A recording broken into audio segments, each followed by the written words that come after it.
Wari asi haudringai mangoinana ayibi aigi maikaidagi karigumba kharadang mayamgi mafamda thamjage madudi Lamlanbi Natte Nungsibini hairiba wari asi hingliba natraga laikhidraba kanagumba amataga mari lainazade khudingmak ayibi aigi apikpa wakhalgi kalpanana mayambu ngaihaktang oirabasu awapa thapam oigadra khanjaduna khudol tamjabani karigumbada manaba matang yauraklabasu tabiribasingna pukjal chauna ngakpinaba nolukna ningsingjari wakhalna sagatpa oibana mapung phanaba hotnajarakpada mayamgi nungainaba hotnajaba matamda oithokpa yadaba wahaida watada ahenba yaukhrabasu mayamna ngakpiyu warisidagi afaba khaktamak laushinbiyu fattabasingdi chatnaba yaroi warini haina khandokpiyu aroibada warise loiba phau mayam punna taminaduna asoi soida semdokminabagi tanjadusu lawminasi adudi mayam punna Lamlanbi Natte Nungsibini hairiba wari asigi ahanba tangkak taminarasi tungdala kadauriba punchidogi tasingna akiba haiba akibado poktrababu oigadoribra natre hairaga karamba asadano mana mafamsida lakriba haujikso manglan gumlaba thodokduna masa phawba gyan tasdaba ngamdri luhongbadu madi asoi angam yaudana lushinkri ten khraba mikup kharada asuk thuna bu hongbra punchi ichel na haksu adubu yengba tari laibakna karamba maikaidabu pubigadoriba ningthi machalgi makopda nungsina nanthabiduna yaifa mangol pibiri ichan ngasi haiba numitchina nangi punchigi anauba seihau ama haurabani awaba wakhalsu henjina khallanu haukhiba mabu ningsingduna awaba wakhal khanjinduna nasana nasabu wahanjaganu adugi sarukpudine tungda lakadoriba anauba punchi sigi khanduna nangi khongthangdo haina singna thanguko napuroiba nanemgi seba matolomna tawduna afaba yum amagi yumborembi haibado nang oiba ngamnabo hanauko inamagi bema ngasi hairiba numitchidagi ana ayek pumbasu koktuna nacha nupa nupi yauduna harauna nokna leiba oiroko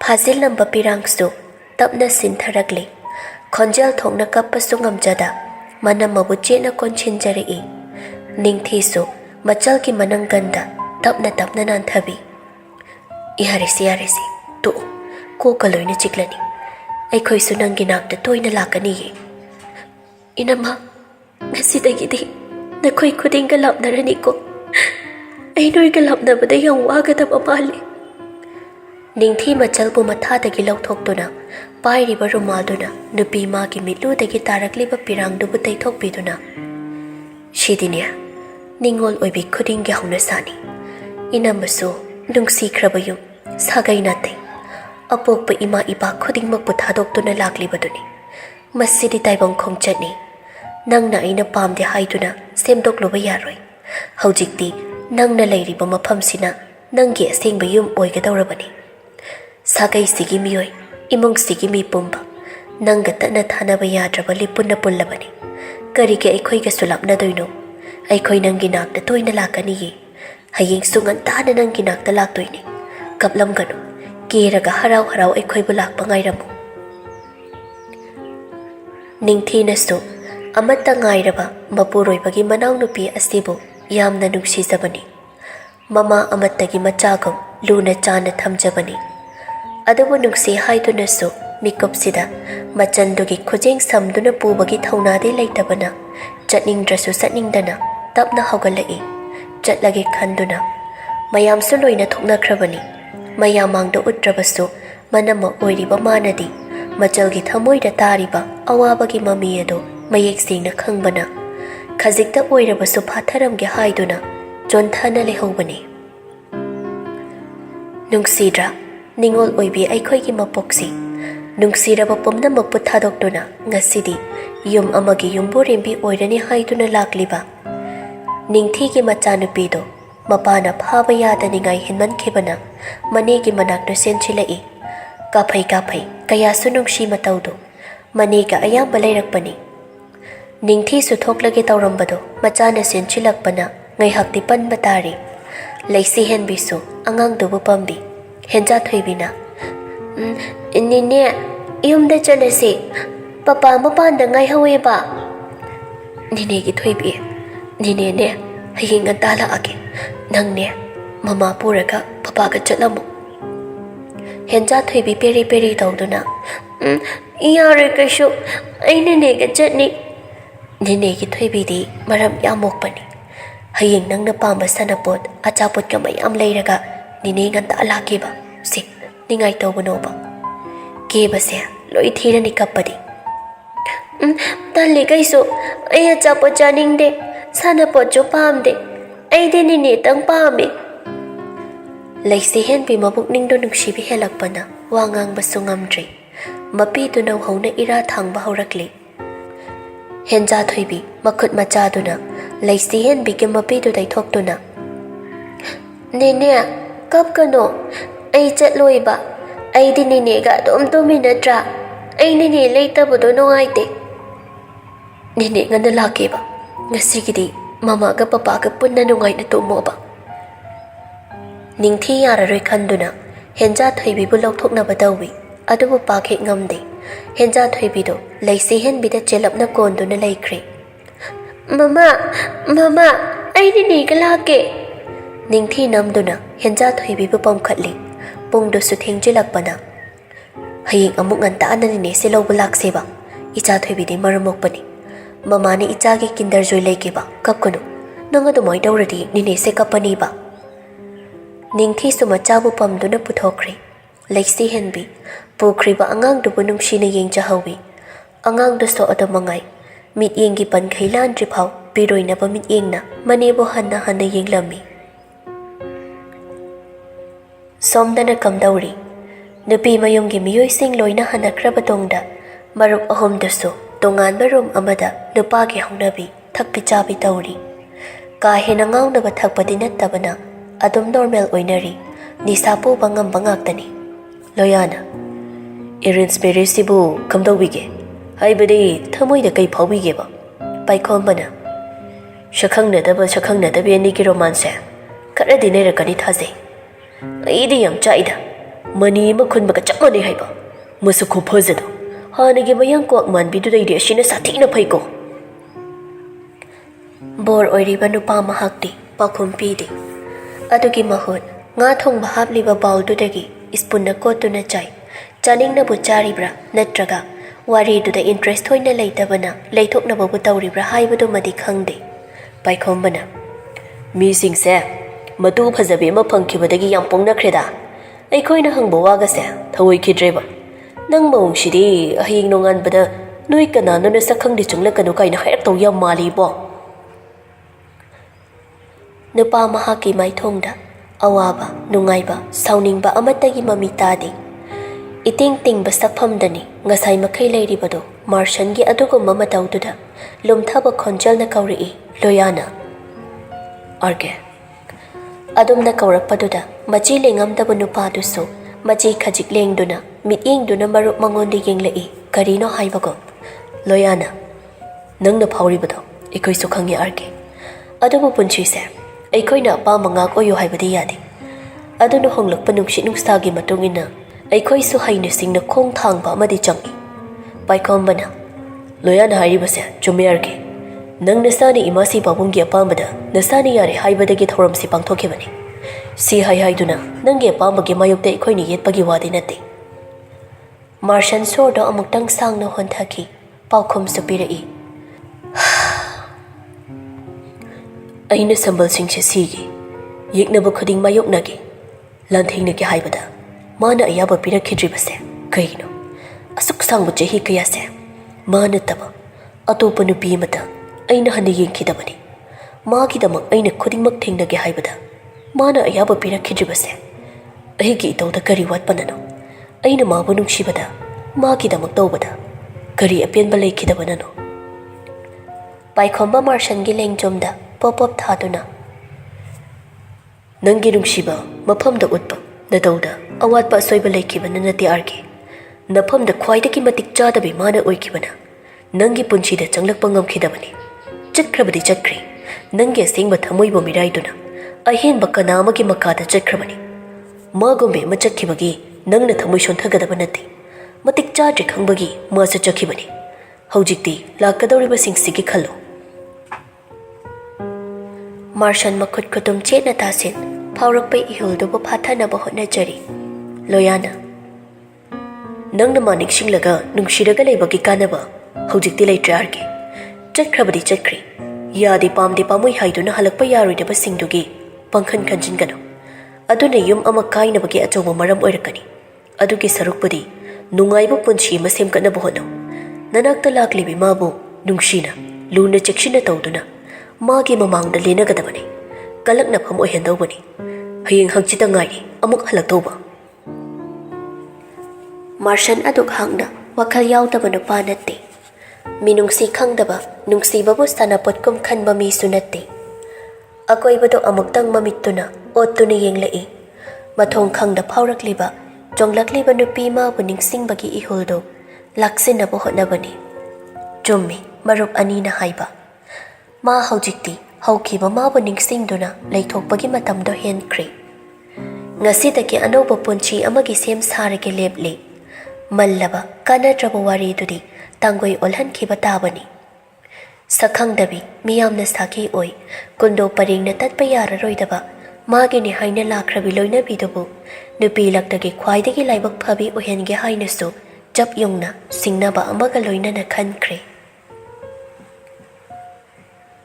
ꯉꯥꯏꯍꯥꯛꯀꯤ ꯃꯇꯨꯡꯅꯤ꯫ ꯆꯥꯛ ꯏꯁꯤꯡ ꯆꯥꯕ ꯇꯣꯛꯄꯒ ꯂꯩꯁꯤ ꯍꯦꯟꯕꯤꯗꯣ ꯊꯕꯛ ꯌꯥꯎꯒꯦ ꯍꯥꯏꯕ ꯃꯅꯦꯝ ꯑꯃꯗꯤ ꯃꯆꯟꯅꯨꯄꯤꯅ ꯌꯥꯗ꯭ꯔꯗꯨꯅ ꯀꯥꯗ ꯀꯥꯔꯛꯏ꯫ ꯅꯨꯄꯥ ꯃꯥꯁꯨ ꯉꯥꯏꯗꯨꯅ ꯂꯩꯔꯝꯃꯤ꯫ ꯅꯨꯄꯤꯗꯣ ꯏꯀꯣꯏꯗꯤ ꯀꯣꯏꯖꯕꯅꯤ꯫ ꯑꯗꯨꯕꯨ ꯀꯩꯗꯤ ꯎꯄꯥꯏ ꯂꯩ꯫ ꯐꯤꯌꯥꯟꯗꯒꯤ ꯈꯨꯗꯩ ꯑꯃ ꯂꯧꯔꯨꯗꯨꯅ ꯅꯨꯄꯥꯗꯨꯗ ꯄꯤ꯫ ꯏꯌꯥꯝꯕ ꯁꯤ ꯍꯣꯡꯕꯤꯔꯣ꯫ ꯃꯃꯥꯏꯗꯣ ꯅꯣꯟꯈꯠꯄ ꯅꯠꯇꯦ ꯅꯨꯄꯤꯗꯣ꯫ ꯃꯥꯔꯁꯟꯁꯨ ꯈꯨꯗꯩꯗꯨ ꯂꯧꯗꯨꯅ ꯍꯣꯡꯗꯣꯛꯏ꯫ ꯅꯨꯄꯤꯗꯨꯗꯤ ꯃꯃꯥꯏ ꯑꯣꯟꯊꯣꯛꯇꯨꯅ ꯇꯨꯃꯤꯟ ꯂꯩ꯫ ꯂꯣꯏꯔ ꯃꯥꯜꯂꯤ ꯅꯨꯄꯥꯗꯣ꯫ ꯂꯩꯁꯤ ꯍꯦꯟꯕꯤꯁꯨ ꯇꯞꯅ ꯑꯣꯟꯁꯤꯜꯂꯛꯇꯨꯅ ꯅꯤꯡꯊꯤꯅ ꯍꯥꯏꯔꯛꯄꯒꯤ ꯃꯇꯨꯡ ꯏꯟꯅ ꯃꯄꯨꯔꯣꯏꯕꯒꯤ ꯃꯈꯣꯡ ꯁꯣꯛꯅ ꯈꯨꯔꯨꯝꯖꯩ꯫ ꯏꯌꯥꯝꯕ ꯑꯩꯗꯤ ꯀꯩꯁꯨ ꯈꯪꯖꯗꯦ꯫ ꯉꯁꯤ ꯍꯥꯏꯕ ꯅꯨꯃꯤꯠꯁꯤꯗꯒꯤ ꯏꯌꯥꯝꯕꯨꯡꯅ ꯑꯩꯒꯤ ꯄꯨꯟꯁꯤꯒꯤ ꯍꯤꯃꯥꯏ ꯆꯨꯝꯕꯤꯌꯨ꯫ ꯑꯁꯣꯏꯕ ꯑꯔꯥꯟꯕ ꯀꯌꯥ ꯌꯥꯎꯔꯛꯂꯕꯁꯨ ꯏꯌꯥꯝꯕꯨꯡꯅ ꯁꯦꯝꯗꯣꯛꯄꯤꯗꯨꯅ ꯂꯝꯖꯤꯡ ꯂꯝꯇꯥꯛꯄꯤꯌꯨꯀꯣ꯫ ꯑꯩꯁꯨ ꯑꯐꯕ ꯌꯨꯝ ꯑꯃꯒꯤ ꯌꯨꯝꯕꯨꯔꯦꯝꯕꯤ ꯑꯣꯏꯕ ꯉꯝꯅꯕ ꯁꯣꯏꯗꯅ ꯍꯣꯠꯅꯖꯒꯦ꯫ ꯃꯥꯔꯁꯟ ꯅꯨꯄꯤꯗꯨꯕꯨ ꯆꯤꯡꯈꯠꯄꯤ꯫ ꯅꯨꯡꯁꯤꯕꯗ ꯊꯥꯖꯕ ꯃꯥꯡꯂꯕ ꯃꯍꯥꯛꯅꯤ꯫ ꯑꯗꯨꯕꯨ ꯊꯃꯣꯏꯗꯨꯅ ꯅꯨꯄꯤ ꯃꯥꯕꯨꯗꯤ ꯀꯔꯝꯕ ꯃꯤꯠꯌꯦꯡꯅꯕꯨ ꯌꯦꯡꯂꯤꯕ ꯈꯪꯗꯦ꯫ ꯑꯗꯨꯕꯨ ꯄꯤꯔꯛꯏ ꯃꯥꯁꯨ ꯄꯥꯎꯈꯨꯝ ꯈꯔꯗꯤ꯫ ꯑꯍꯜ ꯂꯃꯟꯒꯤ ꯌꯥꯊꯪ ꯉꯥꯛꯇꯨꯅ ꯅꯪꯕꯨ ꯌꯨꯝꯁꯤꯒꯤ ꯃꯧ ꯑꯃ ꯑꯣꯏꯅ ꯑꯩꯅ ꯂꯧꯁꯤꯟꯕꯅꯤ꯫ ꯑꯗꯨꯕꯨ ꯂꯩꯁꯤꯍꯟꯕꯤ꯫ ꯅꯨꯄꯥꯗꯣ ꯉꯥꯏꯍꯥꯛ ꯇꯨꯃꯤꯟ ꯂꯩꯔꯨꯔꯒ ꯅꯨꯄꯤ ꯃꯉꯣꯟꯗ ꯃꯨꯟꯅ ꯌꯦꯡꯗꯨꯅ ꯍꯧꯖꯤꯛꯇꯤ ꯅꯪꯁꯦ ꯑꯩꯒꯤꯅꯤ ꯑꯩꯒꯤ ꯑꯣꯏꯔꯕꯅꯤ꯫ ꯌꯥꯝꯕꯨꯡꯅ ꯍꯥꯏꯒꯗꯕ ꯍꯥꯏꯕꯕꯨ ꯏꯕꯥꯅꯤꯒꯤ ꯆꯍꯤ ꯈꯦꯠꯅꯕꯒꯤ ꯃꯇꯥꯡꯗꯤ ꯍꯥꯏꯗ꯭ꯔꯕꯁꯨ ꯅꯪꯅ ꯍꯦꯟꯅ ꯈꯪꯂꯝꯒꯅꯤ꯫ ꯑꯗꯨꯕꯨ ꯍꯧꯖꯤꯛꯇꯤ ꯅꯪ ꯃꯧ ꯑꯣꯏꯔꯕꯅꯤ꯫ ꯑꯩꯒꯤ ꯂꯣꯏꯅꯕꯤ ꯑꯣꯏꯔꯕꯅꯤ꯫ ꯁꯃꯥꯖꯁꯤꯅ ꯅꯣꯛꯅꯒꯗꯕ ꯏꯃꯨꯡꯁꯤꯒꯤ ꯃꯥꯏ ꯈꯨꯅꯕ ꯊꯕꯛ ꯇꯧꯒꯅꯨ꯫ ꯅꯪꯅ ꯇꯧꯒꯅꯤ ꯍꯥꯏꯕ ꯅꯠꯇꯦ꯫ ꯃꯥꯡꯖꯧꯅꯅ ꯌꯥꯔꯣꯏ ꯍꯥꯏꯕ ꯈꯪꯍꯟꯕꯅꯤ꯫ ꯃꯧ ꯑꯃꯒꯤ ꯃꯊꯧ ꯀꯥꯏꯗꯅ ꯆꯠꯅꯕ ꯍꯣꯠꯅꯧ꯫ ꯂꯩꯁꯤ ꯍꯦꯟꯕꯤ ꯃꯆꯤ ꯂꯦꯡꯗꯦ꯫ ꯅꯨꯄꯥ ꯃꯥꯒꯤ ꯃꯔꯛ ꯊꯠꯅ ꯋꯥ ꯉꯥꯡꯕꯁꯨ ꯇꯧꯗꯦ꯫ ꯃꯥꯔꯁꯟ ꯅꯨꯄꯤ ꯃꯥꯒꯤ ꯑꯗꯨꯒꯨꯝꯕ ꯃꯇꯧꯗꯨꯅ ꯀꯔꯤꯒꯨꯝꯕ ꯈꯔꯗꯤ ꯐꯥꯎꯗꯕ ꯅꯠꯇꯦ꯫ ꯑꯗꯨꯕꯨ ꯂꯣꯠꯁꯤꯟꯗꯨꯅ ꯃꯇꯝꯁꯦ ꯊꯦꯡꯉꯤ ꯄꯣꯊꯥꯅꯕ ꯇꯧꯔꯨꯔꯣ꯫ ꯍꯌꯦꯡꯗꯤ ꯂꯨꯍꯣꯡ ꯅꯣꯡꯉꯥꯟꯕꯒꯤ ꯑꯃꯨꯛ ꯉꯟꯅ ꯃꯔꯥꯡ ꯇꯧꯔꯅꯤ꯫ ꯂꯩꯁꯤ ꯍꯦꯟꯕꯤ ꯀꯔꯤꯒꯨꯝꯕ ꯈꯔꯗꯤ ꯍꯥꯏꯖꯅꯤꯡꯕꯅꯤ꯫ ꯑꯗꯨꯕꯨ ꯅꯨꯄꯥ ꯃꯥꯒꯤ ꯆꯤꯟꯊꯛꯇ ꯍꯪꯒꯠꯅ ꯈꯨꯝꯅꯤꯡꯗꯦꯕꯨ ꯇꯥꯛꯂꯤꯕ꯭ꯔꯥ ꯃꯇꯧꯗꯨꯅ ꯇꯨꯃꯤꯟꯅ ꯍꯣꯏ ꯍꯥꯏꯔꯝꯗꯨꯅ ꯃꯥꯒꯤ ꯐꯃꯨꯡ ꯀꯥꯈ꯭ꯔꯦ꯫ ꯃꯥꯔꯁꯟ ꯅꯨꯄꯤ ꯃꯥꯕꯨ ꯑꯃꯨꯛꯇꯪ ꯃꯤꯆꯤꯅ ꯌꯦꯡꯂꯝꯗꯨꯅ ꯃꯥꯒꯤ ꯕꯦꯜꯀꯣꯅꯤ ꯃꯆꯥꯗꯨꯗ ꯊꯣꯛꯂꯛꯏ꯫ ꯌꯦꯡꯂꯤ ꯃꯨꯁꯤ ꯃꯨꯁꯤ ꯉꯥꯜꯂꯤꯕ ꯊꯥꯕꯜꯒꯤ ꯃꯉꯥꯜꯗꯣ꯫ ꯊꯥꯟꯒꯠꯅꯔꯤꯕ ꯃꯩꯉꯥꯜꯁꯤꯡꯗꯨꯅ ꯐꯖꯕꯗꯣ ꯃꯥꯡꯍꯜꯂꯕꯣꯏꯁꯨ ꯈꯜꯂꯤ꯫ ꯑꯗꯨꯕꯨ ꯅꯥꯆꯨꯡꯗꯦ ꯅꯨꯄꯥ ꯃꯍꯥꯛꯇꯤ ꯃꯆꯤꯟꯗ ꯇꯞꯅ ꯋꯥꯍꯩ ꯈꯔ ꯁꯣꯜꯂꯤ꯫ ꯆꯟ ꯌꯥꯝꯕꯨꯡꯅ ꯅꯪꯕꯨ ꯃꯤꯀꯨꯞ ꯈꯨꯗꯤꯡꯒꯤ ꯉꯥꯏꯈꯤꯕꯅꯤ꯫ ꯌꯦꯛꯅꯕꯒꯤ ꯁꯝꯕꯜ ꯀꯌꯥꯁꯦ ꯑꯩꯅ ꯉꯝꯅꯕ ꯃꯥꯌꯣꯛꯅꯒꯦ ꯍꯥꯏꯅꯁꯨ ꯍꯟꯖꯤꯟ ꯍꯟꯖꯤꯟ ꯍꯥꯏꯖꯈꯤꯕꯅꯤ ꯅꯐꯝꯗ꯫ ꯑꯗꯨꯕꯨ ꯑꯩꯒꯤ ꯋꯥꯕꯨ ꯅꯪꯅ ꯊꯑꯣꯏꯈꯤꯗꯕꯅ ꯉꯁꯤꯗꯤ ꯋꯥꯡꯃꯒꯤ ꯄꯨꯟꯁꯤ ꯇꯣꯔꯕꯥꯟꯁꯤꯗ ꯂꯦꯞꯂꯔꯤ꯫ ꯉꯥꯏꯍꯥꯛꯀꯤ ꯑꯁꯥꯎꯕ ꯄꯦꯟꯗꯕ ꯋꯥꯔꯧꯕ ꯁꯥꯎꯅꯤꯡꯕꯅ ꯍꯦꯟꯈꯤꯗꯨꯅ ꯂꯝꯂꯥꯟꯕꯤ ꯃꯥꯕꯨ ꯏꯅꯥꯛ ꯅꯛꯁꯤꯜꯂꯛꯄꯒꯤ ꯑꯌꯥꯕꯁꯨ ꯄꯤꯔꯨꯔꯤ꯫ Mara leijadra mabu awafamda tahanbadi ngamloi. Adumak ibani ki nungsibase sambal wangma oikraniko. Asigumba nungsibagi poloisiniko. Ibani na khwaidagi tathikibado. Sinthaki nupama ki mitludagi mamal leiba pirang mari khara makhutta pairiba phone dusu athingba ahinga duda atat akham leitana khingjilakpa lepte. Martian chu phone du paikhatli wadi ngangdi. Asomdagi nupi amagi khonjelna kapngang tawduna. Asiro nang naibu nungsi haikibado. Yambo aigi asoiba kharada khudong chaba lawduna ahinba kana gumbi amabu yengkhibasiro yamong naibu thamoisingna nungsi aribado. Nungsibagi maridi nakhutmakna thadat pirambani. Lamlanbi magi makada harau nungaibu punchi amada naning tamna chatkraba natra. Haujikti nangi ningjaba thunglaba natra. Shidagi henba kari pamli. Asoiba khara khaksina punchigi aruba lanfamse yamongna ohenba natabra. Yari ngashida lakpi mana takhraga nungaiba haunadi. Nongma matang chabada wari tawarsi. Matam si thengi. Ngasigidi nangstu patharo. Aishu thamaki. Laisi hen bisu tumthabadi yade. Nungsina duna luhonglakpasu natte. Sigi mathakta mapuroibana amuk balcony da thokibaduda. Nupa mangonda ayetpa oina thoklabra haina wakhaldasu khanjai. Nupa masu kada changlaktre. Nupidusu tumdana adumak nongankri. Pung mari tarakpa adwaida haugatuna kade attach tawduna thamliba bathroom duda changduna machin maya mamai mamit tathoi. Loirabada mamai mamit kangna taithokduna thongdo hanglaga makha kumlai. Imungi misingsu amata haugatnadri matamdo ngalliba oibana.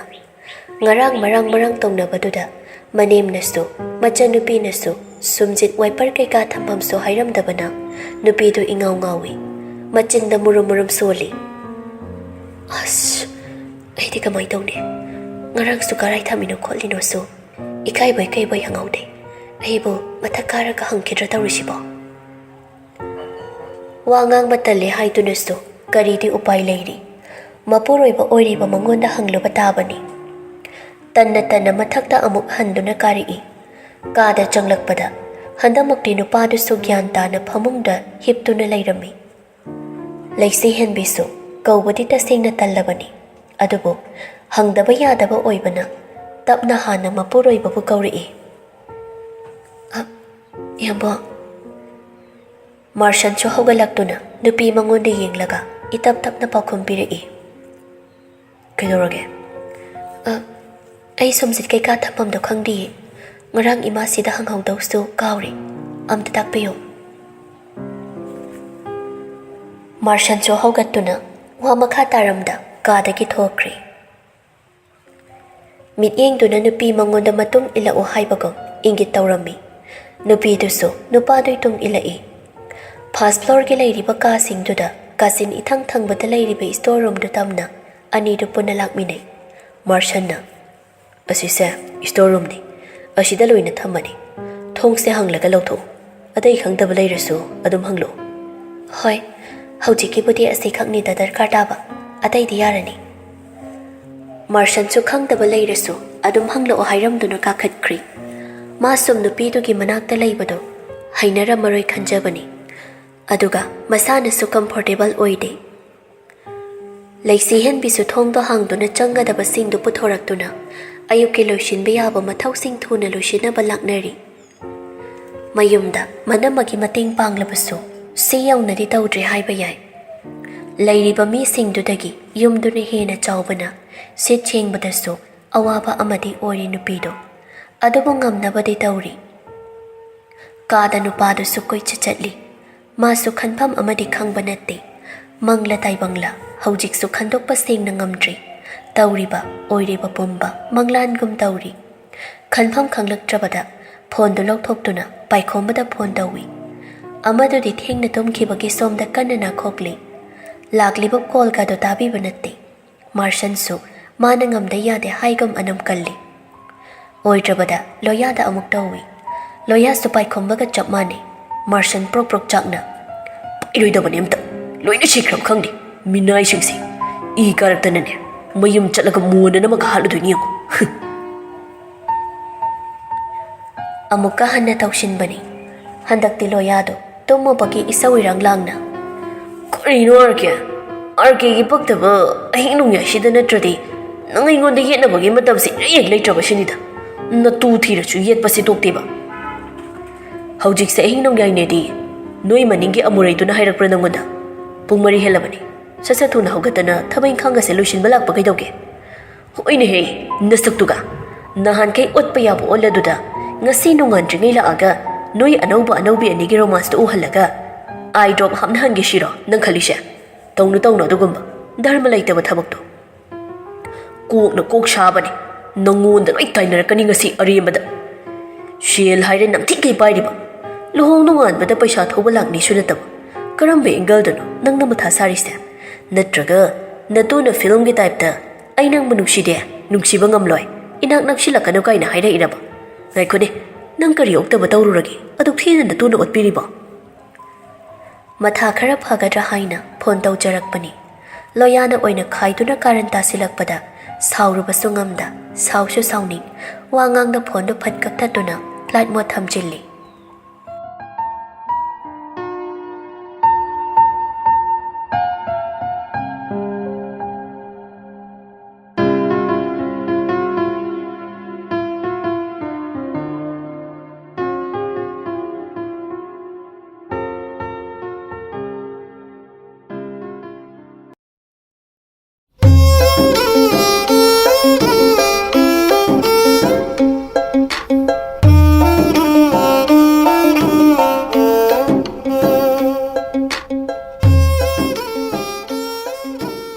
ꯈ꯭ꯔꯕ ꯃꯤꯀꯨꯞ ꯈꯔꯗ ꯅꯨꯄꯤ ꯑꯣꯏꯕꯒꯤ ꯄꯨꯟꯁꯤꯁꯦ ꯑꯁꯨꯛ ꯊꯨꯅ ꯍꯣꯡꯉꯤ ꯍꯥꯏꯕ ꯋꯥꯔꯤꯗ ꯇꯥꯕꯗꯣ ꯅꯠꯇꯕ ꯉꯁꯤꯗꯤ ꯃꯁꯥꯗꯁꯨ ꯊꯣꯛꯂꯔꯤ ꯃꯌꯨꯝꯗ ꯊꯕꯛ ꯇꯧꯔꯕꯁꯨ ꯑꯗꯨꯛ ꯌꯥꯝꯅꯗꯤ ꯄꯥꯛꯅ ꯇꯧꯔꯛꯇꯕꯅ ꯃꯁꯥꯗꯣ ꯄꯣꯞ ꯇꯥꯔꯤ ꯃꯤꯀꯨꯞꯁꯤꯗ ꯃꯅꯝꯃꯕꯨꯁꯨ ꯅꯤꯡꯁꯤꯡꯂꯛꯏ ꯌꯨꯝ ꯑꯃꯗꯤ ꯏꯃꯥ ꯕꯕꯥ ꯍꯦꯟꯖꯥꯊꯣꯏꯕꯤ ꯈꯨꯗꯤꯡꯃꯛꯄꯨ ꯅꯤꯡꯁꯤꯡꯉꯤ ꯑꯗꯨꯕꯨ ꯅꯤꯡꯉꯣꯜ ꯃꯄꯣꯛꯅꯤ ꯌꯨꯝꯗ ꯑꯃꯨꯛ ꯂꯩꯅꯤꯡꯂꯤ ꯃꯈꯣꯏ ꯈꯨꯗꯤꯡꯕꯨ ꯅꯤꯡꯁꯤꯡꯂꯤ ꯍꯥꯏꯅ ꯍꯜꯂꯨꯕ ꯌꯥꯕ ꯅꯠꯇꯦ ꯃꯇꯝꯅ ꯄꯨꯔꯛꯄ ꯑꯍꯣꯡꯕ ꯏꯆꯦꯜꯁꯤꯗ ꯃꯥꯁꯨ ꯇꯥꯎꯊꯗꯨꯅ ꯆꯠꯄ ꯇꯥꯕꯅꯤ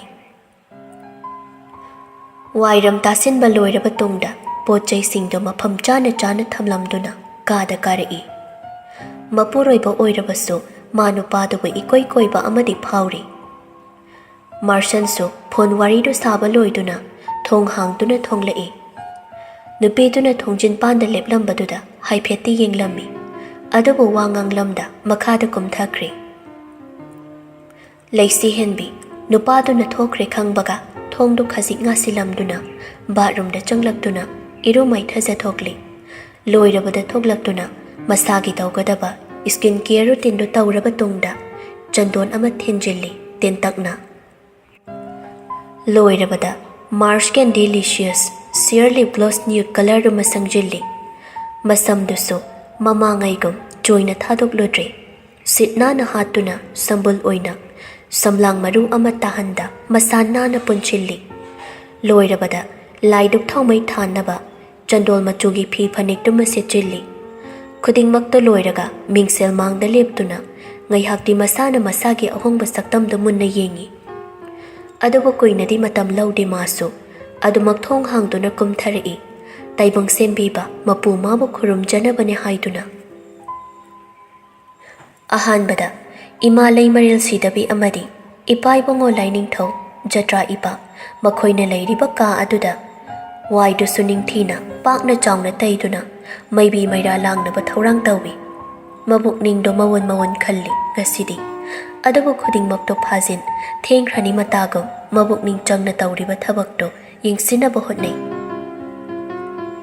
ꯏꯃꯥ ꯂꯩꯃꯔꯦꯜ ꯁꯤꯗꯕꯤꯗꯒꯤ ꯍꯧꯔꯒ ꯖꯇ꯭ꯔꯥ ꯐꯥꯎꯕ ꯙꯨꯞ ꯀꯦꯟꯗꯜ ꯍꯥꯟꯅ ꯀꯠꯂꯕ ꯇꯨꯡꯗ ꯈꯨꯔꯨꯝꯕ ꯍꯧꯖꯩ ꯃꯈꯨꯠ ꯑꯅꯤ ꯌꯥꯗꯨꯅ ꯈꯣꯏꯗꯧ ꯃꯄꯥꯗ ꯊꯝꯂꯒ ꯃꯃꯤꯠ ꯑꯅꯤ ꯎꯏꯁꯤꯟꯖ ꯊꯃꯣꯏ ꯁꯦꯡꯅ ꯏꯃꯥ ꯅꯁꯨ ꯑꯣꯏꯕꯤ ꯑꯩꯍꯥꯛꯇꯤ ꯑꯍꯥꯟꯕ ꯑꯣꯏꯅ ꯌꯨꯝꯁꯤꯗ ꯏꯃꯥ ꯅꯪꯒꯤ ꯃꯩꯕꯤ ꯃꯩꯔꯥ ꯂꯥꯡꯕ ꯐꯪꯖꯕꯅꯤ ꯁꯣꯏꯈꯤ ꯂꯥꯟꯈꯤꯕ ꯌꯥꯎꯔꯕꯁꯨ ꯑꯄꯪꯕ ꯅꯁꯨꯅꯤ ꯈꯟꯅ ꯉꯥꯛꯄꯤꯔꯝꯃꯨ ꯑꯁꯨꯝꯅ ꯅꯨꯃꯤꯠ ꯈꯨꯗꯤꯡ ꯏꯃꯥ ꯏꯄꯥꯒꯤ ꯑꯃꯗꯤ ꯌꯨꯝꯁꯤꯗ ꯂꯩꯔꯤꯕ ꯏꯀꯨ ꯏꯅꯦꯝ ꯏꯄꯨꯔꯣꯏꯕ ꯃꯈꯣꯏ ꯈꯨꯗꯤꯡꯃꯛꯀꯤ ꯁꯦꯕꯥ ꯃꯇꯣꯂꯣꯝꯅ ꯇꯧꯕ ꯉꯝꯕ ꯑꯐꯕ ꯌꯨꯝ ꯑꯃꯒꯤ yum amagi yumburembi oiba ngamjage. Ima, nangna lamjing lamtakpiyo ko. Ayuk nganna ponthabiyo, numidang nganna konchinbiyo. Yum sigi miyoy singda, ana ayek, awa ana. Khulaw palaw bahaybado, layhanbi kanu. Lahap na layre, lahap na konchinbiyo. Nak na layre, nak na konchinbiyo ko ima. Laiba katlaba tungda, laining thaw ipama gi masaygon da so amuk changduna khurumjay. Loiraba tungda, jatra ipama gi manakta amuk changshinduna khurumjay. Jatra ipa ibungo, nasudi kari sukhangjaba natte. Yum sibu chiko na konbi, aphaba yumburembi. Tekta kaidana, nuksi chandana thambang ambo oijage ko, nasubu thauna hapiyo. Loiramale khurum libado, tapna haugalak kaadudagi thoklakli. Dukki nungsiba mekruk manamdo, kaduda haipet okpoishu tawrami.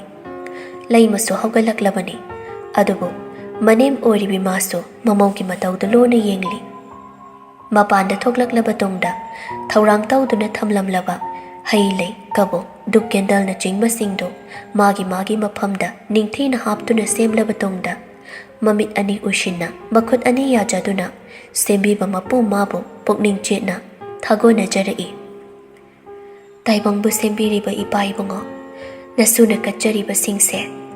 Hairang amana, hairangi laikal chamaga nipani khan chindambiyo ko. Katjariba singe lairangso, ipagi nabada thitbiyo. Nasudi karisu khangjaba haijaba natte ko. Soi kilan kiba yaurabaso, apangba taibang miyoiba ni khan na ngakbiramu. Nasubo, akhang kan bilaybak laiki saklon lawba ngamhanbiyo ko. Imung shida layriba inem ikobo, ana aya yawhanbigano. Turay iray jalhanbigano. Aigi ipurayba oiriba mabuso, ana aye, asok apan yawhanbigano. Tawruba silam sintha pangba. Tawruba khuding magda, mahipakba. Miyamdagi mikok thongba, ichak iran pinabiyo. Nungsi chanana, pukjal khoijal tinana. Ingna panpe imong haibado, oijaba ngamba pinabiramuko. Yum sigi matik chabi, khomjin tasinduna. Pumna magpuchiko na konbi. Aphaba yum sigi yumburembi oiba ngamnaba, thauna lingjal hapiramu. Laima sumangol duda thoraktuna, matawdu yengi. Nungsina, makokta phiduna khasik, maungne taktuna kuplaga, mabukning changna lai khurumliba matawdu ubada, gatlibadu lawda lawbiram gadaba mali, mathanta suhaijay. Aigi maushidi, icham chambi oidena. Angang oirabaso, yumbalo che kayada marik jumda khangliba. Yumse, pongthan hek thalida. Lan changbi asingba yum laima oidawri. Laisi hen binalai khurumba loituna onthorakpada, manem na mabu munna yengduna lairambada. Khazikti khangi. Kari soikre hainaso, wakaldadi khanjay. Adubu masu laktuna. Imase, aidi khangja haudre. Thokpirakpa, aina katpase. Asoiba yawra, yumda su toina tawraktabanina, aina soiba yawraso, imasina semdokpiyo. Laima nungshina mamawda yenglaga, nokpetaw na hairi.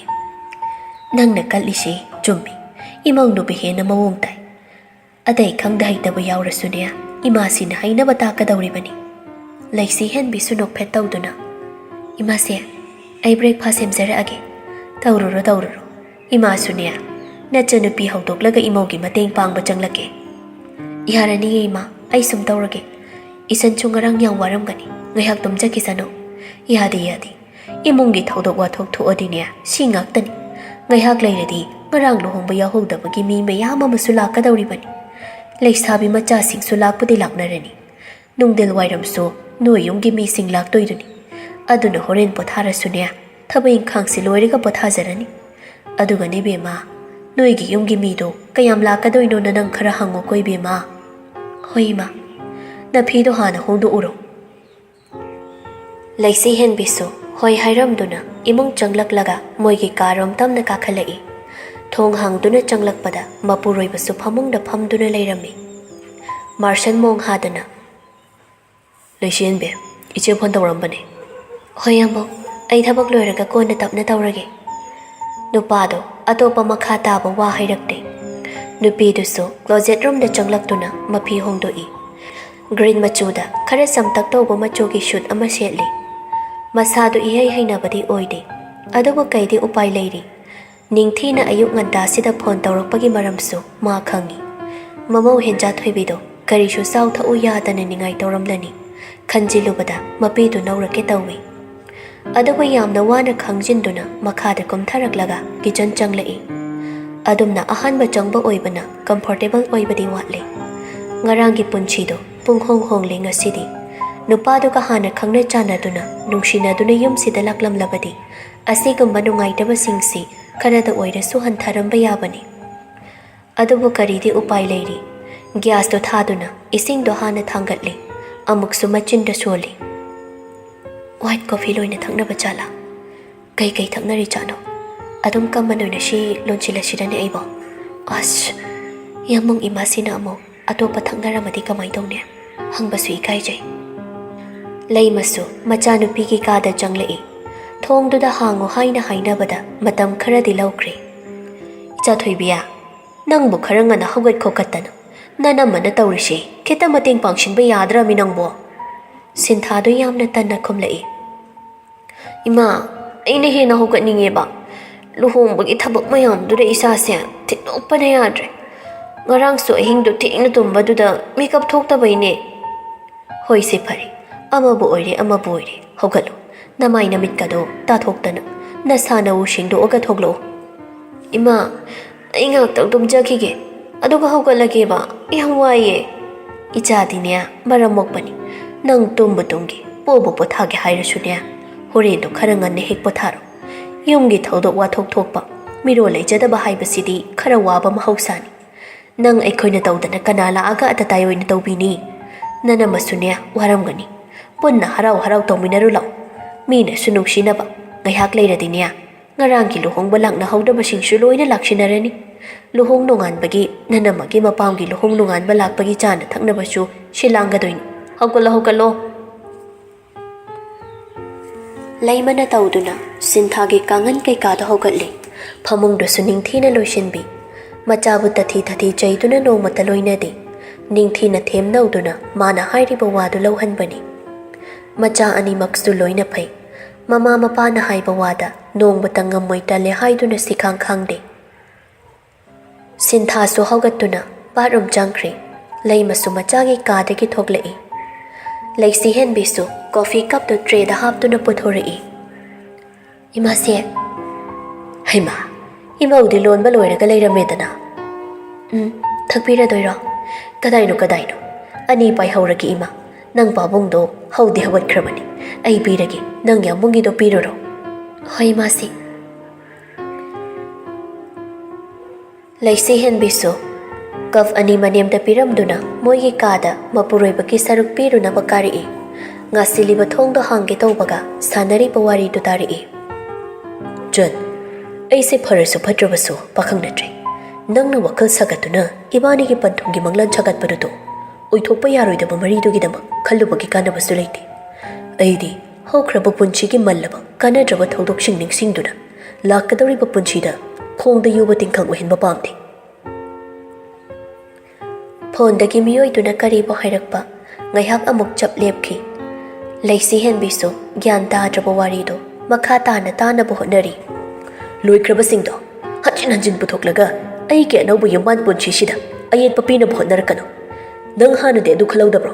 Zone, ꯃꯤꯄꯥꯟ ꯇꯥꯡꯗꯨꯅ ꯀꯅꯥꯒꯨꯝꯕ ꯑꯃꯗ ꯏꯁꯥ ꯊꯝꯂꯒ ꯅꯁꯥꯅ ꯅꯁꯥꯕꯨ ꯃꯃꯜ ꯂꯩꯇꯕꯤꯒꯨꯝ ꯃꯤꯄꯨꯝ ꯈꯨꯗꯤꯡ ꯎꯍꯟꯕꯗꯣ ꯑꯩꯉꯣꯟꯗꯗꯤ ꯇꯧꯔꯛꯀꯅꯨ꯫ ꯀꯥꯏꯈꯤꯕ ꯊꯃꯣꯏ ꯁꯝꯖꯤꯟꯕ ꯌꯥꯗꯕꯅꯤ꯫ ꯀꯔꯤꯒꯨꯝꯕ ꯅꯝꯐꯨ ꯍꯥꯐꯨꯗ ꯁꯝꯖꯤꯜꯂꯕꯁꯨ ꯃꯌꯤ ꯈꯔꯗꯤ ꯁꯣꯏꯗꯅ ꯆꯠꯀꯅꯤ꯫ ꯑꯩꯅ ꯍꯥꯏꯔꯤꯁꯦ ꯅꯪꯅ ꯍꯦꯟꯅ ꯒ꯭ꯌꯥꯟ ꯇꯥꯐꯝ ꯊꯣꯛꯄꯅꯤ꯫ ꯑꯩꯕꯨ ꯋꯥ ꯌꯥꯝꯅ ꯉꯥꯡꯅꯕ ꯁꯤꯟꯒꯅꯨ꯫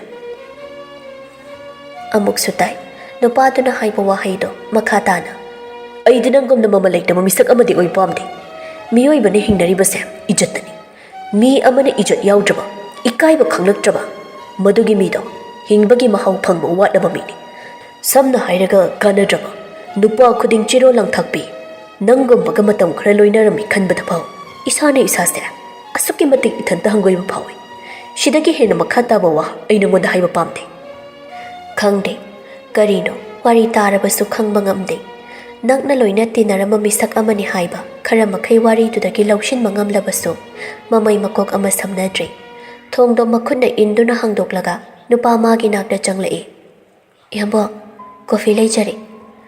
Marshan nupi mangonda haiphet yenglai. Thakpagidi thai coffee thaktabadi natte. Adubu ayukdi nupasi sangom oina thakpani. Adubu nupi manadi karamna khangani. Hana ningthina wari sanaduna apam pamda kai hena hangnakibasu leite. Marshan thakningbadi phaude. Adubu ngarang talakpi nupi mana nungai kiroi khanduna lauraga sip ama chingi. Nupi du sungai hak leptuna lei. Marshan coffee du sip ama chinglaba tungda nupi du da haiphet yenglaga. Luhung nungan bagi yung gimi kayam lakani daw. Jorak pa mahangdo. Aduga nanggi tawning ba pa machana ba duso ingon da hairo. Laisi henbi itap-tap na kumlai. Mi budi kontrada ki kaiso yam heloida. Adu phawba su da bayai. Chana bagidi imasi ga yam bunga na shina phare haibada adum yari. Marshan chu coffee du thakpa loiraba tungda haugatuna kapto nupi du da piraga. Phare. Aina khangna phana ba shilage. Wahai sikhakni hairamba. Ahenba wahai hairamda kaadu dagi thokre. Laisi henbi ngai hakde ningjing mangjing nei. Adubu ayuk khuding henja thoibido manakta leiduna sanaba amadi mana pija pithak tawbiba maramna mamawbu ningsinglakpada phone do tawshira ngai hak phat haina khalli. Adubu leiriba singduna amuk kari khankiba haina su khalli. Wakhal singdo khallingai bedroom da thamlama magi phone do khinglai. Laisi henbi pairamba tray do table do da thamlamduna bedroom room da taping lai. Ahan baring do madi tatkre hanjinna amuk shu tawri. Laisi henbi su sangshinduna kanano haina yengi. Oirami mamangai ki chana chabi matado awanu ngai kayada saruk yaminarakpi magi da makhanbada adu wajabido. Chiraba tanja kayada amana amagi da maklebna kibani. Adubo punchige asukluba nupi oibigi anauba punchigi khongdang shidadi marup tuda taklamdre. Paudi taramlani khangi mabuk ningdi thoini hena nungsirakle. Ngasaidagi phana kannade khangjinaba laknarambani. Adubu sinthakre pirang marik kharadi thingbangam hauda lamhenbi onduna. Handakshu tatkre ahum laksu batawrakpadudadi tapna paikhatli. Thohenbi kaptuna. Laisi henbi kaino nang tawrisya? Asukoina luna tinaraga nang naingon asu yam lapthokpa mata uliba. Ai ba into ise kaigino? Nang nataba aigi atopa nang naba marup kana laige. Punchigi adukluba anauba punchigi khongthang thangba numittuda aingonda karisto haibiraktaba. Chahi kaya malotuna nangba ubasu phangandaba nang yapatte. Laisi henbina atopa wahaiba nangdringai hik kablakle thohenbido. Laisi henbisu mata oibi magi tong induna kablai khangde kari thodokdagi chanabi mata anina asi yawna lapna kibano. Laisi henbi mamanabidu tapna themjinbirai. Thohenbi kapkanuse nang adumai tawraga ai shida leifam khangde nang khangna ti ai atopata sukanamta haidre adum piktapna hathu loishinkre mafam marang amasu khanghaudre ngarangi thodoktuna loibasu natte atai me amama leirse ai soiriba kapanu to aigi call su nang nisu pai pairakte aina message thaba su hanchu hande yengde kaino ba nang khalise tuyab loibadagi nang yam sathina sense tokre aina kaya soiba tawkhiba ki si yawn nang na ingonda ki lapthoino ai pakhumse nangi na chindagi yam taninge nang wakhal pangkhan khanjila male thoyenbe ai kai su hongdi nangi hanaki marup laisi henbido haujik su lengtana adam oiri handaki sidi ai ta singna gyanmen amata su ta haudre nang kai su soide ai nongonda waroba sauningba pendaba su amata laite nang henjina khalaga nasa wahan kanu kapkanu se adui saruk loishilo aduga ikhoida chalaga ima hoi ina mo hoiga punna egi naktala o ai shu nang u da bayam kuiri uningi thohen bi kapli bado khajikti hanthari uningi ingau ngau bi chana bi mata magi anauba punchi ki ahomba saktamdo ai soidana lake nang kai pamge kai chaninge ai loina purake kai shu chaningdi nang khak uningi nang na egi nakta lakpado adu khak pame atai yamta I pamde lakpadi lakani hingjabi nang na ai inge inthoga ai yam sauningi bani nang ho ko na saungroba luhung nungan balak na ba ke thaba hauduro ai shu thaba ingkhang ki dalu shilokhige inamo hoiga punna la'o ai noi ngairamge ko thamjaro ai su loisilukige wahai se hainaduna phone do thamnari khangde thohenbi panghada haraukre matage anauba yumbal punchidugi damaksu nungaiba phawri aduga koina uge phangludrabi matadubu uni khanbadasu mathumarang hobana masadu koilang heklangjai leisi hen biso kada koina leithokte manem amadi yumduda leiriba singsina kari khankhini haina mi paijai leiminaramba miyoina chatkibasi kaya ka henna nangna loinadaba kanadi masigi chainasi phangba yaude mikup khuding chare chamina phamle tumle chatle adumak loina tuna leiminaramba miyoidudi yamna waba amani henja thoibido ngarang hek halakpadagini manigi phamungda tumduna kapliba manibu kauduna ningthisu machabu themnaba phanakanadi hotnajabani adubu angang do o kauba mayadabana upaya ma leitre machanupida phone tawbadasu nupado pairaktuna karakpaga tawhalake hairakpaduna jatkida ngairiba machanupiduda anam kanduna hanjin tawshinbasu ngamludre aduna machabu tapna pamkhatle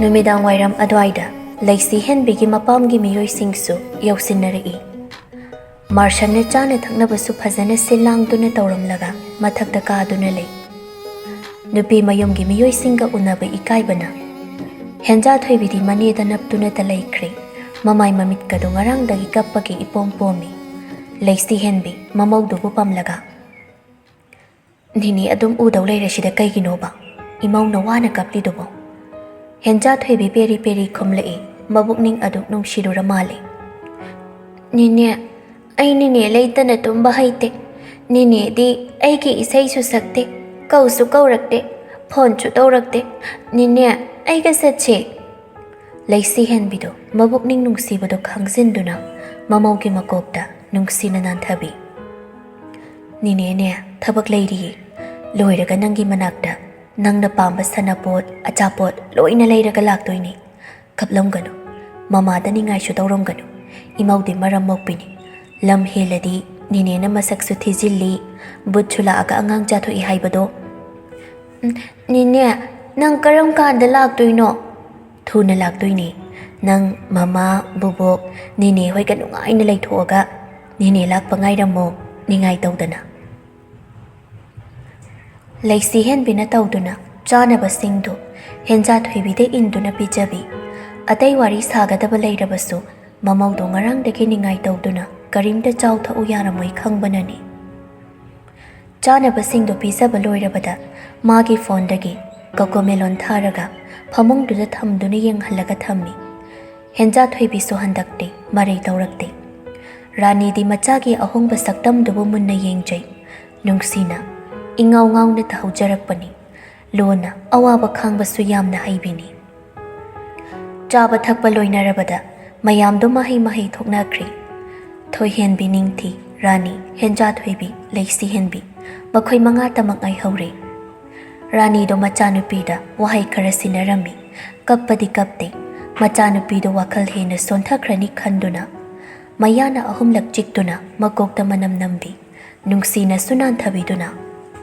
chadombia napuroiba nanem na kogi seba ningthina tawko thabak ama tawbada ahal laman leiriba singsida apha phatta tanu napuroiba gi chinthakta maram chadana sauraka pangkhumda khumganu yaningdaba sauningba phana leirabasu iren jana tapna ingna gyan tana haino nasa nungaitrasu hayo nangi lochinbadu tawganu nangi sauraga hakjangamdraga mina kaungang khumdabado sidadi yade ko ichadi maramokpani hoima ai aphaba ima ina matamona haibi inbi ꯑꯐꯕ ꯌꯨꯝꯁꯤꯒꯤ ꯃꯧ ꯑꯣꯏꯕ ꯉꯝꯅꯕ ꯍꯣꯠꯅꯖꯒꯦ ꯐꯔꯦ ꯐꯔꯦ ꯏꯃꯥꯁꯨ ꯊꯣꯛꯑꯒꯦ ꯅꯪꯁꯨ ꯐꯖꯅ ꯂꯩꯌꯨ ꯑꯅꯥ ꯑꯌꯦꯛ ꯌꯥꯎꯒꯅꯨꯀꯣ ꯂꯩꯁꯤ ꯍꯦꯟꯕꯤꯁꯨ ꯇꯞꯅ ꯃꯀꯣꯛ ꯅꯣꯝꯃꯤ ꯅꯤꯡꯊꯤꯁꯨ ꯃꯆꯟꯗ ꯌꯥꯏꯐ ꯃꯪꯒꯣꯜ ꯄꯤꯔꯝꯗꯨꯅ ꯍꯦꯟꯖꯥꯊꯣꯏꯕꯤꯕꯨ ꯄꯝꯂꯒ ꯄꯨꯊꯣꯛꯈ꯭ꯔꯦ ꯊꯣꯏꯍꯦꯟꯕꯤꯒ ꯃꯥꯒ ꯈꯛ ꯉꯥꯏꯍꯧꯔꯦ ꯊꯣꯏꯍꯦꯟꯕꯤ ꯂꯩꯁꯤ ꯍꯦꯟꯕꯤꯗ ꯃꯈꯨꯠꯅ ꯁꯦꯠ ꯊꯥꯏ ꯀꯟꯅ ꯊꯥꯕ ꯅꯠꯇꯦ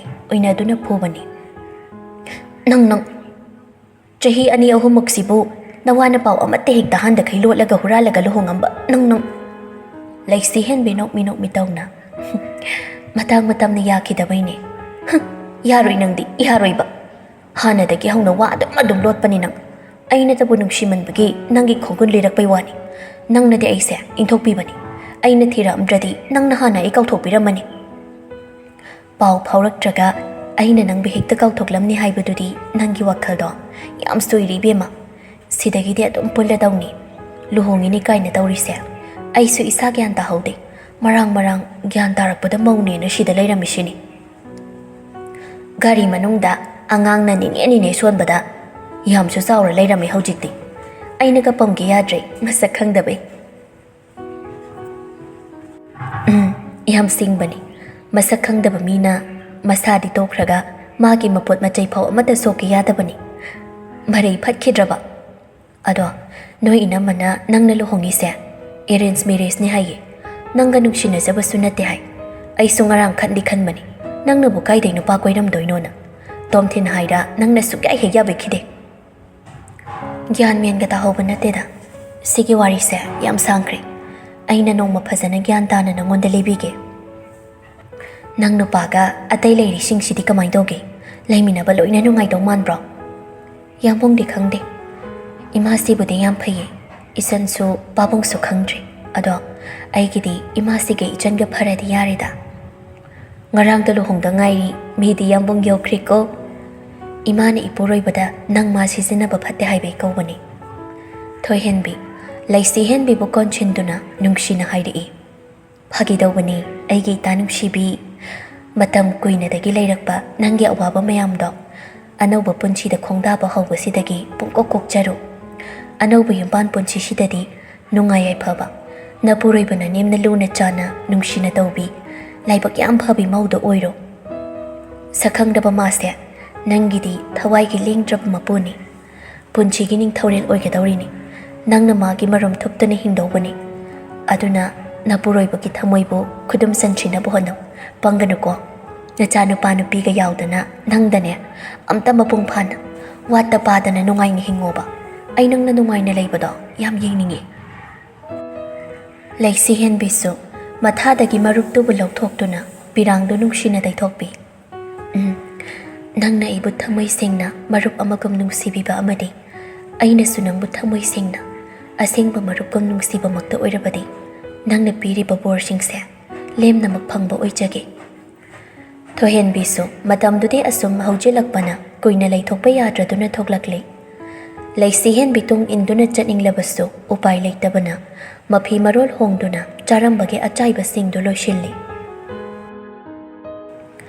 ꯑꯇꯦꯟꯕ ꯃꯤꯀꯨꯞ ꯈꯔꯗ ꯈꯪꯍꯧꯗꯅ ꯑꯣꯏꯈꯤꯕ ꯃꯇꯧꯁꯤꯡ ꯊꯃꯣꯏꯗꯨꯅ ꯑꯗꯨꯛꯀꯤ ꯃꯇꯤꯛꯁꯨ ꯇꯥꯊꯤꯈ꯭ꯔꯤ ꯀꯥꯎꯊꯣꯛꯄ ꯉꯝꯗꯕ ꯍꯥꯏꯕꯁꯤꯅ ꯄꯨꯟꯁꯤꯒꯤ ꯑꯁꯣꯏꯕ ꯑꯣꯏꯔꯕꯁꯨ ꯀꯔꯝꯅꯗꯤ ꯀꯥꯎꯒꯅꯤ ꯃꯁꯥꯃꯛꯀꯤ ꯊꯋꯥꯏꯗꯒꯤꯁꯨ ꯍꯦꯟꯅ ꯅꯨꯡꯁꯤꯖꯕꯤꯗꯣ ꯃꯄꯨꯟꯁꯤꯒꯤ ꯅꯤꯁꯥꯒꯤ ꯃꯍꯥꯎ ꯇꯪꯗ꯭ꯔꯤꯕ ꯃꯥꯅ ꯉꯁꯤꯗꯤ ꯅꯤꯁꯥꯒꯤ ꯏꯄꯥꯛꯇ ꯏꯔꯥꯛꯅꯔꯤ ꯉꯝꯂꯗ꯭ꯔꯅꯤ ꯃꯁꯤꯅ ꯅꯨꯄꯤ ꯃꯥꯕꯨ ꯀꯥꯎꯊꯣꯛꯄ ꯇꯦꯔꯦꯁꯇ ꯀꯥꯗꯨꯅ ꯊꯥꯔꯤꯕ ꯐꯝꯐꯝꯗꯨꯗ ꯐꯝꯊꯩ ꯃꯈꯨꯠꯇ ꯋꯥꯏꯟ ꯕꯣꯇꯜ ꯑꯗꯨꯃꯁꯨ ꯄꯥꯏꯔꯤ ꯊꯣꯏꯍꯦꯟꯕꯤꯅ ꯊꯝꯂꯛꯄ ꯁ꯭ꯇꯦꯇꯁꯇꯨꯅ ꯍꯦꯟꯈ꯭ꯔꯦ ꯊꯋꯥꯏ ꯆꯥꯛꯄ ꯍꯟꯖꯤꯟ ꯌꯦꯡꯉꯤ ꯆꯩꯅꯥꯗꯣ ꯐꯪꯂꯕꯁꯨ ꯌꯦꯡꯉꯤ ꯁꯛꯇꯝꯗꯣ ꯅꯨꯡꯁꯤꯅ ꯁꯣꯜꯂꯤ ꯆꯥꯛꯅ ꯅꯨꯡꯁꯤꯅ ꯁꯥꯒꯩ ꯑꯣꯟꯈ꯭ꯔꯤ ꯃꯄꯨ ꯄꯥꯟꯈ꯭ꯔꯤ ꯈꯪꯅ ꯀꯩꯒꯤꯅꯣ ꯑꯩꯅ ꯅꯪꯒꯤ ꯋꯥꯈꯜꯗ ꯈꯜꯂꯤꯁꯦ ꯅꯪꯕꯨ ꯁꯨꯝ ꯅꯨꯡꯁꯤꯔꯒ ꯂꯩꯔꯤꯁꯦ ꯑꯩꯒꯤ ꯅꯨꯡꯁꯤꯕꯗ ꯅꯪꯅ ꯑꯌꯥꯕ ꯄꯤꯗꯨꯅ ꯆꯠꯈꯤꯕ ꯅꯨꯡꯁꯤ ꯂꯝꯕꯤꯁꯨ ꯅꯠꯇꯕꯁꯤꯗ ꯀꯔꯤꯒꯤꯅꯣ ꯅꯪꯕꯨ ꯑꯩꯗꯒꯤ ꯑꯣꯏꯅꯤꯡꯕꯅ ꯂꯩꯇꯥꯐꯝ ꯈꯪꯗ꯭ꯔꯤꯁꯦ ꯅꯪꯅ ꯃꯍꯤ ꯃꯌꯥꯏꯁꯨ ꯀꯜꯂꯤꯁꯦ ꯀꯩꯒꯤꯅꯣ ꯁꯛꯇꯝꯗꯨꯕꯨ ꯌꯦꯡꯅ ꯃꯈꯥ ꯇꯥꯔꯛꯏ ꯅꯪꯒꯤ ꯑꯌꯥꯕ ꯌꯥꯎꯗꯅ ꯅꯪꯕꯨ ꯁꯥꯄꯣꯔꯠ ꯇꯧꯗꯨꯅ ꯏꯅꯥꯛꯇ ꯅꯪꯕꯨ ꯊꯝꯕꯒꯤ ꯄꯥꯡꯒꯜ ꯏꯐꯝꯗ ꯂꯩꯇꯦ ꯃꯤꯌꯥꯝꯅ ꯍꯥꯏ ꯑꯩꯁꯦ ꯅꯨꯄꯥ ꯊꯣꯛꯇꯦ ꯅꯨꯄꯤ ꯃꯆꯥ ꯑꯃꯕꯨ ꯅꯝꯗꯨꯅ ꯑꯩꯒꯤ ꯑꯣꯏꯕ ꯉꯝꯗꯦ ꯍꯥꯏꯅ ꯑꯗꯨꯕꯨ ꯑꯩꯗꯤ ꯅꯪꯕꯨ ꯑꯄꯥꯝꯕ ꯃꯤꯍꯧꯕ ꯈꯛꯇꯃꯛ ꯅꯠꯇꯦ, ꯊꯃꯣꯏ ꯁꯦꯡꯅ ꯅꯨꯡꯁꯤꯖꯕꯅꯤ. ꯅꯪꯅ ꯑꯋꯥꯕꯒꯤ ꯃꯥꯏꯊꯣꯡ ꯈꯖꯤꯛ ꯂꯥꯡꯁꯤꯟꯈꯤꯕꯗ ꯑꯩꯅ ꯍꯦꯟꯅ ꯋꯥꯕꯅꯤ. ꯅꯪꯒꯤ ꯄꯤꯔꯥꯡ ꯎꯒꯗꯕꯒꯤ ꯁꯔꯨꯛ ꯑꯋꯥꯕ ꯂꯤꯁꯤꯡ ꯃꯥꯌꯣꯛꯅꯖꯒꯦ. ꯑꯩꯅ ꯋꯥꯕꯗꯤ ꯋꯥꯁꯅꯨ, ꯑꯗꯨꯕꯨ ꯅꯪꯅ ꯋꯥꯕꯗꯤ ꯑꯩ ꯌꯦꯡꯕ ꯉꯝꯂꯣꯏ. ꯅꯪꯒꯤ ꯍꯔꯥꯎ ꯅꯨꯡꯉꯥꯏꯕꯒꯤ ꯃꯤꯅꯣꯛ ꯃꯥꯡꯗꯅꯕ ꯂꯥꯞꯅ ꯅꯪꯕꯨ ꯁꯦꯟꯅꯖꯒꯦ, ꯅꯪꯕꯨ ꯂꯣꯟꯅ ꯅꯨꯡꯁꯤꯖꯒꯦ. ꯃꯁꯤꯒꯤꯗꯤ ꯑꯅꯝ ꯀꯜꯂꯦ ꯍꯥꯏꯗꯨꯅ ꯅꯪꯒꯤ ꯊꯃꯣꯏꯗꯨꯅ ꯋꯥꯔꯧꯕꯤꯅꯨ. ꯅꯤꯡꯁꯤꯡꯂꯛꯏ ꯍꯧꯈꯤꯕ ꯃꯇꯝꯒꯤ ꯑꯇꯦꯟꯕ ꯃꯤꯀꯨꯞ ꯈꯔ. ꯊꯣꯏꯍꯦꯟꯕꯤ ꯆꯅꯨ ꯀꯦꯔꯣꯂꯤꯟꯗ ꯋꯥꯔꯤ ꯇꯧꯔꯤ. ꯀꯦꯔꯣꯂꯤꯟꯅ: ꯑꯩꯗꯤ 12ꯁꯦ ꯍꯦꯛ ꯂꯣꯏꯕꯒ ꯃꯄꯥꯟ ꯂꯝꯗ ꯍꯣꯁꯄꯤꯇꯥꯂꯤꯇꯤ ꯃꯦꯅꯦꯖꯃꯦꯟꯠ ꯇꯝꯕ ꯆꯠꯂꯗꯕꯅꯤ. ꯆꯅꯨꯅ: ꯃꯄꯥꯟ ꯂꯝꯗ ꯆꯠꯇ꯭ꯔꯁꯨ ꯍꯧꯖꯤꯛꯇꯤ ꯃꯅꯤꯄꯨꯔꯗꯁꯨ ꯏꯟꯁꯇꯤꯇ꯭ꯌꯨꯠ ꯑꯐ ꯑꯐꯕ ꯃꯌꯥꯝ ꯑꯃ ꯂꯩꯔꯕꯅꯤꯗ. ꯑꯗꯨꯏꯁꯨ ꯏꯕꯦꯝꯃ, ꯃꯅꯤꯄꯨꯔꯒ ꯑꯥꯎꯠꯁꯥꯏꯠꯀꯁꯦ ꯇꯣꯂꯣꯞꯇꯒꯤ ꯑꯗꯨꯗꯩ ꯇꯝꯕꯗ ꯐꯪꯕ ꯐꯦꯁꯤꯂꯤꯇꯤꯗꯒꯤ ꯇꯪꯈꯥꯏ ꯍꯦꯟꯅ ꯈꯦꯠꯅꯕꯅꯤ. ꯑꯩꯗꯤ ꯅꯍꯥ ꯑꯣꯏꯔꯤꯉꯩ ꯇꯥꯟꯕ ꯌꯥꯕ ꯇꯥꯟꯁꯤꯟꯍꯧꯔꯒ ꯈꯔ ꯂꯩꯔꯒꯅꯦ ꯀꯝꯄꯅꯤ ꯂꯤꯡꯈꯠꯇꯅ ꯕꯤꯖꯤꯅꯦꯁ ꯑꯇꯩ ꯑꯇꯩ ꯃꯌꯥꯝ ꯑꯃ ꯇꯧꯒꯦ ꯈꯜꯂꯤꯅꯤ. ꯅꯪꯅ ꯍꯥꯏꯗꯨꯁꯨ ꯆꯨꯝꯃꯤ. ꯃꯅꯤꯄꯨꯔꯒꯤꯗꯤ ꯊꯕꯛꯀ ꯇꯣꯂꯣꯞꯀ ꯌꯥꯝ ꯆꯥꯟꯅꯗꯦ. ꯑꯗꯣ ꯂꯩꯁꯤꯍꯦꯟꯕꯤꯗꯤ ꯀꯥꯏ ꯇꯝꯗꯣꯏꯖꯥꯠꯅꯣ? ꯈꯪꯗꯦ, ꯑꯁꯤꯃꯅꯅꯦ ꯇꯨꯃꯤꯟ ꯑꯉꯥꯎꯕꯤ ꯑꯣꯏ ꯀꯩ ꯑꯣꯏ, ꯀꯔꯤ ꯄꯥꯝꯃꯤꯅꯣꯁꯨ ꯈꯪꯗꯦ. ꯑꯩꯗꯤ ꯃꯥꯁꯦ ꯄꯨꯟꯗ ꯌꯥꯗꯕꯩ ꯄꯨꯜꯂꯤꯕ ꯍꯥꯏꯗꯨꯅꯤ. ꯅꯨꯡꯁꯤꯗꯕꯅ ꯗꯣꯂꯥꯟꯁꯤꯗꯒꯤ ꯏꯟꯊꯔꯒ ꯍꯥꯠꯅꯤꯡꯕ ꯍꯥꯏꯗꯨ ꯍꯦꯛ ꯌꯧꯏ. ꯊꯣꯏꯍꯦꯟꯕꯤ ꯇꯨꯃꯤꯟ ꯇꯥꯔꯝꯕꯅꯤ. ꯀꯦꯔꯣꯂꯤꯟꯗ ꯁꯠ ꯑꯣꯟꯁꯤꯜꯂꯛꯇꯨꯅ: ꯀꯩꯅꯣ ꯀꯦꯔꯣꯂꯤꯟ, ꯅꯪꯅ ꯁ꯭ꯋꯥꯏꯗ ꯄ꯭ꯔꯞ ꯂꯥꯛꯑꯒ ꯃꯤ ꯈꯠꯅꯅꯕ ꯁꯤꯜꯂꯤꯁꯦ? ꯅꯪꯅ ꯉꯥꯡꯉꯤ ꯋꯥꯗꯣ ꯅꯊꯟꯗ ꯇꯥꯕ ꯌꯥꯕ꯭ꯔꯥ ꯌꯦꯡꯉꯣ, ꯃꯤꯔꯣꯜ ꯉꯥꯡꯉꯣ. ꯇꯤꯟꯅꯔꯤꯕ ꯅꯃꯥꯟꯅꯕꯤꯗꯨꯗ ꯑꯗꯨꯃꯥꯏꯅ ꯈꯜꯂꯒ ꯅꯪ ꯅꯃꯥꯟꯅꯕꯤ ꯊꯃꯣꯏ ꯁꯤꯡꯕ ꯀꯌꯥꯝ ꯐꯪꯅꯤ ꯀꯥꯏꯅ ꯇꯧꯖ ꯁꯥꯔꯤꯅꯣ? ꯅꯁꯛꯇꯨꯒ ꯄꯛꯇꯦ ꯏꯕꯦꯝꯃ. ꯋꯥꯍꯩꯁꯤ ꯀꯛ ꯍꯥꯏꯗꯨꯅ ꯆꯤꯡꯗꯨꯅ ꯄꯨꯈ꯭ꯔꯦ ꯊꯣꯏꯍꯦꯟꯕꯤꯅ ꯆꯅꯨꯗꯨ. ꯆꯅꯨꯁꯨ ꯃꯇꯨꯡ ꯏꯟꯅꯈꯤ. ꯉꯁꯤ ꯈꯛꯇ ꯅꯠꯇꯦ ꯑꯗꯨꯝ ꯇꯧꯕ. ꯑꯌꯥꯝꯕ ꯃꯇꯝꯗ ꯃꯈꯣꯏ ꯑꯍꯨꯝꯒꯤ ꯃꯔꯤꯕꯨ ꯇꯠꯅꯕ ꯍꯣꯠꯅꯕꯁꯤ ꯀꯦꯔꯣꯂꯤꯟ ꯁꯣꯏꯕ ꯌꯥꯗ꯭ꯔꯕ ꯃꯊꯧ ꯑꯃꯒꯨꯝ ꯇꯧꯔꯤ. ꯂꯩꯁꯤꯍꯦꯟꯕꯤꯅ ꯀꯝꯗꯧꯔꯤ? ꯒꯔꯜꯁꯀꯤ ꯋꯥꯁꯔꯨꯝꯗꯨꯒꯤ ꯃꯄꯥꯟ ꯑꯣꯏꯔꯞꯅ ꯁ꯭ꯄꯦꯁ ꯈꯔ ꯂꯩꯔꯤꯕꯗꯨꯗ ꯃꯕꯨꯛ ꯄꯥꯏꯁꯤꯟꯗꯨꯅ ꯐꯝꯊꯩ. ꯑꯇꯩ ꯃꯤꯁꯤꯡ ꯍꯧꯗꯨꯅ ꯑꯌꯦꯠꯄ ꯄꯤꯕ ꯄꯥꯝꯗꯕꯒꯤ ꯃꯊꯟꯇ ꯂꯥꯛꯄꯅꯤ. ꯃꯕꯨꯛꯇꯣ ꯅꯥꯕꯅꯁꯨ ꯀꯔꯤꯅꯣꯃ ꯇꯧꯔꯤ. ꯃꯀꯣꯛꯇꯨꯁꯨ ꯉꯥꯎꯕꯗ ꯀꯩꯅꯣꯝ ꯇꯧꯔꯤ. ꯑꯗꯨꯕꯨ ꯌꯥꯝꯅ ꯋꯥꯅ ꯈꯥꯡꯗꯨꯅ ꯊꯣꯛꯂꯛꯏ. ꯀ꯭ꯂꯥꯁ 11ꯒꯤ ꯔꯨꯝꯗꯣ ꯂꯥꯟꯗꯨꯅ ꯂꯥꯛꯄꯗ ꯑꯃꯨꯛꯁꯨ ꯃꯕꯨꯛꯇꯣ ꯈꯪꯅꯥꯅꯔꯛꯏ.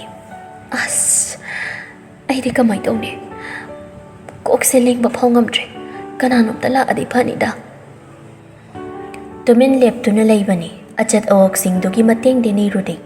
ꯂꯨꯅ ꯄꯨꯟꯕ ꯈꯛꯇꯗ ꯋꯥ ꯉꯥꯡꯅꯅꯤ. ꯑꯇꯣꯞꯄ ꯃꯤꯑꯣꯏꯁꯤꯡꯗꯗꯤ ꯀꯧ ꯉꯥꯡꯗꯨꯅ ꯃꯇꯦꯡ ꯂꯧꯕ ꯃꯥ ꯉꯝꯗꯦ. ꯃꯇꯥꯡ ꯆꯥꯅꯕꯅꯤ ꯍꯥꯏꯒꯗ꯭ꯔꯥ, ꯅꯠꯇ꯭ꯔꯒ ꯅꯨꯄꯤꯗꯨꯒꯤ ꯈꯣꯡꯊꯥꯡꯕ ꯃꯤꯀꯨꯞ ꯈꯨꯗꯤꯡ ꯁꯦꯟꯅꯖꯕꯅꯤ ꯍꯥꯏꯁꯤꯔꯥ? ꯇꯣꯝꯊꯤꯟ ꯅꯨꯄꯤ ꯃꯥꯒꯤ ꯃꯅꯥꯛꯇ ꯌꯥꯝꯅ ꯊꯨꯅ ꯆꯪꯁꯤꯜꯂꯛꯏ. ꯁꯨꯛꯂꯤꯕ ꯑꯋꯥꯕ ꯈꯥꯡꯕ ꯃꯥꯏꯊꯣꯡꯗꯣ ꯃꯥꯅꯗꯤ ꯏꯔꯥꯏ ꯂꯥꯏꯅ ꯈꯪꯕ ꯉꯝꯈꯤ. ꯄ꯭ꯔꯞ ꯆꯪꯁꯤꯜꯂꯛꯇꯨꯅ: ꯂꯩꯁꯤꯍꯦꯟꯕꯤ, ꯀꯩꯗꯧꯔꯒꯦ? ꯂꯩꯁꯤꯍꯦꯟꯕꯤꯗꯣ ꯑꯇꯩꯒ ꯍꯥꯏꯔꯨꯔꯗꯤ ꯃꯔꯨꯞ ꯑꯃꯒꯨꯝ ꯇꯣꯝꯊꯤꯟꯗꯅ ꯀꯝꯐꯣꯔꯇꯦꯕꯜ ꯈꯔꯗꯤ ꯑꯣꯏꯖꯩ. ꯁ꯭ꯇꯣꯃꯥꯛ ꯄꯦꯟꯁꯨ ꯇꯧꯔꯤ. ꯀꯣꯛꯁꯨ ꯉꯥꯎꯃꯟꯕꯒꯤ ꯆꯠꯄ ꯉꯝꯗ꯭ꯔꯦ. ꯈꯣꯡ ꯊꯥꯡꯕꯗꯅ ꯍꯦꯜꯂꯦ ꯅꯥꯕ, ꯑꯗꯨꯒ ꯀꯣꯛ ꯉꯥꯎꯕꯁꯨ. ꯑꯩ ꯍꯦꯜꯞ ꯇꯧꯔꯥ ꯅꯠꯇ꯭ꯔꯒ ꯃꯥꯗꯔ ꯀꯧꯔꯥ? ꯀꯔꯝꯕ ꯇꯧꯒꯦ? ꯅꯪꯅ ꯑꯄꯥꯝꯕ ꯇꯧꯒꯦ.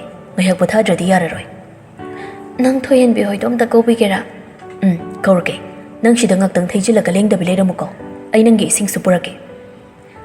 ꯋꯥꯍꯩꯁꯦ ꯍꯥꯏꯔꯝꯗꯨꯅ ꯁꯦꯟꯆꯠ ꯆꯠꯈꯤ ꯇꯍꯥ ꯇꯍꯥ. ꯃꯇꯧꯗꯨ ꯂꯩꯁꯤꯍꯦꯟꯕꯤꯗꯤ ꯃꯕꯨꯛ ꯅꯥꯕꯗꯣ ꯈꯥꯡꯅꯕ ꯍꯣꯠꯅꯕꯗ ꯀꯅꯥꯅ ꯀꯔꯤ ꯌꯦꯡꯕ ꯁꯪꯂꯨꯗꯦ. ꯃꯀꯣꯛꯇꯨꯁꯨ ꯉꯥꯎꯕꯗ ꯀꯔꯤꯅꯣꯃ ꯇꯧꯔꯕꯅꯤ. ꯇꯣꯝꯊꯤꯟ ꯀꯣꯏꯊꯤ ꯊꯤꯔꯛꯏ ꯊꯣꯏꯍꯦꯟꯕꯤ ꯆꯅꯨꯗꯨ. ꯅꯨꯄꯤꯁꯤꯒ ꯇꯣꯏꯅ ꯄꯨꯜꯂꯤ ꯈꯪꯕꯅ ꯊꯣꯏꯍꯦꯟꯕꯤ ꯇꯦꯁꯀꯤ ꯂꯥꯏꯔꯤꯛ ꯄꯥꯗꯨꯅ ꯂꯩꯔꯝꯃꯤ. ꯇꯣꯝꯊꯤꯟ ꯁꯣꯔꯗꯨ ꯊꯕꯦꯠ ꯊꯕꯦꯠ ꯍꯣꯟꯗꯨꯅ: ꯊꯣꯏꯍꯦꯟꯕꯤ, ꯊꯣꯏꯍꯦꯟꯕꯤ! ꯊꯣꯏꯍꯦꯟꯕꯤꯁꯨ ꯇꯣꯝꯊꯤꯟꯗ ꯌꯦꯡꯂꯛꯏ. ꯀꯩ ꯍꯥꯏꯒꯦ ꯚꯥꯏ? ꯀ꯭ꯂꯥꯁ 11ꯒꯤ ꯁꯦꯛꯁꯟ Cꯒꯤ ꯃꯄꯥꯟꯗ ꯂꯩꯁꯤꯍꯦꯟꯕꯤꯗꯣ ꯁ꯭ꯇꯣꯃꯥꯛ ꯄꯦꯟꯒ ꯃꯀꯣꯛꯀ ꯉꯥꯎꯋꯦꯅ ꯇꯧꯔ ꯂꯩꯍꯧꯏ. ꯅꯪ ꯑꯝꯇ ꯂꯥꯛꯄꯤꯌꯨ ꯍꯥꯏꯍꯧꯏ. ꯊꯣꯏꯍꯦꯟꯕꯤ ꯄꯥꯔꯝꯕ ꯇꯦꯁꯀꯤ ꯂꯥꯏꯔꯤꯛꯇꯨ ꯐꯥꯎ ꯈꯨꯝꯖꯤꯜꯂꯝꯗꯦ. ꯍꯥꯊꯨ ꯍꯥꯊꯨ ꯇꯣꯝꯊꯤꯟꯗ ꯋꯥ ꯐꯥꯎ ꯍꯥꯏꯔꯝꯗ ꯁꯦꯟꯆꯠ ꯆꯠꯈꯤ. ꯇꯣꯝꯊꯤꯟꯁꯨ ꯂꯥꯏꯔꯤꯛꯇꯨ ꯎꯞꯁꯤꯟꯗꯨꯅ ꯊꯝꯕꯤꯔꯝꯃꯤ. ꯈꯨꯝꯖꯤꯟꯕꯗꯤ ꯈꯨꯝꯖꯤꯜꯂꯝꯗꯦ. ꯂꯣꯏꯔꯗꯨꯅ ꯃꯥꯁꯨ ꯀꯨꯝꯂꯛꯏ. ꯎꯔꯦ ꯅꯨꯄꯤꯗꯨꯅ ꯋꯥꯅ ꯂꯩꯔꯤꯕꯗꯣ. ꯊꯣꯏꯍꯦꯟꯕꯤ ꯃꯅꯥꯛꯇ ꯄ꯭ꯔꯞ ꯆꯪꯁꯤꯟꯗꯨꯅ ꯁꯝꯕꯤꯔꯒ: ꯋꯥꯁꯔꯨꯝ ꯆꯠꯀꯦꯁꯨ ꯑꯩꯈꯣꯏ ꯍꯧꯔꯝꯕ ꯌꯥꯗ꯭ꯔꯣ? ꯅꯪ ꯁꯤꯗꯤꯕ, ꯂꯥꯛꯑꯣꯁꯦ ꯑꯩ ꯁꯧꯒꯦ. ꯆꯠꯄ ꯉꯝꯒꯗ꯭ꯔꯣ? ꯅꯠꯇ꯭ꯔꯒ ꯃꯦꯝ ꯀꯧꯔꯥ? ꯌꯥꯅꯤꯗ ꯀꯧꯗ꯭ꯔꯁꯨ. ꯃꯇꯨꯡꯗꯤꯅꯦ ꯁꯨꯃꯥꯏꯅ ꯅꯊꯟꯗ ꯆꯠꯀꯅꯨꯀꯣ. ꯇꯨꯁꯤꯟ ꯈꯣꯠꯆꯤꯟꯗꯅ ꯁꯣꯛꯄꯜꯂꯗꯤ ꯀꯝꯗꯧꯅꯦ? ꯀꯩꯁꯨ ꯇꯧꯔꯣꯏꯗ. ꯅꯪ ꯇꯦꯁꯀꯤ ꯐꯥꯔꯛꯇ꯭ꯔꯤ ꯍꯥꯏꯕꯗꯨꯗ ꯍꯧꯔꯝꯗꯕꯅꯤ꯫ ꯊꯣꯏꯍꯦꯟꯕꯤꯅ ꯁꯝꯗꯨꯅ ꯂꯩꯁꯤꯍꯦꯟꯕꯤꯕꯨ ꯀ꯭ꯂꯥꯁꯔꯨꯝ ꯇꯝꯅ ꯄꯨꯁꯤꯟꯕꯤꯔꯛꯇꯨꯅ ꯕꯦꯟꯁꯇ ꯐꯝꯂꯒ ꯃꯈꯨꯠ ꯑꯃꯅ ꯕꯦꯟꯁꯇ ꯎꯞꯁꯤꯟꯗꯨꯅ ꯍꯤꯞꯍꯜꯂꯤ꯫ ꯃꯥꯒꯤ ꯁ꯭ꯀꯨꯜ ꯕꯦꯒꯇꯨꯒꯤ ꯃꯊꯛꯇ ꯌꯥꯎꯔꯛꯄ ꯏꯁꯤꯡ ꯕꯣꯇꯜꯗꯨ ꯂꯧꯊꯣꯛꯇꯨꯅ ꯔꯨꯃꯥꯜꯗ ꯈꯔ ꯍꯩꯔꯒ ꯇꯞꯅ ꯇꯞꯅꯁꯨ ꯊꯣꯝꯕꯤ꯫ ꯆꯅꯨꯁꯨ ꯆꯪꯁꯤꯜꯂꯛꯏ, ꯃꯥꯗꯤ ꯈꯪꯍꯧꯗꯦ, ꯑꯗꯨꯕꯨ ꯏꯁꯤꯡ ꯊꯥꯔꯝꯕꯗꯨꯗ ꯍꯪꯂꯛꯏ ꯆꯪꯁꯤꯟꯗꯨꯅ꯫ ꯂꯩꯁꯤꯍꯦꯟꯕꯤ, ꯀꯩꯗꯧꯔꯒꯦ? ꯊꯣꯏꯍꯦꯟꯕꯤꯗꯨ ꯈꯔ ꯁꯥꯎꯅꯤꯡꯕ ꯃꯥꯅ ꯆꯅꯨꯗ ꯌꯦꯡꯂꯛꯏ, ꯑꯗꯨꯕꯨ ꯋꯥꯗꯤ ꯃꯈꯥ ꯇꯥꯗ꯭ꯔꯦ꯫ ꯁꯥꯟꯅꯈꯤꯕ ꯋꯥꯔꯤ ꯇꯧꯅꯈ꯭ꯔꯤꯕꯗꯨ ꯂꯩꯁꯤꯍꯦꯟꯕꯤꯒꯤ ꯃꯇꯥꯡꯗ ꯑꯣꯏꯕꯅ꯫ ꯆꯅꯨꯁꯨ ꯆꯪꯁꯤꯜꯂꯛꯇꯨꯅ ꯅꯥꯀꯜ ꯑꯃꯔꯣꯝꯗ ꯐꯝꯃꯤ꯫ ꯂꯩꯁꯤꯍꯦꯟꯕꯤꯅ ꯃꯌꯥꯏ ꯊꯪꯂꯤ, ꯃꯥꯁꯨ ꯂꯩꯁꯤꯍꯦꯟꯕꯤꯒꯤ ꯃꯅꯪꯒꯟꯗ ꯇꯞꯅ ꯇꯞꯅ ꯅꯥꯟꯕꯤꯗꯨꯅ꯫ ꯂꯩꯁꯤꯍꯦꯟꯕꯤ, ꯀꯣꯛ ꯉꯥꯎꯕ꯭ꯔꯣ? ꯀꯩꯗꯧꯔꯤꯅꯣ? ꯂꯩꯁꯤꯍꯦꯟꯕꯤꯁꯨ ꯃꯃꯥꯏꯗꯨ ꯅꯣꯟꯈꯠꯂꯛꯇꯨꯅ ꯏꯇꯞ ꯇꯞꯅ ꯈꯨꯝꯃꯤ꯫ ꯀꯣꯛꯁꯨ ꯉꯥꯎꯕ, ꯁ꯭ꯇꯣꯃꯥꯛ ꯄꯦꯟꯁꯨ ꯇꯧꯁꯤꯜꯂꯛꯏ꯫ ꯑꯗꯨꯗꯤ ꯇꯨꯃꯤꯟ ꯍꯤꯞꯄꯒ ꯄꯣꯊꯥꯔꯣ, ꯍꯣꯔꯦꯟ ꯑꯣꯖꯥ ꯆꯪꯂꯛꯑꯁꯨ ꯑꯩꯈꯣꯏ ꯍꯥꯏꯕꯤꯔꯒꯦ꯫ ꯌꯥꯅꯤꯗ, ꯇꯦꯁ ꯐꯥꯔꯛꯇꯕꯩ ꯃꯥꯟꯗꯅ ꯑꯣꯖꯥꯅ ꯑꯃꯨꯛ ꯅꯨꯡꯁꯤꯔꯣꯏ꯫ ꯑꯗꯨꯒꯤꯕꯨ ꯀꯩꯅꯣ, ꯅꯪ ꯅꯍꯥꯟꯈꯩ ꯑꯗꯨꯝ ꯌꯥꯎꯔꯤꯗꯨꯗꯤ꯫ ꯃꯤꯒꯤ ꯈꯟꯒꯅꯨ, ꯅꯁꯥꯅ ꯃꯔꯨꯅꯤ, ꯐꯖꯅ ꯍꯤꯞꯄꯒ ꯄꯣꯊꯥꯔꯣ꯫ ꯅꯣꯠꯁ ꯀꯩꯀꯥꯗꯣ ꯊꯣꯏꯍꯦꯟꯕꯤ ꯏꯕꯥꯅꯤꯅ ꯂꯣꯏꯁꯤꯜꯂꯒꯦ꯫ ꯅꯪ ꯀ꯭ꯂꯥꯁ ꯂꯣꯏꯗ꯭ꯔꯤ ꯐꯥꯎ ꯍꯤꯞꯄꯣ, ꯀ꯭ꯂꯥꯁꯁꯨ 3ꯈꯛ ꯉꯥꯏꯔꯦꯗꯅ꯫ ꯅꯪ ꯉꯝꯗ꯭ꯔꯁꯨ ꯍꯥꯏꯔꯛꯑꯣ, ꯑꯩ ꯑꯣꯖꯥꯗ ꯆꯦ ꯄꯤꯁꯤꯜꯂꯨꯒꯦ꯫ ꯍꯥꯏꯔꯛꯀꯦ꯫ ꯕ꯭ꯔꯦꯛ ꯃꯇꯝ ꯂꯣꯏꯒꯗꯕ ꯃꯤꯅꯤꯠꯇꯨ ꯈꯔ ꯈꯛꯇꯃꯛ ꯉꯥꯏꯁꯤꯜꯂꯛꯂꯕꯅꯤ꯫ ꯇꯥꯟꯖꯥꯗꯨꯗ ꯇꯣꯝꯊꯤꯟ ꯃꯈꯨꯠꯇ ꯆꯦꯔꯪ ꯈꯔ ꯆꯥꯎꯕ ꯑꯆꯥꯄꯣꯠ ꯉꯥꯛꯇ ꯌꯥꯎꯕ ꯑꯃ ꯄꯥꯏꯗꯨꯅ ꯆꯪꯂꯛꯏ꯫ ꯅꯨꯄꯤꯗꯨꯒꯤ ꯃꯥꯡꯂꯣꯝꯗ ꯂꯥꯛꯇꯨꯅ ꯆꯦꯔꯪ ꯈꯥꯎꯗꯨ ꯄꯤ꯫ ꯅꯪꯅ ꯀꯣꯛ ꯉꯥꯎꯋꯦ ꯍꯥꯏꯗꯣ, ꯍꯩ ꯃꯍꯤꯁꯦ ꯊꯛꯆꯤꯜꯂꯨ, ꯅꯨꯡꯁꯥꯒ ꯁꯥꯒꯠꯂꯛꯄꯁꯤꯗ ꯇꯧꯔꯤꯅꯤ꯫ ꯅꯪꯗꯤ ꯆꯥꯛꯁꯨ ꯀꯩꯁꯨ ꯆꯥꯔꯒ ꯂꯥꯛꯑꯝꯃꯣꯏ, ꯆꯈꯥꯎ ꯍꯪꯂꯗꯤ ꯄꯨꯛ ꯅꯥꯕꯁꯨ ꯍꯦꯟꯕꯅꯤ꯫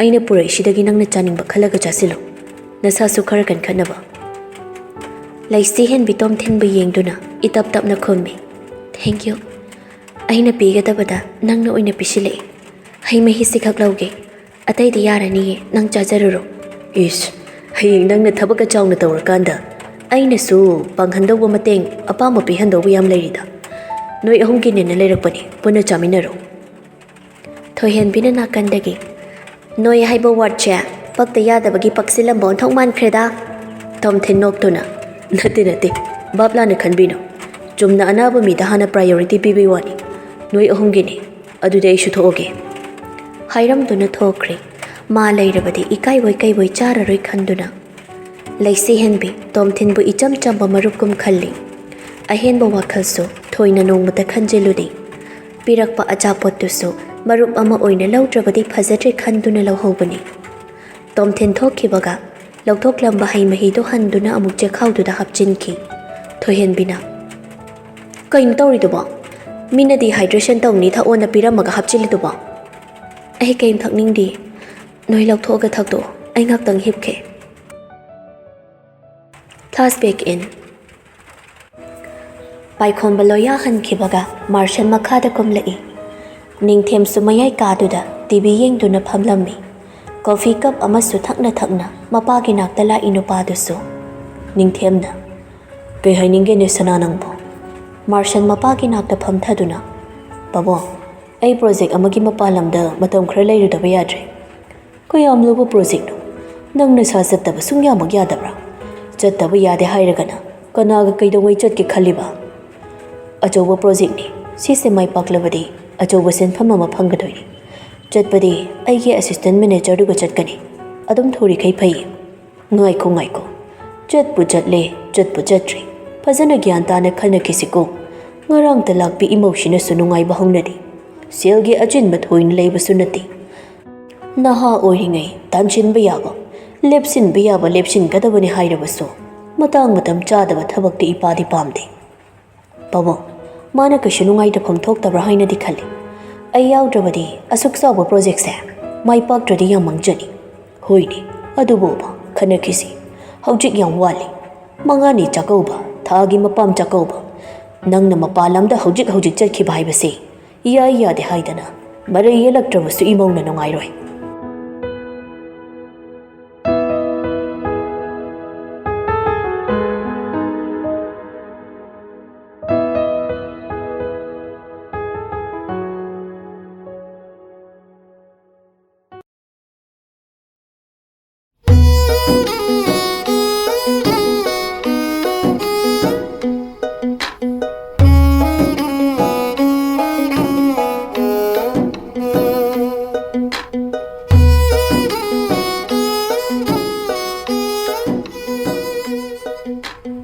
Matamna tek chatkibana mangani chakaubasu numit ninida ngaishilakle.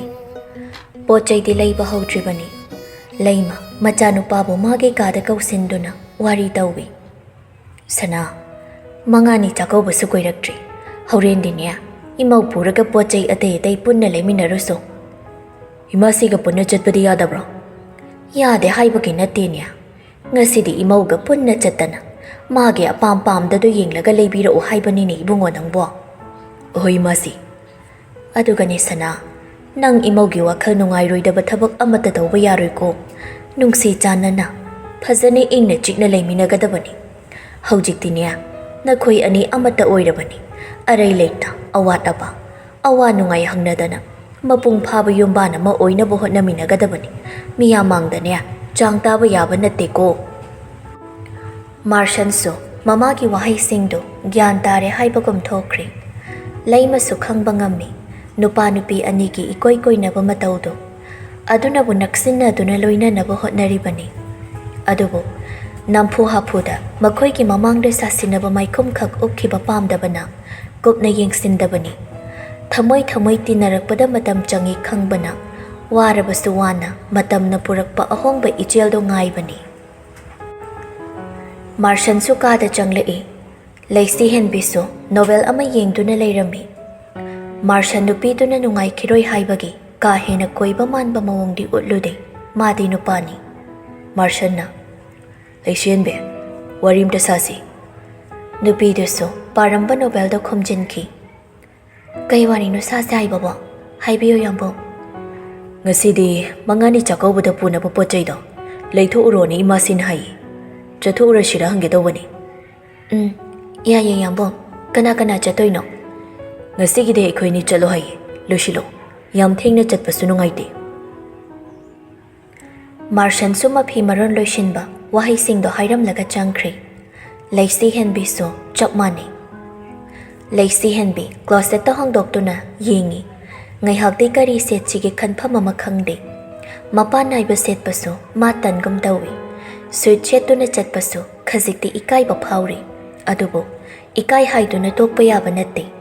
Neon green machogi suit tuga white machogi icham chambi tops tumaga lichilli. Flat tuga tongsinduna thorakli.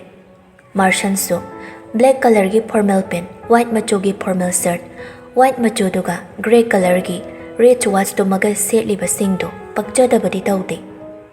Adubo, amana amabu phazay, phazade haibagi mityengli yengsinnarubadi tawde.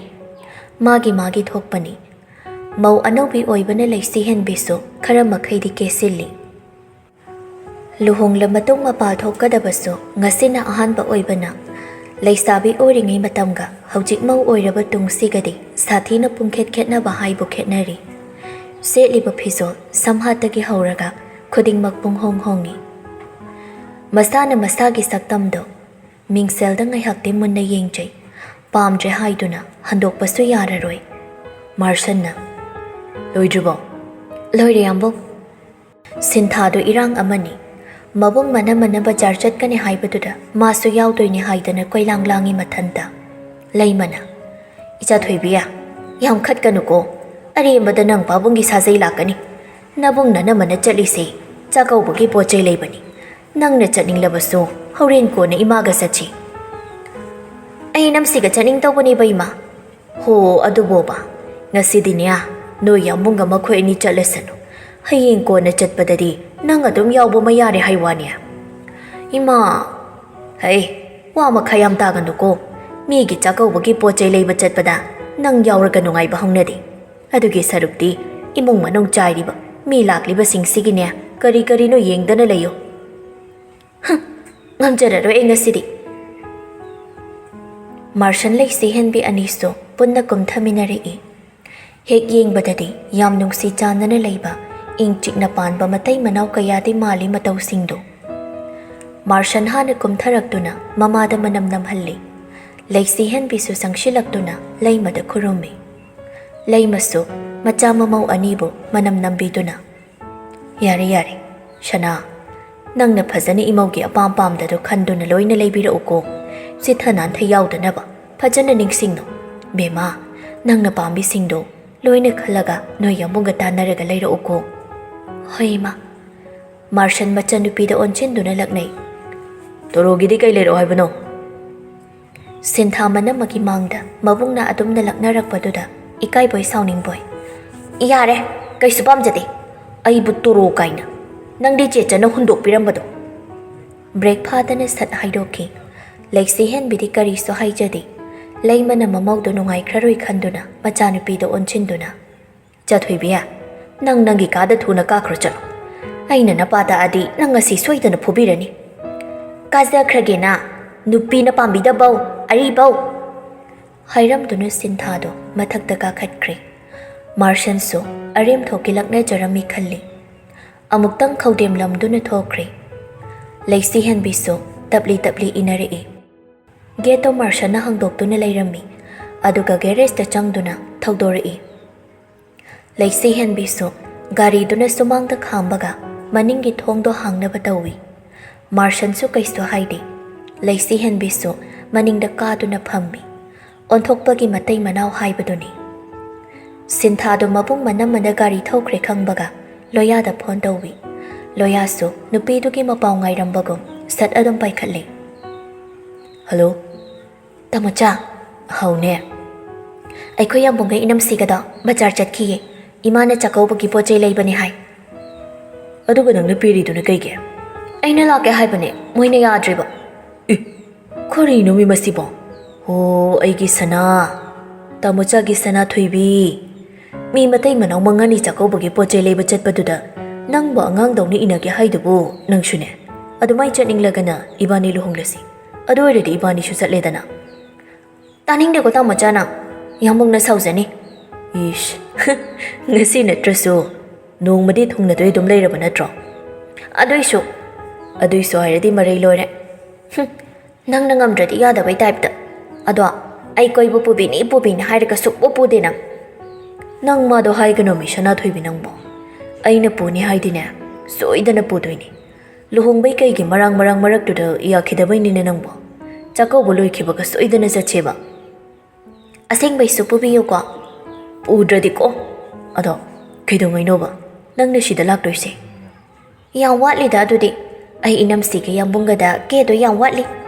Moy da kedraso. Inagtalay raga. Naningtam na kebido lao sanay bima. Loya na susintasi. Yang kahina luna daw jabani. Anganga oibaga. Piklingay matamdagi pukjel kanglakbaga. Nung sinungon ki lambi sida kongdarak pamikupta ni Henkri. Nupisi but hamoy na naksinjaba. Sinthaso. Amuk na pikliba angang na mabung daningay tawbogom. Amuk na nung sinabamisag amada oy nabagom tawjabani. Makada na ningthem laymado wari tawri. Ningthem na. Najaga na mogosi na karom thogadoy no khangdra tawrisi. Nong mata haraw kaungnabasa ude. Aikoy na khara phagadra na shilubasina. Hena phadrabara khangde. Samkhya. Kanadabada kokso pangsada sazinbinuda. Thuoba malakjasano. Moy aniso khangna chanadana. Luhong kayhong lakpa natabanina kharadi khamuk tawba tabanine. Adom tapna naksinjar kanida. Thoyna khanjin biruno. Khondaba yadabanini. Ainadi phanayam haibani. Ichana apama matamda lawjasano haidana. Nangna hekta hathu nang laroidabagi mawang amatawido. Ay gyan tade. Ho ay na loy na panabasinge. Namit humni khagta ngairi da na laibasya. Moy sulak ta ngairi. Khang nung sinabadudi kadhaidagi yaniya. Matam kharadi changba tabani dana. Ningthem sora masang no hondoi. Somdana kamdauri. Henja thoibido mama da mari tauri. Mama, nini manak chache. Nini di mama, nini manak chache ba. Ningthi machanupi da pamduna. Chathoibiya, nini do lakdoini. Haying mathangda. Nangi achapot ahawba, dress pachaba. Sanapot ka mayam malayrakdoini. Ichadi niya maram yam mokpani. Ningay do yade ko. Si, sanadi maramoi. Mama na nini lakani haraga sung lakti hek lakte. Ay nini pame mama. Ningthi machanupi do pamduna. Them na balakni. Wanglim basu thabak chathok lubada hanjilakpani. Machana ningay tawbaduda ningthi da gilaw na pammi. Ichada mamana kari haibagino. Ichana kapisibo. Si, kapkanusi. Icha warani. Papa, nine kaubiyo. Nine do, nangi dress pachaba. Barbie masamga mayam sangbido. Aduga achapot kane. Ichagi laiba chatkhiba. Hayengi hek next laktoini. Kapayade ko. Mari tawradine. Nine la oidoini. Angang to makut ani tawduna. Law haina kauri. Matawduda Wanglemba sumathwai nungai badi watli. Adubo, machadudi sung kaphanduna thamba yadaba maramna. Haima, icha thoibigi gari dudi kadai chatkre. Do thaushira. Icha thoibi do thaushira. No. Adudine, mama ka ikhoi ahum mugi yengba chalushira icha sana. Angang do yadi ningai tawduna lei. Wanglembana. Nine do, handak lakpadagine sukchat chalhalarushi. Papa na phara thamage. Papa, asing bay nine chalhanganu ko. Chalhaluyi. Icha thoibigi nine se sum pharaga thamawradoini. Wanglembana henja thoibibu themjinbi. Somdana bajar yauri matai manau anido. Wahai ahen baso amata hainadi.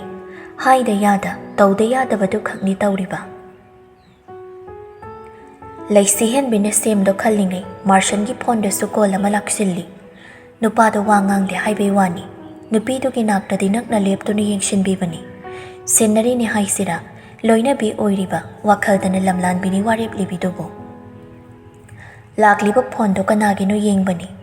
Oiram liba misak do da bit irai laita silent hamjenduna phone do pocket hapchilli. Laishen be. Nupi do nupa mangon de yeng laktuna. Kay hai kayang ba? Aday kay layda watkine. Ayang ba di siya dagilo inalaw ba da surani? Peket kaya chapot karaga sanapot kalaw hisira. Nang siya day apama kay daw. Punna haikro. Ato ka awat pa do sulay rurasi. Hoyang bong. Laisihan bidi. Nupama ki wakal na kari kan ba? Kari paw ba kanjilude. Kanjin ba supam de. Lanjen bido. Nupama po nahanda ki koisen chenarak pani. Ngasiso, mamana bina nupado bajar chat krepaw tabada. Langtak na ba amada, kaurang behin man bana. Tawpam amakangda, tunggi haibado kanjilu da lakpani. Managda Lamlanbi amana, Martian gi managda loy na bini haito na leplibado ubada ni hinkri. Mikup sida, masagi maral amadi, nupasi luhong labani. Hana kong magi maning makatam bado yararoy haiba kantaba natte. Prap jangshilak na, kantaba tawda, Martian gi makut to tapayrui. Kanghawda na oirakpa matawda, ani do nupi do da kangyeng nari. Mikup karagiwani, Martian nupi mana payrakpa makut to, lautok to na, tap na intoi. Hine, ay ko'y nilawrishing sige paisa kaya targe. Lising mariga cha mga tari bungo, atay kari haplak hoge. Yare ni hujikidi, amuk changlaga awada payeng lagi. Martian pochay singdo thang do na, gari da hapchin bahawki. Mun na yengi mataw do, laisihan bidi, gari no tawri basi kan banata na, jinba lana, gari gino, nang bukanano, gari marilay na do na, ay ki oida bamagi kudang butaray na samlari bano, hay bawahang sinaching ba amatahang lakte. Martian pochay do thang baloy rabada, laisihan bigi kudang do tapay do na chingki. Ikay kangda, nipido sutana do na. Yambo, Martian onthorak do na. Nang na matang matam, mathong maramasu yam khang disigagino. Ay ki punchida gari manghan takhan daw ba, ay ngonda waba pido walige. Nang sibu karam manupino. Nang gina sadu de ikay bahay basa. Machet amata pagtrisibu karam daw chano. Tha ama nang udana, nang ga paw paw na dana. Nang ginawa na paw amat tihik dada na lay ba daw. Ay ang wayamok. Nang nalamlanbi ka naging aksam do kundo hukiba. Ay ki imang da Lamlanbi magi kudang taray na samkibada. Ay kalagpa paw gano yadi. Tamoy da pawri ba singse. Sandok na dakto na awaba si tamtok paso ay di hayte. Martian kumde. Nupi magi wahay singdo ki paw kumpining baso oidi.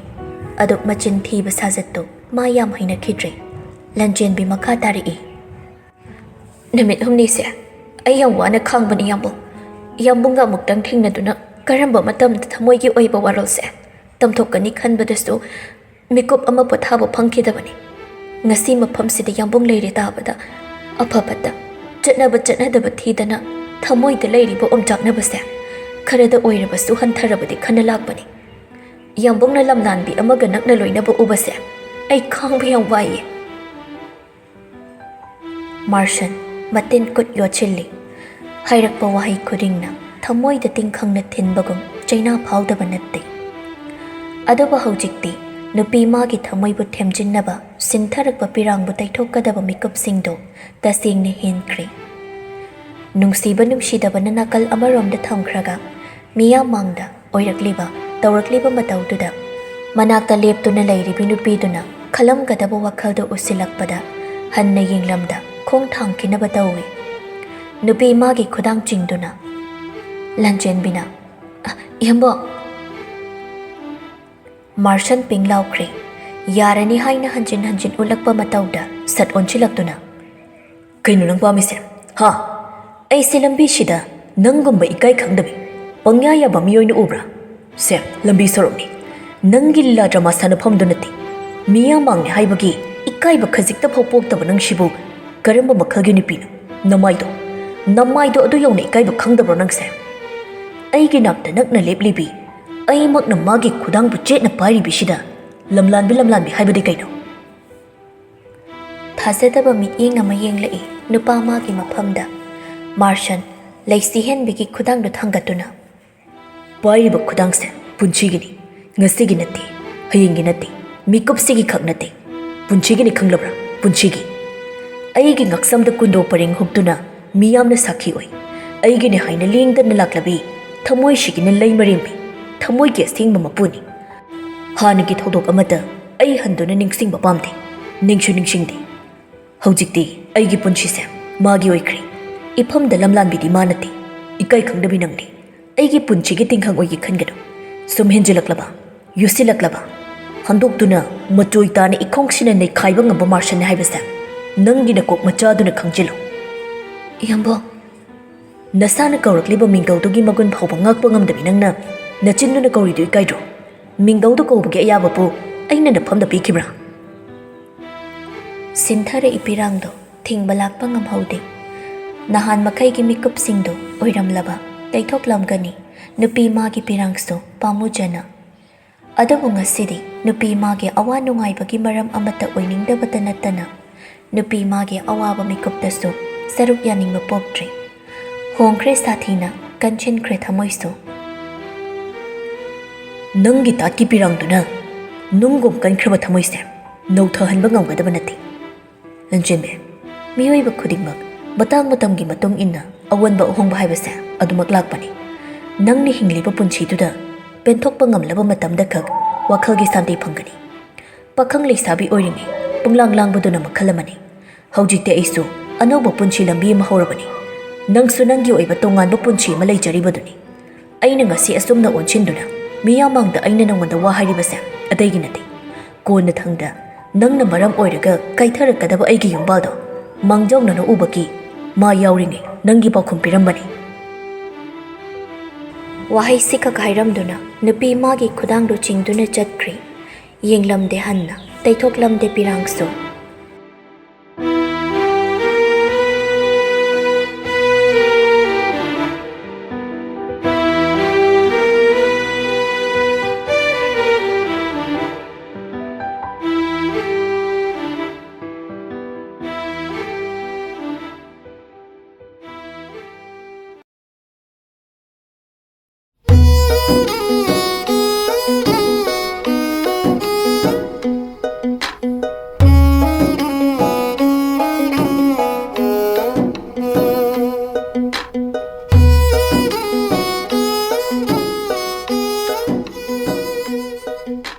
ꯅꯨꯃꯤꯗꯥꯡꯒꯤ ꯃꯇꯝꯅꯤ ꯃꯥꯔꯁꯟ ꯅꯨꯄꯤꯗꯨꯒꯤ ꯃꯥꯡꯗ ꯃꯥꯅ ꯉꯁꯥꯏ ꯇꯧꯈ꯭ꯔꯤꯕ ꯃꯇꯧꯗꯣ ꯈꯔꯁꯨ ꯏꯀꯥꯏꯒꯨꯝ ꯀꯔꯤ ꯈꯜꯂꯝꯅꯤ ꯍꯥꯏꯅꯁꯨ ꯋꯥꯈꯜꯗ ꯈꯜꯂꯤ ꯑꯗꯨꯕꯨ ꯅꯨꯄꯥꯅꯤ ꯈꯟꯅꯤꯡꯕ ꯈꯟꯁꯅꯨ ꯃꯅꯥꯛꯇ ꯂꯩꯔꯤꯕꯤꯁꯤ ꯃꯥꯒꯤ ꯂꯣꯏꯅꯕꯤꯅꯤ ꯂꯝꯂꯥꯟꯕꯤ ꯅꯠꯇꯦ ꯈꯟꯗꯨꯅ ꯇꯦꯔꯦꯁꯇꯒꯤ ꯃꯈꯥꯗ ꯀꯨꯝꯊꯔꯛꯏ ꯂꯩ ꯃꯅꯤꯡꯊꯦꯝꯁꯨ ꯃꯆꯥ ꯃꯃꯧ ꯑꯅꯤꯒꯤ ꯃꯇꯧꯗ ꯀꯅꯥꯅꯁꯨ ꯑꯌꯦꯠ ꯑꯄꯟ ꯄꯤꯔꯨꯗꯦ ꯊꯃꯣꯏ ꯑꯅꯤ ꯃꯁꯥ ꯃꯁꯥ ꯌꯥꯅꯗꯨꯅ ꯅꯨꯡꯁꯤ ꯆꯥꯟꯅꯅ ꯂꯩꯔꯛꯄꯗꯣ ꯃꯃꯥ ꯃꯄꯥ ꯑꯣꯏꯔꯤꯕ ꯃꯈꯣꯏꯅꯁꯨ ꯉꯥꯏꯔꯤꯀꯣ ꯃꯥꯔꯁꯟꯁꯨ ꯈꯔꯗꯤ ꯏꯀꯥꯏꯔꯕꯅꯤ ꯑꯗꯨꯕꯨ ꯀꯥꯗ ꯆꯪꯂꯛꯏ ꯅꯨꯄꯤꯗꯨꯁꯨ ꯐꯝ ꯁꯦꯝꯕ ꯂꯣꯏꯗꯨꯅ ꯐꯃꯨꯡ ꯀꯥꯔꯝꯂꯦ꯫ ꯃꯥꯁꯨ ꯐꯅꯌꯥꯝꯅ ꯅꯨꯡꯁꯤꯅꯗꯨꯅ ꯌꯨꯝꯁꯤꯗ ꯂꯥꯛꯄꯃꯛ ꯅꯠꯇ꯭ꯔꯕꯁꯨ ꯃꯄꯨꯔꯣꯏꯕꯅꯤ ꯍꯥꯏꯅ ꯂꯩꯔꯕ ꯅꯨꯄꯥꯗꯨꯗ ꯑꯇꯣꯞꯄ ꯂꯝꯂꯥꯟꯕꯤ ꯀꯅꯥꯅ ꯅꯛꯁꯤꯟꯕ ꯑꯃꯗꯤ ꯃꯥꯒꯤ ꯄꯨꯟꯁꯤꯒꯤ ꯌꯥꯝꯅ ꯃꯔꯨ ꯑꯣꯏꯕ ꯃꯤꯁꯛꯀꯨꯝ ꯇꯧꯕ ꯃꯥꯟꯕ ꯃꯇꯧꯗ ꯃꯊ꯭ꯋꯥꯏꯗꯨ ꯅꯨꯡꯉꯥꯏꯐꯝꯗꯤ ꯈꯪꯖꯕ ꯅꯠꯇꯦ꯫ ꯊꯃꯣꯏꯒꯤ ꯃꯔꯣꯜꯅ ꯇꯝꯊꯣꯛꯇꯅ ꯂꯣꯟꯅꯕꯨ ꯈꯪꯂꯕ꯭ꯔ ꯃꯇꯧꯗꯣ ꯅꯨꯄꯤ ꯑꯣꯏꯕꯤ ꯃꯥꯒꯤ ꯂꯣꯟꯊꯣꯛꯇꯕ ꯊꯃꯣꯏ ꯋꯥꯔꯣꯜꯗꯣ ꯇꯥꯕꯤꯔꯕ꯭ꯔꯥ ꯅꯨꯄꯥ ꯑꯣꯏꯕ ꯃꯥꯅꯁꯨ ꯆꯪꯁꯤꯜꯂꯛꯏ ꯅꯨꯄꯤꯗꯨꯒꯤ ꯃꯅꯥꯛ ꯇꯝꯅ ꯈꯣꯡꯊꯥꯡ ꯇꯞꯂꯞꯅ ꯊꯥꯡꯗꯨꯅ꯫ ꯂꯩꯁꯦꯟꯕꯤ꯫ ꯅꯨꯄꯤꯗꯨ ꯍꯤꯞꯊꯔꯕꯅꯤ ꯑꯗꯨꯕꯨ ꯀꯧꯔꯛꯄꯗꯨꯗ ꯍꯧꯒꯠꯇꯨꯅ ꯐꯝꯃꯤ꯫ ꯃꯥꯔꯁꯟ ꯀꯥꯡꯈꯟꯗꯨ ꯊꯦꯒꯠꯇꯨꯅ ꯀꯥꯡꯈꯟ ꯆꯩꯈꯣꯛꯇꯨꯗ ꯌꯦꯠꯁꯤꯜꯂꯒ ꯅꯨꯄꯤꯗꯨꯒꯤ ꯅꯥꯛꯇ ꯐꯝꯊꯩ꯫ ꯂꯩꯁꯤꯍꯟꯕꯤꯁꯨ ꯃꯁꯥꯗꯨ ꯈꯖꯤꯛꯇꯤ ꯍꯩꯅꯗꯕ ꯐꯥꯎꯏ ꯑꯗꯨꯕꯨ ꯃꯥ ꯇꯨꯃꯤꯟ ꯂꯩ, ꯃꯆꯤꯁꯨ ꯂꯦꯡꯗꯦ, ꯍꯩꯅꯗꯕ ꯃꯇꯧꯁꯨ ꯎꯠꯇꯦ꯫ ꯃꯥꯔꯁꯟꯅ "ꯅꯪ ꯑꯩꯕꯨ ꯁꯣꯏꯗꯅ ꯂꯥꯟꯅ ꯂꯧꯔꯝꯒꯅꯤ"꯫ ꯂꯧꯗꯤꯌꯦ ꯌꯥꯝꯕꯨꯡ, ꯀꯩꯒꯤ ꯑꯩꯅ ꯌꯥꯝꯕꯨꯡꯗ ꯂꯥꯟꯅ ꯂꯧꯗꯣꯏꯅꯣ? ꯂꯩꯁꯦꯟꯕꯤ, ꯄꯨꯟꯁꯤꯁꯦ ꯑꯩꯅ ꯄꯥꯝꯕ, ꯑꯩꯅ ꯑꯣꯏꯍꯟꯅꯤꯡꯕ ꯉꯥꯛꯇ ꯑꯣꯏꯍꯟꯕ ꯌꯥꯔꯝꯃꯗꯤ ꯅꯨꯡꯉꯥꯏꯔꯣꯏꯗ꯭ꯔꯅꯦ? ꯅꯪ ꯑꯩꯕꯨ ꯂꯥꯟꯅ ꯈꯟꯒꯅꯣ꯫ ꯍꯥꯟꯅ ꯑꯣꯏꯔꯁꯨ ꯑꯩ ꯍꯧꯖꯤꯛꯇꯤ ꯃꯃꯥꯡꯒꯤ ꯄꯨꯟꯁꯤꯒꯨꯝ ꯍꯤꯡꯕ ꯌꯥꯗ꯭ꯔꯦ꯫ ꯍꯧꯖꯤꯛꯇꯤ ꯑꯩꯒꯤꯁꯨ ꯄꯨꯟꯁꯤ ꯑꯃ, ꯂꯦꯡꯗ꯭ꯔꯕ ꯂꯣꯏꯅꯕꯤ ꯑꯃ ꯂꯩꯔꯦ꯫ ꯑꯇꯣꯞꯄ ꯂꯝꯂꯩꯃ ꯑꯃꯗ ꯑꯩꯒꯤ ꯑꯣꯏꯕ ꯌꯨꯝꯂꯩꯃ ꯑꯃ ꯂꯩꯅ ꯃꯤꯆꯤꯅ ꯌꯦꯡꯒꯗꯕ ꯃꯤꯍꯧ ꯆꯥꯎꯕ ꯃꯄꯨꯔꯣꯏꯕꯗꯣ ꯑꯩꯗꯤ ꯑꯣꯏꯕ ꯄꯥꯝꯗꯦ, ꯑꯣꯏꯁꯨ ꯑꯣꯏꯔꯣꯏ꯫ ꯏꯉꯥꯎ ꯉꯥꯎꯔꯤ ꯅꯨꯄꯤꯗꯨꯗꯤ ꯅꯨꯄꯥꯗꯨꯒꯤ ꯃꯇꯧꯗꯨꯗ꯫ ꯅꯨꯄꯥꯗꯨ ꯏꯀꯥꯏ ꯈꯥꯡꯗꯒꯤ ꯀꯪ ꯀꯣꯠꯂꯤ꯫ "ꯅꯪ ꯉꯁꯥꯏꯒꯤꯗꯣ ꯑꯁꯦꯡꯕꯩ ꯀꯩꯁꯨ ꯈꯟꯗ꯭ꯔꯣ ꯍꯥꯏꯁꯦ?" "ꯈꯟꯗꯤꯌꯦ, ꯑꯗꯨꯗ ꯀꯩꯕꯨ ꯈꯟꯅꯤꯡꯉꯥꯏ ꯌꯥꯎꯒꯦ ꯌꯥꯝꯕꯨꯡ?" ꯅꯨꯄꯥꯗꯨ ꯐꯃꯨꯡꯗꯨꯗ ꯐꯠ ꯀꯥꯈꯠꯂꯛꯏ꯫ ꯑꯗꯨ ꯈꯛꯇꯗ ꯅꯨꯄꯤꯗꯨ ꯃꯆꯤ ꯂꯦꯡꯉꯤ, ꯃꯇꯧꯗꯨꯅ ꯍꯩꯅꯗꯦ ꯇꯥꯛꯂꯤꯒꯨꯝ꯫ ꯃꯥꯔꯁꯟ ꯅꯨꯄꯤꯗꯨꯒꯤ ꯃꯈꯨꯠꯇꯣ ꯆꯦꯠꯅ ꯄꯥꯏꯁꯤꯜꯂꯛꯇꯨꯅ "ꯅꯪꯕꯨ ꯀꯩꯁꯨ ꯈꯟꯗꯦ ꯍꯥꯏꯗꯥꯏꯅꯦ?" ꯅꯨꯄꯤꯗꯨ ꯍꯣꯏ ꯍꯥꯏꯒꯨꯝ ꯃꯀꯣꯛ ꯅꯣꯝꯃꯤ꯫ ꯅꯨꯄꯥꯗꯨꯁꯨ ꯃꯈꯥ ꯇꯥꯏ꯫ "ꯑꯗꯨꯒ ꯀꯩꯒꯤꯅꯣ ꯍꯩꯅꯗꯕ ꯃꯇꯧ ꯎꯠꯂꯤꯁꯦ ꯑꯩꯉꯣꯟꯗ? ꯑꯩꯁꯦ ꯅꯪꯒꯤ ꯀꯅꯥꯅꯣ?"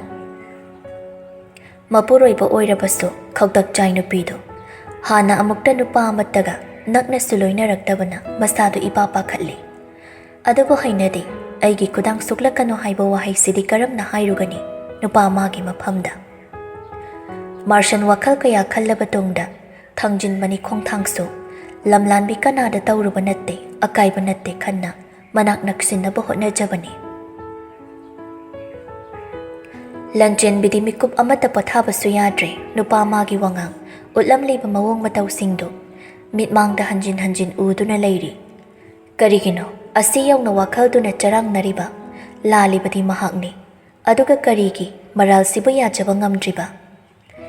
ꯌꯦꯡꯉꯤ ꯄꯦꯟꯖꯗ ꯅꯣꯡꯗꯣꯜ ꯊꯛꯇ ꯊꯣꯛꯂꯤꯕ ꯊꯥꯖ ꯃꯍꯥꯛꯇꯣ ꯁꯣꯜꯂꯤ ꯆꯥꯛꯅ ꯀꯂꯛꯅ꯫ "ꯌꯥꯝꯕꯨꯡ, ꯅꯪꯒꯤ ꯊꯃꯣꯏꯅ ꯑꯗꯨꯛ ꯊꯨꯅ ꯍꯣꯡꯂꯝꯒꯅꯤ ꯍꯥꯏꯕꯗꯤ ꯇꯥꯏꯕꯪꯁꯤꯗ ꯇꯣꯛꯈ꯭ꯔꯒ ꯃꯪꯂꯥꯟꯗ ꯐꯥꯎꯕ ꯑꯁꯥ ꯊꯝꯈꯤꯗꯕꯅꯤ꯫ ꯀꯔꯤꯒꯤꯅꯣ ꯈꯪꯗꯦ, ꯑꯩꯒꯤ ꯑꯣꯏꯕ ꯌꯥꯔꯔꯣꯏ, ꯂꯥꯞꯅꯔꯦ ꯇꯥꯝꯅꯔꯦ, ꯏꯁꯥꯅ ꯈꯪꯅ ꯅꯪꯕꯨ ꯑꯩꯒꯤ ꯑꯣꯏꯅꯤꯡꯕ ꯐꯥꯎꯔꯤꯕ꯫ ꯅꯨꯡꯁꯤꯕ ꯅꯠꯇ꯭ꯔꯕꯁꯨ ꯑꯩ ꯅꯪꯕꯨ ꯀꯂꯛ ꯈꯝꯕꯟꯕꯅ ꯑꯉꯥꯎꯕꯤꯁꯨ ꯑꯣꯏꯒꯗꯧꯔꯤ, ꯑꯣꯏꯍꯟꯕꯅꯦ ꯑꯩꯕꯨ ꯊꯃꯣꯏ ꯄꯥꯟꯗꯕꯤꯁꯨ ꯅꯪꯅ." ꯍꯧꯈꯤꯕꯗ ꯃꯥꯅ ꯇꯧꯈꯤꯕ ꯑꯁꯣꯏꯕ ꯑꯔꯥꯟꯕꯁꯤꯡꯗꯨꯗꯤ ꯅꯤꯡꯁꯤꯡꯕ ꯉꯝꯖꯗ꯭ꯔꯤ꯫ ꯑꯉꯛꯄꯅꯤꯀꯣ ꯃꯤꯑꯣꯏꯕ ꯑꯩꯈꯣꯏꯒꯤ ꯋꯥꯈꯜꯁꯤ꯫ ꯏꯁꯥ ꯏꯁꯥꯒꯤ ꯑꯁꯣꯏꯕ ꯑꯔꯥꯟꯕꯅ ꯈꯪꯖꯕ ꯉꯝꯗꯕ, ꯑꯗꯨꯒ ꯑꯩꯈꯣꯏꯅ ꯇꯧꯔꯨꯕ ꯐꯠꯇꯕꯗꯨꯒꯤ ꯃꯍꯩ ꯐꯪꯕꯗꯅ ꯇꯛꯁꯤ ꯁꯣꯟꯕ꯫ ꯄꯨꯡꯗꯣ 10ꯃꯨꯛꯇꯤ ꯍꯦꯟꯖꯤꯟꯈ꯭ꯔꯕꯅꯤ꯫ ꯁꯤꯟꯊꯥ, ꯃꯃꯥ ꯃꯄꯥ, ꯃꯕꯨꯡ ꯄꯨꯝꯅꯃꯛ ꯃꯁꯥ ꯃꯁꯥꯒꯤ ꯀꯥꯗ ꯂꯦꯡꯗꯅ ꯂꯩꯅꯈ꯭ꯔꯦ ꯈꯪꯂꯕꯗ ꯂꯣꯌꯥꯗ ꯃꯦꯁꯦꯖ ꯑꯃ ꯊꯥꯏ꯫ "ꯇꯥꯃꯣꯆꯥ, ꯃꯌꯥꯝ ꯂꯣꯏꯅꯃꯛ ꯆꯪꯅꯈ꯭ꯔꯦ, ꯋꯥꯔꯤ ꯁꯥꯅꯤꯡꯉꯗꯤ ꯀꯣꯜ ꯇꯧꯔꯛꯑꯣ." ꯃꯥꯅ ꯍꯥꯟꯅ ꯇꯧꯔꯁꯨ ꯌꯥꯕꯗꯨꯗ ꯑꯣꯏꯅꯅꯤꯡꯉꯥꯏꯅꯤ ꯇꯧꯔꯤꯕꯗꯨ꯫ ꯂꯣꯌꯥꯁꯨ ꯑꯋꯥꯏ ꯑꯈꯨꯝ ꯇꯧꯔꯨꯗꯤ ꯅꯨꯄꯤꯗꯨꯅ ꯍꯥꯏꯔꯤꯕꯗꯨꯃꯛ ꯈꯨꯗꯛꯇ ꯇꯧꯔꯛꯏ꯫ ꯂꯣꯌꯥꯅ "ꯏꯕꯥꯅꯤꯒꯤ ꯅꯨꯡꯁꯤꯅꯔꯤꯕ ꯈꯨꯅꯨꯡꯁꯤꯟ ꯑꯁꯦ ꯍꯨꯔꯥꯜꯂ ꯆꯥꯕꯅ ꯍꯦꯟꯅ ꯍꯥꯎꯏ ꯀꯥꯏ ꯍꯥꯏꯅꯕꯗꯨꯅꯤ." "ꯑꯣ, ꯑꯁꯨꯛ ꯋꯥꯅ ꯉꯥꯏꯔꯤꯁꯦ ꯑꯗꯨꯃꯥꯏ ꯆꯥꯡꯗꯝꯅꯅꯕ ꯑꯣꯏꯔꯦ, ꯊꯝꯃꯣꯔꯥ?"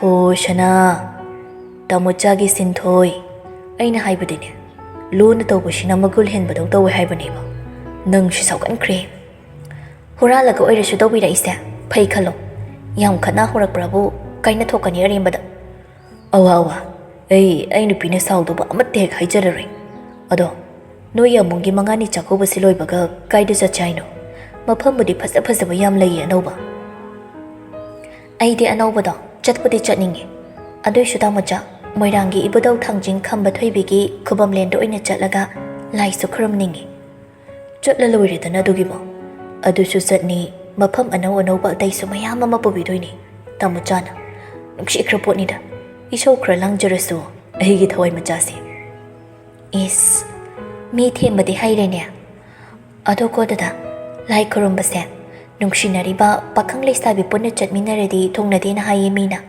ꯆꯨꯝꯕ ꯂꯥꯟꯕꯩꯗꯤ ꯈꯪꯗ꯭ꯔꯦ ꯍꯣꯏ ꯄꯨꯟꯅ ꯆꯠꯄ ꯌꯥꯗꯕ ꯈꯨꯕꯝꯁꯨ ꯃꯌꯥꯝ ꯑꯃꯗꯤ ꯂꯩ ꯍꯥꯏꯕꯅꯤ ꯑꯩꯁꯨ ꯃꯅꯨꯡ ꯍꯟꯖꯤꯟꯅꯗꯤ ꯈꯪꯗꯦ ꯃꯤꯒꯤ ꯋꯥꯈꯜꯗꯁꯨ ꯂꯩꯔꯦ ꯑꯗꯣ ꯃꯣꯏꯔꯥꯡꯒꯤ ꯈꯝꯕ ꯊꯣꯏꯕꯤꯒꯤꯗ ꯆꯠꯄꯗꯤ ꯀꯩꯁꯨ ꯀꯥꯏꯗꯦ ꯃꯈꯣꯏ ꯑꯅꯤꯗꯤ ꯅꯨꯡꯁꯤ ꯅꯨꯡꯉꯣꯟꯒꯤꯅꯤ ꯃꯣꯏ ꯑꯅꯤꯗ ꯈꯨꯔꯨꯝꯖꯕꯗ ꯏꯕꯥꯅꯤꯁꯦ ꯀꯩꯗꯧꯉꯩꯗ ꯁꯦꯠꯇꯣꯛ ꯈꯥꯏꯗꯣꯛꯅꯔꯨꯏ ꯄꯨꯛꯆꯦꯜ ꯁꯦꯡꯅ ꯊꯃꯣꯏ ꯁꯦꯡꯅ ꯑꯃꯠꯇ ꯑꯣꯏꯅ ꯄꯟꯊꯨꯡ ꯌꯧꯖꯒꯦ ꯍꯥꯏꯅ ꯄꯨꯛꯅꯤꯡ ꯑꯅꯤ ꯂꯣꯡꯗꯅ ꯅꯤꯃꯤꯟꯅꯔꯨꯁꯤ ꯎꯟꯅꯔꯦ ꯈꯠꯅꯩ ꯎꯟꯅꯗ꯭ꯔꯦ ꯊꯤꯅꯩ ꯑꯃꯨꯛꯁꯨ ꯕ꯭ꯂꯣꯛ ꯄꯤꯒꯅꯤ ꯄꯥꯎ ꯐꯥꯎꯅꯔꯣꯏ ꯍꯥꯏꯅ ꯐꯦꯠ ꯂꯩꯊꯣꯛꯀꯅꯤ ꯅꯨꯄꯤ ꯃꯥꯅ ꯑꯗꯨꯕꯨ ꯄꯨꯡ ꯐꯥꯅ ꯂꯥꯞꯊꯣꯛꯅꯕ ꯉꯝꯗꯦ ꯍꯪꯂꯛꯏ ꯍꯔꯥꯎꯅ ꯈꯪꯅꯤꯡꯕ ꯂꯥꯡꯇꯛꯅꯕ ꯑꯃꯒ ꯂꯣꯏꯅꯅ ꯑꯌꯥ ꯑꯁꯦꯡꯕꯩꯁꯨ ꯑꯗꯨꯗ ꯈꯨꯔꯨꯝꯕꯗꯤ ꯁꯨꯀꯥꯏ ꯀꯥꯏꯅꯔꯣꯏꯗ꯭ꯔꯥ ꯇꯥꯃꯣꯆꯥ ꯑꯗꯨꯗꯤ ꯈꯔ ꯊꯨꯅ ꯈꯨꯔꯨꯝꯖꯔꯨꯔꯁꯤ ꯌꯥꯝꯕꯨꯡꯅ ꯊꯤꯡꯉꯁꯨ ꯏꯃꯥꯁꯤ ꯄꯥꯕꯨꯡꯅ ꯌꯥꯗ꯭ꯔꯁꯨ ꯁꯨꯀꯥꯏ ꯀꯥꯏꯅꯗꯅꯕ ꯍꯣꯏ ꯆꯠꯁꯤ ꯏꯕꯨꯙꯧ ꯊꯥꯡꯖꯤꯡꯁꯨ ꯈꯨꯔꯨꯝꯖꯁꯤ ꯃꯥꯗꯤ ꯁꯟꯗꯦ ꯈꯛꯊꯣꯡ ꯍꯥꯡꯉꯤ ꯍꯥꯏꯕꯅꯤ ꯄꯟꯊꯨꯡ ꯌꯧꯕꯒꯤ ꯑꯁꯥꯗ ꯇꯥꯎꯔꯤ ꯅꯨꯄꯥ ꯅꯨꯄꯤ ꯑꯅꯤꯗꯣ ꯁꯤꯟꯊꯥꯗꯤ ꯄꯪꯍꯥꯗ ꯍꯔꯥꯎꯈ꯭ꯔꯦ ꯂꯣꯌꯥꯁꯨ ꯅꯨꯄꯤ ꯃꯥꯒꯤ ꯍꯔꯥꯎꯖꯕ ꯃꯇꯧꯗ ꯐꯥꯒꯤ ꯖꯣꯒꯥꯏ ꯇꯧꯗꯨꯅ ꯍꯦꯟꯅ ꯍꯔꯥꯎꯍꯟꯅꯕ ꯍꯣꯠꯅꯖꯩ ꯑꯁꯤ ꯑꯣꯏꯔ ꯃꯥꯜꯂꯦ ꯅꯨꯡꯁꯤꯕꯒꯤ ꯃꯆꯠꯁꯤ ꯀꯤꯖꯕ ꯐꯥꯎꯗꯕꯁꯨ ꯅꯠꯇꯦ ꯅꯨꯄꯤꯗꯣ ꯃꯃꯥ ꯃꯕꯨꯡ ꯑꯃꯗꯤ ꯃꯄꯥꯕꯨꯡꯅ ꯈꯪꯈ꯭ꯔꯒ ꯌꯥꯔꯛꯂꯣꯏꯗ꯭ꯔꯥ ꯑꯌꯥꯕ ꯄꯤꯔꯛꯂꯣꯏꯗ꯭ꯔꯥ ꯈꯟꯕꯗ ꯀꯛꯉꯥꯎꯅꯔꯕ ꯄꯨꯟꯁꯤ ꯋꯥꯔꯕ ꯋꯥꯈꯜ ꯃꯥꯒꯤꯗꯤ ꯊꯤꯔꯤ ꯄꯣꯊꯥꯐꯝ ꯃꯁꯥ ꯃꯁꯥ ꯌꯥꯅꯗꯨꯅ ꯊꯃꯣꯏ ꯊꯃꯣꯏ ꯇꯤꯟꯅꯅ ꯅꯨꯡꯁꯤ ꯂꯝꯕꯤ ꯆꯠꯃꯤꯟꯅꯔꯝꯕ ꯈꯛꯅ ꯐꯪꯕ꯭ꯔꯥ ꯀꯥꯏꯅꯕꯒꯤ ꯃꯩꯆꯥꯛꯁꯤ ꯃꯁꯤ ꯆꯨꯝꯂꯦ ꯍꯥꯏꯔꯒꯅ ꯃꯥ ꯈꯛꯅ ꯈꯟꯖꯕ ꯃꯥ ꯈꯛꯅ ꯅꯨꯡꯁꯤꯔꯨꯕ ꯅꯨꯄꯤ ꯃꯥꯅ ꯂꯥꯞꯈꯤꯕꯗꯨꯅ ꯁꯥꯒꯩ ꯑꯃꯗ ꯇꯤꯟꯈꯤꯕꯗ ꯑꯣꯏꯍꯧꯔꯤꯕ ꯐꯤꯕꯝꯁꯤꯅ ꯀꯔꯤꯅꯦ ꯍꯥꯏꯅꯕ ꯍꯥꯏꯁꯤꯒꯦ ꯂꯤꯊꯣꯛꯇꯕ ꯑꯋꯥꯕ ꯊꯃꯣꯏꯗ ꯃꯗꯣꯝ ꯐꯨꯝꯗꯨꯅ ꯊꯝꯕꯒꯤ ꯃꯩꯆꯥꯛꯁꯤꯁꯨ ꯑꯁꯨꯛꯀꯤ ꯃꯇꯤꯛ ꯈꯥꯡꯕ ꯋꯥꯏ ꯐꯠꯇꯦ ꯈꯪꯉꯤ ꯋꯥꯔꯛꯄ ꯋꯥꯈꯜꯅ ꯂꯨꯝꯊꯔꯛꯄ ꯃꯤꯀꯨꯞꯇ ꯅꯤꯁꯥ ꯃꯥꯒ ꯃꯔꯨꯞ ꯑꯣꯏꯕꯁꯨ ꯑꯗꯨꯕꯨ ꯃꯁꯤ ꯅꯠꯇꯕ ꯃꯥꯒꯤ ꯑꯇꯣꯞꯄ ꯄꯥꯝꯕꯩ ꯑꯃ ꯁꯨꯛꯂꯩ ꯂꯩꯇ꯭ꯔꯕꯒꯨꯝ ꯇꯧꯏ ꯅꯨꯄꯥꯁꯤꯗꯤ ꯉꯥꯟꯊꯣꯏꯕ ꯃꯅꯥꯎꯒꯤ ꯍꯣꯡꯂꯛꯂꯤꯕ ꯃꯑꯣꯡꯗꯨꯗ ꯂꯣꯟꯅ ꯀꯨꯞꯅ ꯌꯦꯡꯁꯤꯟꯕꯅꯤ ꯇꯣꯝꯊꯤꯟꯅ ꯇꯦꯔꯦꯁꯇ ꯀꯥꯈꯤꯕꯒ ꯉꯥꯟꯊꯣꯏꯕꯁꯨ ꯃꯊꯛꯇ ꯀꯥꯈꯠꯂꯛꯏ ꯃꯤꯑꯣꯏ ꯀꯌꯥꯅ ꯑꯋꯥꯕ ꯀꯥꯎꯗꯨꯅ ꯄꯣꯊꯥꯅꯕ ꯅꯨꯡꯗꯥꯡꯒꯤ ꯃꯇꯝꯁꯤꯅ ꯀꯅꯥꯒꯨꯝꯕ ꯈꯔꯒꯤ ꯃꯐꯝꯗꯗꯤ ꯊꯃꯣꯏꯗ ꯂꯩꯔꯤꯕ ꯄꯨꯕ ꯊꯥꯡꯕ ꯉꯝꯗ꯭ꯔꯕ ꯑꯋꯥꯕ ꯃꯩꯆꯥꯛꯇꯨꯅ ꯆꯥꯛꯂꯛꯇꯨꯅ ꯈꯪꯐꯝ ꯈꯪꯗ ꯅꯣꯡꯁꯤꯗꯕꯨ ꯉꯥꯜꯂꯕꯗꯤ ꯍꯥꯏꯅ ꯉꯥꯏꯗꯨꯅ ꯂꯩꯕ ꯃꯤꯒꯤ ꯃꯁꯤꯡꯁꯨ ꯀꯌꯥꯅꯤ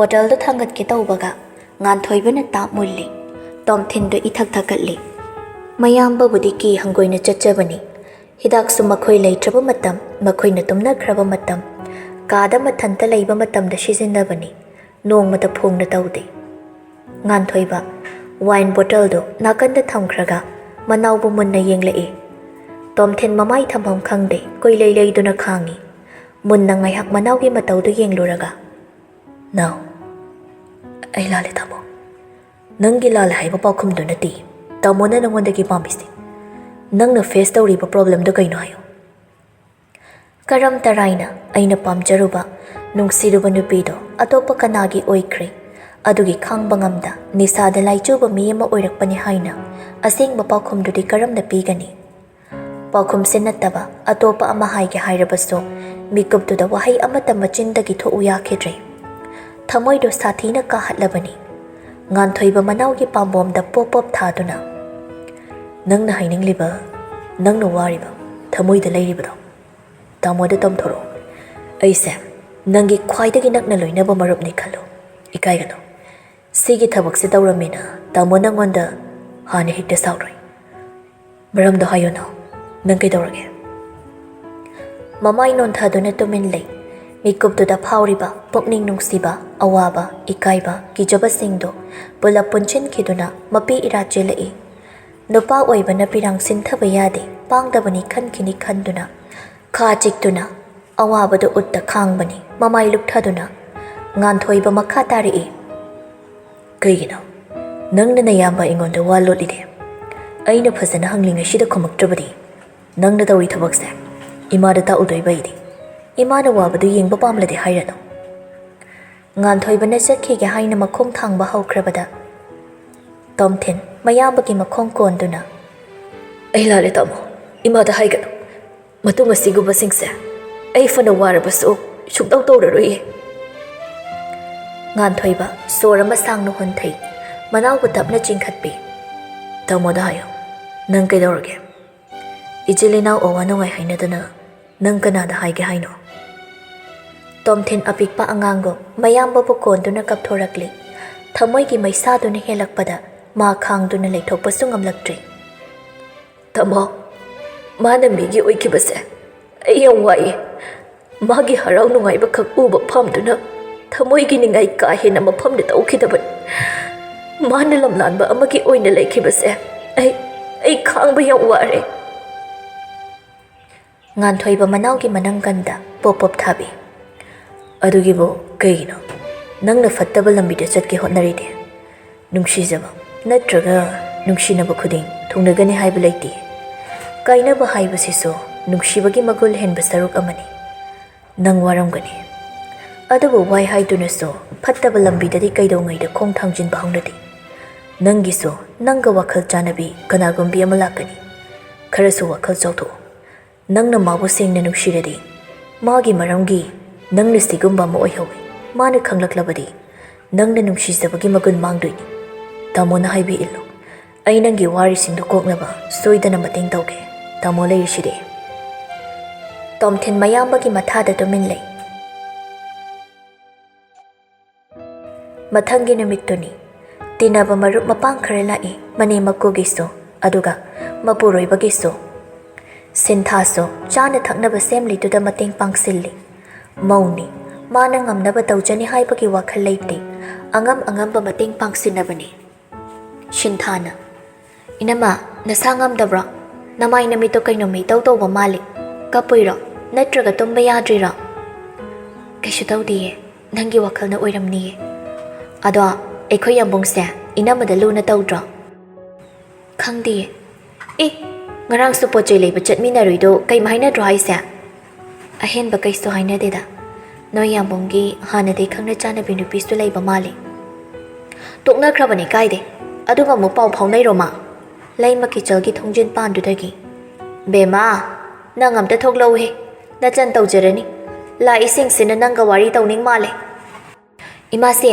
ꯁꯦꯝꯕ ꯂꯣꯏꯗꯧꯔꯦ ꯂꯣꯏꯕꯒ ꯄꯨꯊꯣꯛꯆꯔꯛꯑꯒ ꯑꯗꯨꯝ ꯊꯣꯛꯂꯛꯑꯒꯦ ꯂꯥꯛꯑꯣꯅꯦ ꯍꯦ ꯃꯤꯅ ꯀꯔꯤꯅꯣꯃ ꯈꯟꯈ꯭ꯔꯅꯤ ꯂꯣꯏꯁꯨ ꯂꯣꯏꯗꯧꯔꯦ ꯍꯥꯏꯔꯗꯨꯗꯤ ꯅꯆꯜ ꯄꯨꯖꯔꯛꯑꯁꯅꯨ ꯂꯩꯁꯤ ꯍꯦꯟꯕꯤ ꯇꯁꯦꯡꯅ ꯍꯥꯏꯔꯕꯗ ꯃꯄꯨꯔꯣꯏꯕꯒ ꯎꯅꯕ ꯇꯜꯂꯤ ꯑꯗꯨꯕꯨ ꯎꯄꯥꯏ ꯂꯩꯇꯦ ꯇꯜꯂꯦ ꯍꯥꯏꯅ ꯁꯤꯈꯥꯡ ꯈꯥꯡꯂꯨꯕꯁꯨ ꯌꯥꯗꯦ ꯃꯥꯁꯨ ꯇꯞꯅ ꯊꯣꯛꯂꯛꯏ ꯂꯩꯔꯝꯂꯤꯕ ꯃꯤꯁꯤꯡꯗꯨ ꯎꯕꯗ ꯈꯖꯤꯛꯁꯨ ꯏꯀꯥꯏꯕ ꯐꯥꯎꯏ ꯂꯩꯃꯅ ꯆꯣ ꯑꯁꯤꯗ ꯅꯣꯏ ꯌꯥꯝꯕꯨꯡꯒꯤ ꯃꯅꯥꯛꯁꯤꯗ ꯐꯝꯃꯣ ꯃꯥꯔꯁꯟꯁꯨ ꯈꯖꯤꯛ ꯆꯪꯁꯤꯜꯂꯤ ꯅꯨꯄꯤ ꯃꯥꯕꯨꯁꯨ ꯂꯥꯛꯑꯣ ꯍꯥꯏꯒꯨꯝ ꯏꯪꯒꯤꯠ ꯇꯧꯔꯤ ꯂꯩꯁꯤ ꯍꯦꯟꯕꯤꯁꯨ ꯆꯪꯁꯤꯟꯗꯨꯅ ꯐꯝꯊꯩ ꯂꯩꯃꯒꯤ ꯃꯔꯨꯞ ꯑꯃꯅ ꯂꯩꯃ ꯅꯪꯒꯤ ꯅꯃꯧꯁꯤꯗꯤ ꯆꯥꯡ ꯇꯥꯗꯦꯅ ꯏꯆꯥꯅꯁꯨ ꯍꯦꯟꯗꯦ ꯏꯃꯧꯅꯁꯨ ꯍꯦꯟꯗꯦ ꯃꯁꯛꯁꯤ ꯏꯪ ꯂꯥꯎꯔꯗꯅ ꯄꯨꯡꯊꯟ ꯍꯦꯛꯇ ꯊꯜꯂꯦ ꯋꯥꯅꯤ ꯂꯩꯃꯗꯤ ꯃꯃꯣ ꯅꯣꯛꯆꯩ ꯃꯃꯥꯟꯅꯕꯤꯗꯣ ꯂꯩꯁꯤ ꯍꯦꯟꯕꯤꯗ ꯑꯃꯨꯛ ꯑꯣꯟꯁꯤꯜꯂꯤ ꯕꯦꯃꯥ ꯅꯅꯦꯝꯁꯤ ꯌꯥꯝ ꯐꯕꯅꯤ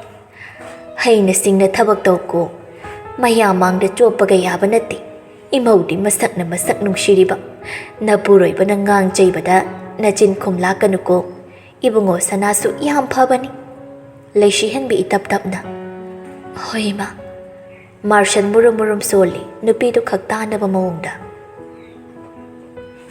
ꯅꯀꯣꯛꯇꯣ ꯐꯖꯅ ꯀꯨꯞꯄꯣ ꯃꯃꯤꯠ ꯂꯩꯀꯥꯏ ꯀꯣꯏꯕ ꯏꯃꯥꯟꯅꯕ ꯂꯩ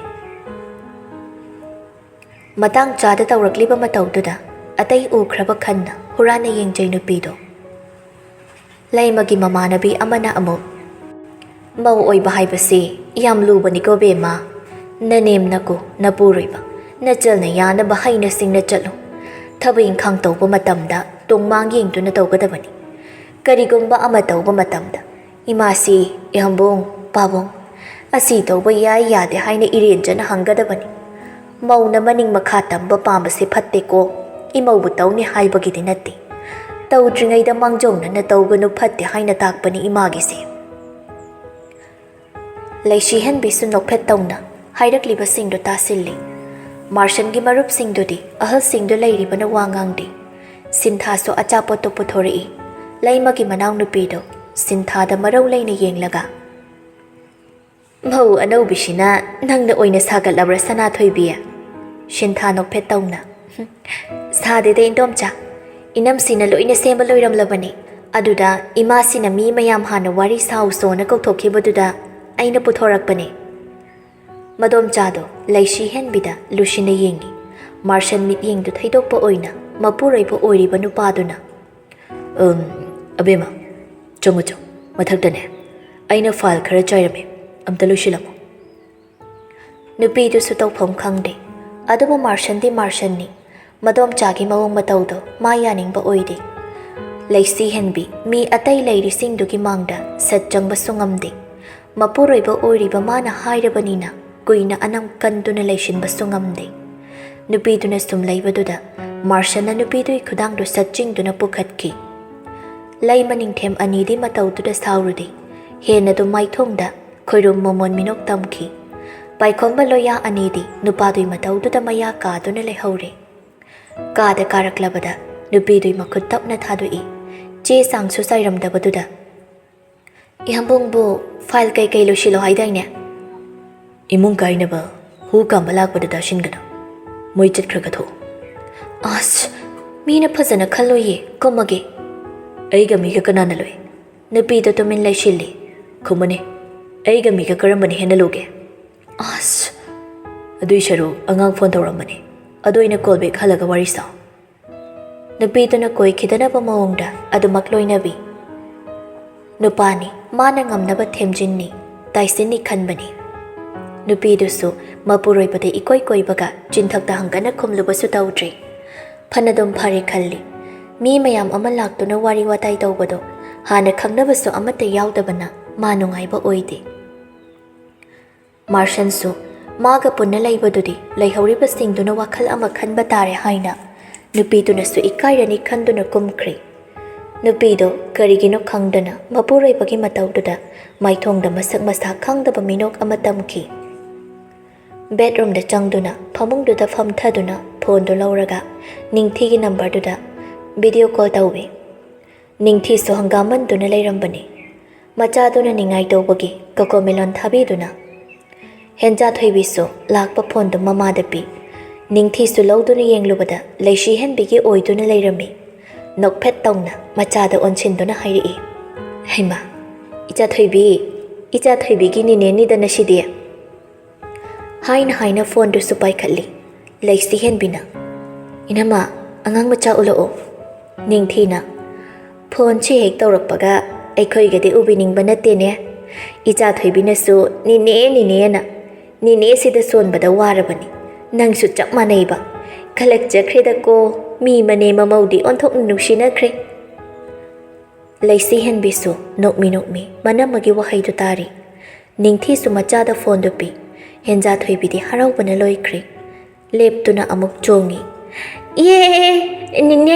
ꯅꯤꯅꯦ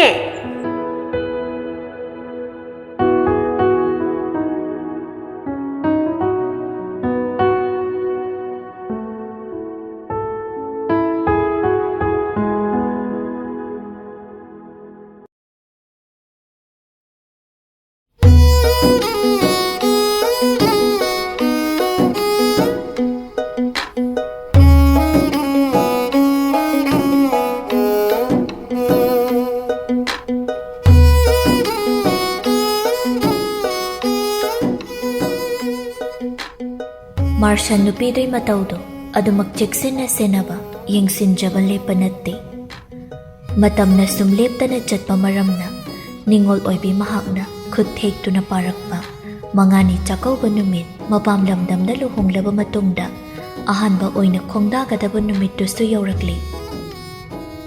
Ayuk anganbadagi masado haraubana mathumarang hawi. Haijingpot luhongba animakta kekiba makeup artisto laktuna ngasisu kebiri. Inamsiya khare samtakna kesira natraga heavy tausira. Chamna tausi airani fisu sky blue indoini. Hoi chana dawba mawongda adum keraage. Nupidunasu laisi hen bina pamliba mawong matawduda kebi. Sinthasu lai ama yawi mathakta grong grong karaktuna. Yambo Marshansu chiklaubi machan ki khonjel duda thoklaktuna. Kaidoribe matoro ahibu toro kaina. Yambo chalam kholam tai sidane khatna byam horakano. Ichanupi nanalakna basu athing batham khraba haisa. Lu daurida. Ho thamme inam se kebaloi driba natro ai sukhra ke halamge. Thiri tuda kesiladi wawba ma yawi toro. Kesilasu phazararoi nangdi. Sinthadu nang haude mabungi masamdo lamduna phoiraga. Nang chalamdai shida khatnabada yam hauningadi hauro. Martian machalna adum tawrakpaduda makhuta lawthoknaba tawraga noktuna. As thadomi toro dagi unapi muk olabro nang shimi khatnabase sumhawe nang nasamse naruko keba. Martian sunoktuna machalgi makhutto namdana satli. Sinthasu marai tingthoklamduna changkri manamagi nakta. Loya hoisu yaushinaраklabani. Martian su makha kumthari. Loya paikhomba nupadui nakta changshilakduna laknari. Loyana nungsinadabida lohonglakpase tonganba side hero amadi mangani chakauba numita leirami haibani. Anganga oire nupa nang chekshinjo. Yari bungo phangdabagi haunabi kalaktana migi matai manawgi maraksida singjep thanabu honagi khangano. Singjep thabanati kaino pau yam taba atopagida adui nungsidana haibibani lanchen bina marolama paikhombana. Loya nang wari du matang yam chadi khadang dono maso afaba chatnabu yaba ngango. Michangi yam changnai ko midi aidi asingba chummani hairisi. Kadani nupi singke basu loshilakli. Sinthana as ichebema nangse pura laini ko khuphaja se karino isai thanta phong haure haiba. Inau su phaje masana aduga nachegi khut haire dana ani do punna among noi hana dagi khangna chanabani. Chalo nangna se tawba dress do sheshilo kayam pakche yengasi video sonamse hoije. Wahai se hairam duna sinthasu senboi chatboi thokri madi panghada harauje. Laisi hen bidi mafi marol se chinba pumloi loirabani. Makeup artist duna video nambiri phajai nupi si ing tapagun amasu maithong dude ingan ngana chongthokli. Masak to hek ubada nungsiba phawba saktani. Laisi hen bigi tawpham thokpasing tawbiram labatongda nupi do kumtharakduna sinthana leiriba karomda changkhri. Ma hek changkhibaga Martian su mathakda praprap kari. Laisi hen bi suthoklage haina thong hangbani adubu nupaduna changlakpana hankri. Munna yenglai nupi magi maithongdo khangdi saktamdo asuki matik su thamoiduna khoida sakri. Nupi madi tophom khangdi michana ruba ngamdi. Martian koidaba saduna khaudemduna changlai. Laisienbe sidang hek phong khalo. Nupi do ikai bana suloiri itap tap na khomlai wadu thaidok poi kai boy. Yambo pung si theng lamali makhada mi ngai naramani. Thengdri mi ga ngai hodri ima si phone luishin ba loi hodri bani makhadai ni aina karaisi la obasida.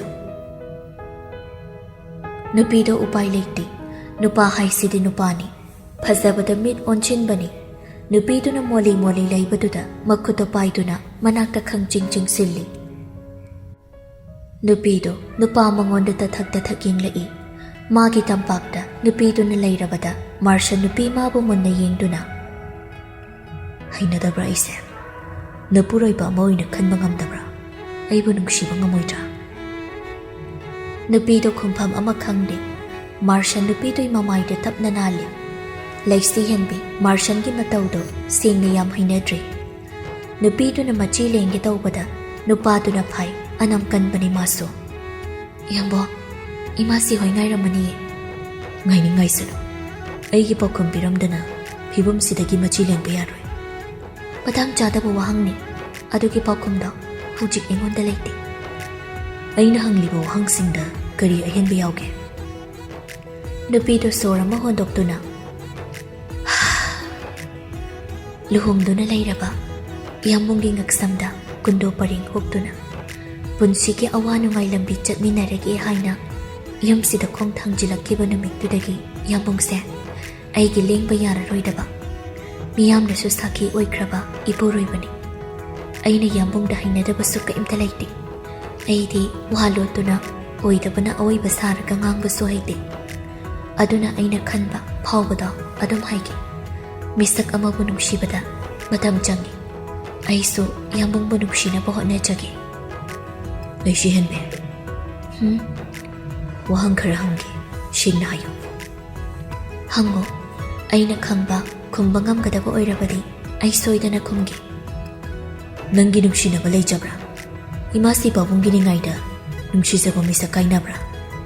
ꯅꯨꯄꯤꯗꯨ ꯃꯀꯣꯛ ꯇꯞꯅ ꯍꯥꯏ꯫ ꯅꯨꯄꯥꯗꯨ ꯃꯈꯥ ꯇꯥꯔꯛꯏ꯫ ꯑꯁꯦꯡꯕꯩꯔꯥ? ꯅꯠꯇ꯭ꯔꯒ ꯑꯩꯅ ꯂꯥꯟꯅ ꯂꯧꯈꯤꯅꯤ ꯈꯟꯕꯩꯔꯣ? ꯀꯥꯏꯅꯗꯦ꯫ ꯑꯩꯒꯤꯗꯤ ꯅꯨꯡꯁꯤꯅꯖꯕ ꯃꯤ ꯂꯩꯔꯛꯇꯦ꯫ ꯑꯩꯈꯛꯅ ꯅꯨꯡꯁꯤꯖꯕꯁꯨ ꯂꯩꯇꯦ꯫ ꯅꯨꯡꯁꯤꯕꯁꯦ ꯀꯔꯝ ꯇꯧꯋꯤ, ꯀꯌꯥꯝ ꯐꯖꯩ ꯍꯥꯏꯕꯁꯨ ꯋꯥꯔꯤ ꯂꯥꯏꯔꯤꯛꯇ ꯇꯥꯕꯗꯒꯤ ꯍꯦꯟꯅ ꯈꯪꯗꯦ, ꯏꯁꯥꯒꯤ ꯄꯨꯟꯁꯤꯗ ꯊꯣꯛꯈꯤꯗꯕꯩ꯫ ꯅꯪꯉꯣꯟꯗ ꯅꯨꯡꯁꯤꯖꯔꯛꯄ, ꯀꯣꯏꯇꯥꯟ ꯇꯥꯟꯅꯔꯛꯄ ꯃꯤꯗꯤ ꯂꯩꯕ꯭ꯔꯥ? ꯍꯣꯏ, ꯑꯃꯕꯨꯗꯤ ꯍꯥꯏꯔꯛꯈꯤ꯫ ꯅꯨꯡꯁꯤꯔꯤꯔꯥ ꯅꯨꯡꯁꯤꯗ꯭ꯔꯤꯔꯥ ꯑꯗꯨꯗꯤ ꯃꯥꯒꯤ ꯑꯣꯏꯕ ꯋꯥꯈꯜꯅꯤ, ꯑꯩꯅꯁꯨ ꯂꯨꯝꯅ ꯂꯧꯗꯕꯅꯤ, ꯈꯟꯖꯤꯜꯂꯨꯗꯦꯗ꯫ ꯃꯥꯔꯁꯟꯅ, ꯑꯩꯅ ꯅꯪꯒꯤ ꯍꯪꯉꯤ ꯁꯨꯃꯥꯏꯅ ꯅꯪꯅꯗꯤ ꯑꯩꯉꯣꯟꯗ ꯋꯥꯍꯪ ꯍꯪꯅꯤꯡꯕ ꯄꯣꯛꯇꯕ꯭ꯔꯥ? ꯍꯪꯅꯤꯡꯂꯁꯨ ꯏꯌꯥꯝꯕꯨꯡꯅ ꯄꯥꯎꯈꯨꯝ ꯄꯤꯅꯤꯡꯂꯣꯏꯗꯕ ꯋꯥꯍꯪ ꯑꯣꯏꯕꯒꯤ ꯍꯪꯕ ꯇꯟꯕꯅꯤ꯫ ꯑꯩꯅ ꯄꯥꯎꯈꯨꯝ ꯄꯤꯅꯤꯡꯂꯣꯏꯗꯕ ꯋꯥꯍꯪꯅꯤ ꯍꯥꯏꯗꯤ ꯅꯪꯅ ꯍꯥꯟꯅ ꯀꯃꯥꯏꯅ ꯈꯪꯂꯤꯕ? ꯈꯨꯝꯒꯗꯕ ꯑꯣꯏꯔꯗꯤ ꯍꯪꯒꯦ꯫ ꯍꯪꯉꯨ, ꯅꯪꯅ ꯑꯩꯉꯣꯟꯗ ꯍꯪꯕ ꯌꯥꯗꯕ ꯋꯥꯍꯪ, ꯑꯗꯨꯒ ꯅꯪꯅ ꯑꯩꯉꯣꯟꯗ ꯍꯪꯕꯗ ꯏꯌꯥꯝꯕꯨꯡꯅ ꯄꯥꯎꯈꯨꯝ ꯄꯤꯔꯣꯏꯗꯕ, ꯄꯤꯅꯤꯡꯗꯕ ꯑꯝꯇ ꯂꯩꯇꯦ꯫ ꯍꯧꯖꯤꯛꯇꯤ ꯅꯪ ꯑꯩꯁꯦ ꯑꯃꯠꯇ ꯑꯣꯏꯔꯕꯅꯤ, ꯁꯥꯡꯂꯕ ꯄꯨꯟꯁꯤ ꯂꯝꯕꯤ ꯆꯠꯃꯤꯟꯅꯔꯗꯕ ꯈꯣꯡꯂꯣꯏꯅꯤ꯫ ꯑꯗꯨꯅ ꯑꯄꯥꯝ ꯄꯥꯝꯗ ꯊꯃꯣꯏꯅ ꯀꯔꯤ ꯄꯥꯝꯂꯤꯕ, ꯀꯔꯤꯅ ꯄꯥꯝꯗ꯭ꯔꯤꯕ ꯍꯥꯏꯕꯗꯣ ꯄꯨꯟꯅ ꯈꯪꯗꯣꯛꯃꯤꯟꯅꯔꯒ ꯆꯠꯃꯤꯟꯅꯕꯗꯨꯅ ꯑꯐꯕ ꯌꯨꯝꯕꯥꯜ ꯑꯃ ꯑꯣꯏꯗꯣꯏꯅꯤ꯫ ꯑꯔꯥꯟꯕꯁꯨ ꯌꯥꯎꯗꯕꯅ ꯌꯥꯅꯤꯡꯉꯤ ꯅꯨꯄꯥ ꯃꯥꯒꯤ ꯋꯥꯈꯜꯗꯣ꯫ ꯑꯗꯨꯗꯤꯅꯦ ꯏꯌꯥꯝꯕꯣ꯫ ꯍꯥꯏꯌꯣ꯫ ꯑꯩꯅ ꯃꯔꯝ ꯑꯣꯏꯔꯒ ꯏꯌꯥꯝꯕꯨꯡꯒꯤ ꯄꯨꯟꯁꯤꯗ ꯈꯨꯔꯧ ꯊꯥꯡꯕ꯭ꯔꯥ? ꯅꯨꯄꯥꯗꯨ ꯊꯤꯡꯊꯗꯦ, ꯁꯠ ꯑꯗꯨꯝ ꯄꯥꯎꯈꯨꯝ ꯄꯤꯔꯛꯏ꯫ ꯊꯥꯡꯗꯦ꯫ ꯅꯍꯥꯟ ꯀꯩꯊꯦꯜꯗ ꯊꯦꯡꯅꯕ ꯅꯨꯄꯤꯗꯣ ꯏꯌꯥꯝꯕꯨꯡꯒ ꯅꯨꯡꯁꯤꯅꯔꯛꯄ꯭ꯔꯥ? ꯑꯩꯒꯤ ꯃꯔꯝꯅ ꯅꯣꯏ ꯑꯅꯤꯗ ꯈꯨꯔꯧ ꯊꯥꯡꯈꯤꯕ꯭ꯔꯥ? ꯋꯥꯔꯧꯈꯤꯕ꯭ꯔꯥ? ꯅꯨꯄꯤ ꯃꯥꯒꯤ ꯊꯃꯣꯏꯗꯨꯅ ꯍꯟꯖꯤꯟ ꯍꯟꯖꯤꯟ ꯃꯊꯟꯇ ꯈꯟꯖꯗꯨꯅ ꯋꯥꯔꯤꯕ ꯊꯧꯗꯣꯛꯅꯤ꯫ ꯅꯤꯡꯁꯤꯡꯕ ꯊꯣꯛꯇ ꯐꯨꯝꯖꯤꯟꯈꯤꯕ ꯄꯥꯝꯂꯕ ꯋꯥꯔꯤꯅꯤ꯫ ꯑꯗꯨꯕꯨ ꯄꯥꯝꯗ꯭ꯔꯦ, ꯃꯜꯂꯕ ꯄꯨꯟꯁꯤꯗ ꯊꯣꯛꯈꯤꯕ ꯄꯨꯝꯕ ꯈꯣꯏꯗꯥꯗ꯭ꯔꯦ ꯊꯃꯣꯏꯅꯁꯨ꯫ ꯃꯥꯔꯁꯟ ꯅꯨꯄꯤ ꯃꯉꯣꯟꯗ ꯃꯨꯟꯅ ꯌꯦꯡꯗꯨꯅ ꯂꯩ꯫ ꯂꯩꯁꯤ ꯍꯦꯟꯕꯤ ꯇꯞꯅ, ꯀꯔꯤꯒꯨꯝꯕ ꯏꯃꯥꯁꯤ ꯄꯥꯕꯨꯡꯒꯤ ꯑꯅꯤꯡꯕ ꯑꯄꯥꯝꯕꯒꯤ ꯃꯥꯌꯣꯛꯇ ꯂꯦꯞꯄ ꯉꯝꯗꯕꯅ ꯅꯨꯡꯁꯤꯅꯔꯝꯕ ꯊꯃꯣꯏ ꯑꯅꯤꯕꯨ ꯁꯦꯠꯇꯣꯛ ꯈꯥꯏꯗꯣꯛꯅꯔꯝꯕ ꯊꯣꯛꯂꯕ ꯃꯔꯤꯗꯨ ꯁꯝꯖꯤꯟꯕꯒꯤ ꯑꯌꯥꯕ ꯑꯩꯅ ꯄꯤꯔꯕꯅꯤ꯫ ꯆꯩꯅꯥꯁꯤ ꯀꯤꯖꯩ ꯑꯩꯗꯤ꯫ ꯑꯩꯒꯤ ꯃꯔꯝꯒꯤ ꯃꯤ ꯑꯃꯅ ꯑꯋꯥ ꯃꯩꯁꯥ ꯂꯥꯡꯗꯨꯅ ꯂꯩꯕꯁꯦ ꯌꯦꯡꯕ ꯉꯝꯗꯦ꯫ ꯏꯌꯥꯝꯕꯣꯡ, ꯏꯌꯥꯝꯕꯨꯡꯅ ꯃꯥꯕꯨ ꯊꯃꯣꯏ ꯁꯦꯡꯅ ꯅꯨꯡꯁꯤꯔꯕꯗꯤ ꯑꯩ ꯅꯪꯒꯤ ꯃꯇꯦꯡ ꯁꯣꯏꯗꯅ ꯄꯥꯡꯖꯒꯦ꯫ ꯏꯃꯥꯁꯤ ꯄꯥꯕꯨꯡꯗꯁꯨ ꯑꯩꯅ ꯐꯖꯅ ꯍꯥꯏꯖꯒꯦ꯫ ꯃꯆꯤ ꯃꯆꯤ ꯎꯪꯗꯨꯅ ꯂꯩꯕꯗꯣ ꯑꯩꯁꯨ ꯃꯤꯑꯣꯏꯕ ꯑꯣꯏꯔꯨꯕꯅ ꯅꯨꯡꯉꯥꯏꯇꯕ ꯐꯥꯎꯔꯛꯀꯅꯨ ꯌꯥꯗꯦ꯫ ꯈꯪꯗꯦ, ꯆꯣꯡꯂꯤꯕ ꯃꯤꯍꯨꯜꯗꯨꯒꯤ ꯋꯥꯔꯣꯜꯁꯨ ꯄꯥꯝꯗꯦ ꯑꯗꯨꯒꯨꯝꯕ ꯋꯥꯍꯩꯗꯨ ꯅꯨꯄꯤ ꯃꯥꯒꯤ ꯆꯤꯟꯕꯥꯜꯗꯒꯤ ꯊꯣꯛꯂꯛꯄ꯫ ꯊꯥꯖꯗꯦ, ꯍꯧꯖꯤꯛꯁꯨ ꯊꯥꯖꯕ ꯉꯝꯗ꯭ꯔꯤ ꯊꯃꯣꯏꯗꯨꯅ ꯑꯗꯨꯒꯨꯝꯕꯁꯤꯡꯗꯨ ꯃꯥꯒꯤ ꯅꯨꯄꯤꯗꯨꯃꯛꯀꯤ ꯆꯤꯟꯕꯥꯜꯗꯒꯤ ꯇꯥꯕ ꯐꯪꯒꯅꯤ ꯍꯥꯏꯕꯗꯤ꯫ ꯃꯥꯔꯁꯟ ꯑꯄꯥꯏꯕ ꯋꯥꯈꯜꯁꯤꯡꯗꯨ ꯈꯣꯝꯖꯤꯟ ꯇꯥꯁꯤꯟꯖꯩ, ꯄꯥꯎꯈꯨꯝꯁꯨ ꯄꯤꯔꯛꯇꯕ ꯇꯧꯗꯦ꯫ ꯂꯩꯁꯤ ꯍꯦꯟꯕꯤ, ꯅꯐꯝꯗ ꯑꯣꯏꯗꯕ ꯉꯥꯡꯕꯁꯨ ꯄꯥꯝꯗꯦ꯫ ꯑꯩꯒꯤ ꯑꯣꯏꯕ ꯅꯤꯡꯖꯕ ꯑꯄꯥꯝꯕ ꯈꯨꯗꯤꯡꯁꯦ ꯍꯥꯏꯒꯦ ꯈꯟꯖꯔꯝꯕ ꯄꯨꯝꯕꯁꯨ꯫ ꯅꯨꯄꯤꯗꯨ ꯃꯃꯤꯠ ꯇꯞꯅ ꯀꯨꯞꯄꯤ, ꯅꯨꯄꯥ ꯃꯥꯒꯤ ꯄꯥꯎꯈꯨꯝꯗ ꯇꯥꯅꯕ ꯁꯦꯝ ꯁꯥꯔꯤ ꯃꯇꯥꯒꯨꯝ꯫ Nangna aigi punchida ayetpa pirakpa leite. Imasi pabunggi apambagi mayokta lepa pamkidabagi khak nangba ina luhongduna laukibasу nate. Thamoise tangoi dana utki mapai oina tomhalambadi. Ikai khangdabi saglon pubi mani. Mana maram oiraga ai nupi amada thasaba ngamkhidabani. Nungsibadi nungsi manbana mani phamda tawriba bomba namthakni khangna khangna mangondagi lapthokpa ngamkhidi. Aina machi umbaso magi maramgi nante. Nangsu magam aibu thadokpiramgadra thamoise hanjina kaihaugadrana pakhatjabagini. Mapuroiba amana loinabi amagi maphamda atopa nupi amabu nungsibagi wangangangbada karamba nupi oibinadi momonopkani.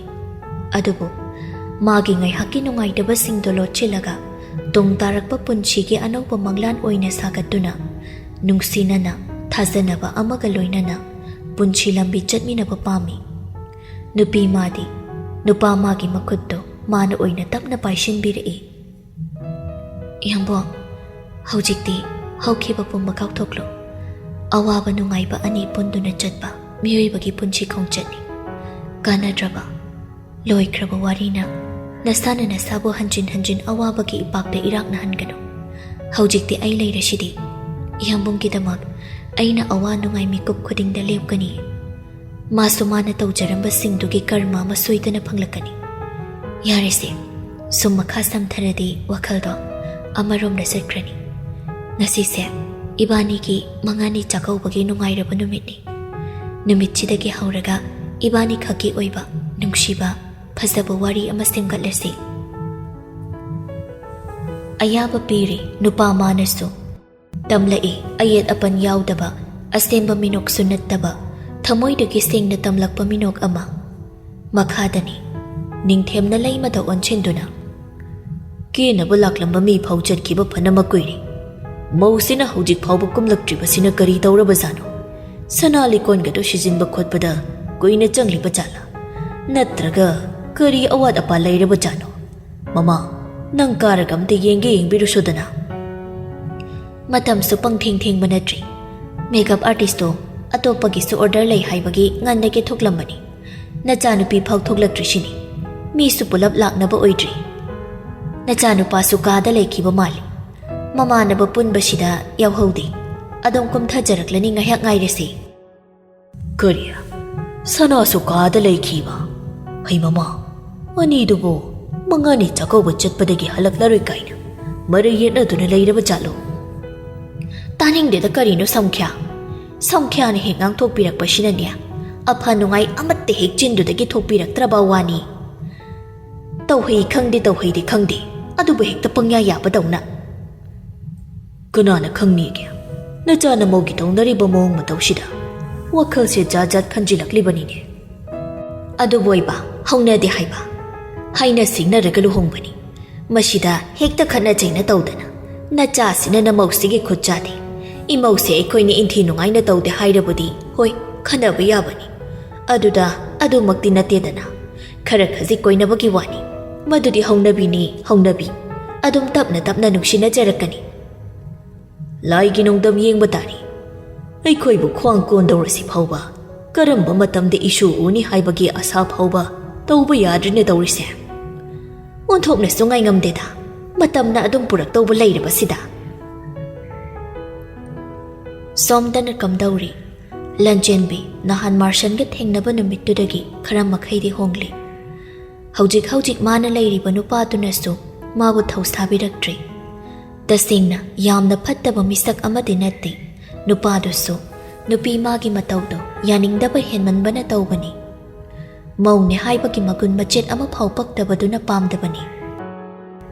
Hendricksna nunganbadagi numittaba phawba limjachaba Magesimba nungdang taraga na sa thokpa makai chatpa nupaga night party sina taba nang nadawrisi kaino kasida chairiba sumaina karamba yumamada maulei na sumaina chaipa ukre. Lanchen binga sidi khumdi yaw onchinduna nupaduga awai akhum tawningbagi apambasu mikopsigi oina popdi. Hendricksna nang aigi apam ngakta tawnaraga leirabadi yumsi kamaina santi leina ingna chingna panchai mano mau nang na mau amu oibagi sajat lijat asukam zatri se kayino nama na pa duni yambalon machin ama phau taglag tabra atai maktau dreso lai duk thaba ai ge official panang na bachak si phau budi nang thong bayai dana adugane ai di haibi haurisini ngasi da ki yum si da ki mapan thok bayaroi sitli bahwa nuksito wa ngang drubasu ai na khanglamoi haina di khangano Lanjenbi mama mapa palakpaduda asawbado mapuroibado onchilai aigi imapanduda nganglibado nangi namana pati kayam phagi aini yumsida lakdringai nang aibu mafamsida kari haiduna purakhige luhongduna nangi nanakta leiribase aigi aningba apamana leirakhibro nupido thiradi nupido ge achangba khuding puthokpa tabani sida aina adu tawe ada tawina thoina palaga ngangbagi mathau tadi nupi thakpa ngamoidoidi kaigi ai laurino Nupado makut masa prok thekduna khangba haibabu hek khanglabani Lanjenbi mapuroi badamun na yengduna mapi irachen anikpa sawningba khonjal da hairi luhongduna nangi nakta ima ipa sagai na tai khuding thadukduna laklibase dadana mikop khuding miraiduna aigi wa ama phawu nangna tabidana aibu namsinduna thamkinabra nang khakna ngangbana achumba sakpa yarui nakhatari nanakta lei nangna hairi khayani khanbado aingona tawkana yambong aikhoi anigi maribu thadat paso nangne aduga hojik nanakta leire haiduna nangna atopo hotel da nupi singa awapo thabada ai ngasi phawbo khanglabasu khangda saduna lakpani mapuroi bana thausa da banu pi amada yumda da kayam no gaina leidoino mikop khudi yum siki mi sing sina aibo thawai pan da balaide gum khali se kaigino aini yum sida isana pamna ira sing do puraga hara lakibra nungai daba kapningba sawningba loina phawe aisu thoi panba mi oibani mau ikhoise karine haina noina khange Nupado mamai non thaduna lei manga sidi masage asoiba singdu khangjaraklavagom chummi handakma magi nupi bu thawa isa sadi magi nupi ki wakhal phawba gyan tana khantharude haiba yai phana sauba phana tamthiba mi oirabasu ma oidaba ngangdi masana masage asoibada masana maral yajaba mini mamai non tha tapna hairaklamni nanga iga leiminaraklisem kuire ai khangi nangona chaptuna omsinduna ningamdana haidokpa ngamda leiriba mayamdo baba imanasu nangbuluna chana tawbidri maraksida nanga khwaidagi nakna loinariba aina phawba nangbu yengshinbidi nang kaidori haina phawba ai nongmata hangde isagi thabakna maruni khana ayuk ngana hogan chaba thakpa tawraga thabak chali halakpa ware haiduna pothaduna chak charaga tumli aina phattabagi aina gyan tamandabadagi aina yumman choibadagi pumnamakse uikhibane haiba ai khangi marshanga nanga lapthokna hanbaso aini khudingmakta nara leirabigum khalanbaso ainani nupido mapi ira cheli adubo maringjal khaba oibana khonjal thokna kaptuna asonbi matau ulakte Hendrix makhatari aikhoi ani dawna tawba matai manau amata leiramgadaba mante aina soibadagi loina soitharakpani asoiba aranba singse semdoknaba tanjastu phangtri leisaringaidadi hangningbani aise nungsibra haidana ado mau oirakanchida nang aigi nakta leibase yamna warabrane hangningi lale haiba wahaisina phawba aina nangonda tawriba mayamse kokhangadaba mantri ai khangi aina soibane haiba ai sina leiramdrabadi ngasi nangna waribase waramloi Lanjenbi mapido tapna shinthari Hendrix nupi magi nakta changshilakduna makokta nungsinana thabiduna nangna kalakna phawriba ihuldo ai khangi sidagida aibu thasaw ai nangna wagadaba amada tawroi nangi ai leiri konchinkre nupi mabu mathada awaba nonglei kaya laklabasu nupa mana thauna phana mayuknarani matagum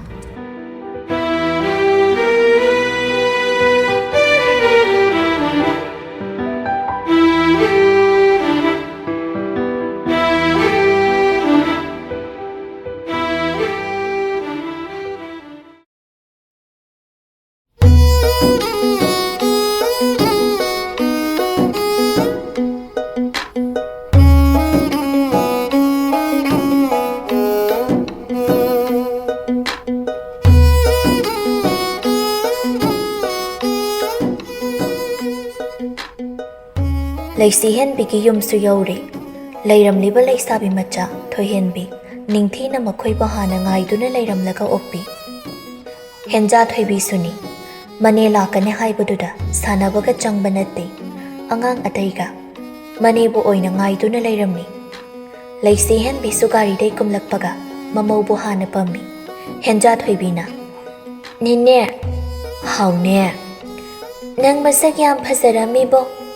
Laisi henbi nok mi tauna. Is. Asing bayrane. Aidi imau thoibina phasabi henba malida. Asing bayne. Ai sumayam phasadrani ne. Phasaye. Nang ni hen hele. Adubura mama na kiri ne. Adudi mama sige bayam haijani na. Kay charage nang bo. Kay susade bo. Mama na ni ne lakane hai. Adui ay ni ne ngay ba. Adudi ni ne ka chabatari dana. Imaugi achapotsu sanapotsu. Mayam mama ni ne na leirakpane imaugi. Aya, asing bara ni ne. Ay na pa me hai ba sanapoturo. Mani. Ni ne na haidra. Maramu oga leito omu. Aduay di nang napamba sanapot, achapot, loy na laybini na. Haibo, ado ni ne. Ay kapita jani. Baba na haibasu illi, mama na haibasu. Sinthasu mataw singdo, tung inna yengbani. Henja thoibi do nungsiman bana. Inamse, ay pamge. Henja thoibi na. Ninne, masi kanano. Masu ninine. Laisi henbi na themduna. Henja thoibi bu pamhalli sinthada. Mahausa na masak khangnadaba misak. Henja thoibi kaya yade. Imong changlaklavada photo album singdudagi mapamgi miyoi singna apam-pamda sattuna launarami. Laisabi macha singsu moy yawba khanaduna leirami. Mataw singdu ngaihak yawramlaga ningthina machando kada chingsilai. Kaidoragi inama. Namit na ikut-kutlido kaidoragi na. Inama da singna hayo. Yumduda layba nungaitabra. Moy na nang buot kota na tawbra. Tawdida inama. Kaida iwano. Loimang na ay na tawbi. Isansu, imasisu, yamongsu. Loimag paye. Ay ba dum na tawbi. Mitkot li shidi tumbado ipen-pen daba. Adoy ni. Chaba su pangyadri ay. Yum anaw bu oy bayra khangde. Kitang-kitang chaba kapok thali. Imaw thoibi su yam ningsingi. Ado ki tumba chaba amta yadi. Ichan tombe. Nang sing na hayo. Nasano ngay tabada dum tawri bro. Moy na nangonda maw ni hayto na. Yumgi thabak sing pulap tawhan bro. Luhong dringay inesi hoida. Phasana nanggi hakchanggi matangda wari tawkhibani. Laisi hen bichin bada momon minok amatam khiba khanghaude. Minok tugay iroy nana pirang marik kharasu khanghauta na nanthaki. Awabagi pirang natte pukning nungsibagi haujiki matamda mapuroy bagi machanbo asuk nungsiba ngamliba ningthibo. Magi manama oina phangjabagi penjabagi nungaibagi pirangni. Ningthi sintharakliba laisi henbigi mapido nungsina taithokpi. Kaigino adumai tawritoba. Nangi nungaitaba singdo loina hayo. Nangi damak inama lairishidi. Tamo inama. Nangi aikoi mayam ama lairishidi. Hayo basi. Yumduda nangbu wana laibro. Maune na thawak khuding nangonda namsinbraba. Laisi henbi. Manam abu nungsina yengduna khumlai. Tawhandi nama. Aina hairise asingbani. Ichange imasi ganasu aigi mateng yam pangsinbi. Thabak ama tawbada ai wakine haina moina su yam khanbi. Hoi, yumsida laibaga mau oirakpagi punchidu ka khajikti khetnaba tabani. Ningthi laisi henbigi makopda nungsina nanbiduna. Nangi nungaitaba kaidawba ama ma leiresune. Aikhoida dum hairau ko nathanda nangi khangjinbidu tawgano. Hoi nama. Nangi nupasidi nangbu phajana kaungang tawba natro. Adugide tawida aibudi tandana maram laiba natradi wa haide. Adu yade ko ibema. Nangna sune napuroibagi pukning wakhalse nangbu khannaba nangonda nakshilaknabu honadawni. Nupa haishidi nupani. Yumgi nupina thausaraktradi mamit laikai hekta koikhidawrini. Aduna yariba makai cheksina haina singna khong thangdawni. Gyan tarabro inamana hairise. Hoi nama. ꯂꯥꯎ ꯂꯥꯎ ꯊꯣꯛꯑꯁꯤ ꯃꯤꯅ ꯀꯩꯅꯣꯝꯃ ꯈꯟꯅꯈꯤꯕ ꯇꯥꯔꯦ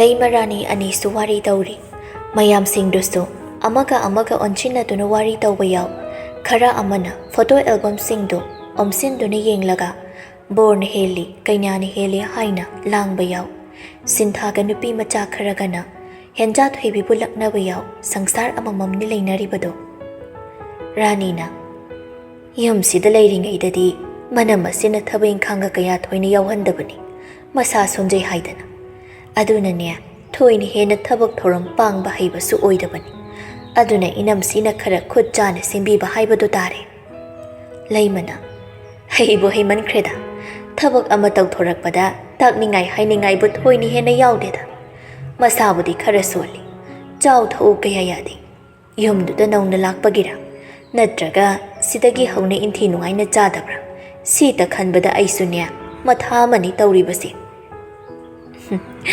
ꯁꯤꯗꯁꯨ ꯀꯌꯥ ꯆꯥꯎ ꯌꯥꯗꯕꯅꯤ ꯑꯗꯨꯅ ꯃꯕꯨꯡ ꯃꯅꯝꯃꯅ ꯊꯦꯝꯂꯒ ꯃꯥꯒꯤ ꯆꯥꯅꯤꯡꯕꯁꯤꯡꯗꯣ ꯈꯔ ꯄꯤꯖꯕꯤꯕꯅꯤ ꯃꯥꯅ ꯃꯌꯨꯝ ꯄꯥꯜꯂꯤꯅꯦ ꯀꯥꯏꯅ ꯇꯧꯔꯤꯕꯁꯤ ꯑꯩꯈꯣꯏꯗꯤ ꯃꯪꯂꯥ ꯍꯥꯔ ꯒ꯭ꯌꯥꯟ ꯇꯥꯕ ꯅꯠꯇꯦꯗ ꯑꯗꯨꯒꯤꯕꯨꯗꯤ ꯑꯩꯈꯣꯏ ꯏꯕꯨꯡꯉꯣꯅ ꯈꯔ ꯂꯩꯔꯕꯨꯗꯤ ꯉꯝꯅꯕ ꯇꯧꯈꯤꯅꯤꯗ ꯍꯧꯖꯤꯛꯀꯤꯗꯤ ꯃꯈꯣꯏ ꯑꯅꯤꯁꯦ ꯏꯅꯛ ꯅꯛꯁꯤꯟꯅꯗ꯭ꯔꯤꯌꯦ ꯋꯥꯕꯗꯤ ꯋꯥꯕꯤꯔꯨꯅꯨ ꯑꯩꯒꯤ ꯌꯨꯝꯗꯨꯗ ꯂꯩꯔꯕꯁꯨ ꯃꯥꯕꯨ ꯑꯩꯗꯤ ꯏꯃꯧꯅꯤ ꯈꯟꯗꯦ ꯑꯩꯅ ꯍꯦꯛ ꯄꯣꯛꯂꯤꯕ ꯏꯆꯥ ꯅꯤꯉꯣꯜꯃꯛꯅꯤ ꯍꯥꯏꯅ ꯈꯟꯖꯔꯤꯕꯅꯤ ꯃꯆꯜꯁꯤꯅ ꯆꯠꯈ꯭ꯔꯒ ꯅꯨꯄꯤ ꯃꯥ ꯈꯛꯇꯅꯤ ꯂꯩꯍꯧꯗꯧꯔꯤꯕꯁꯤ ꯅꯨꯡꯁꯤ ꯆꯥꯟꯅꯅ ꯏꯅꯤ ꯏꯃꯧ ꯑꯋꯥꯠ ꯑꯄꯥ ꯇꯥꯊꯣꯛ ꯇꯥꯁꯤꯟ ꯇꯧꯗꯅ ꯍꯔꯥꯎꯅ ꯂꯩꯃꯤꯟꯅꯔꯒ ꯂꯣꯏꯔꯦ ꯑꯩꯁꯨ ꯏꯅꯝꯁꯤ ꯑꯣꯏꯔꯝꯕꯒꯤ ꯅꯦ ꯇꯥꯕ ꯁꯣꯔ ꯍꯣꯟꯗꯅ ꯁꯥꯟꯇꯤꯗ ꯂꯩꯕ ꯐꯪꯖꯔꯤꯅꯤ ꯑꯇꯣꯞꯄ ꯑꯃꯒꯤ ꯌꯨꯝ ꯑꯣꯏꯔꯝꯂꯕꯗꯤ ꯁꯨꯃꯥꯏꯅ ꯂꯩꯊꯣꯛꯄ ꯉꯝꯒꯗꯕ ꯅꯠꯇꯦ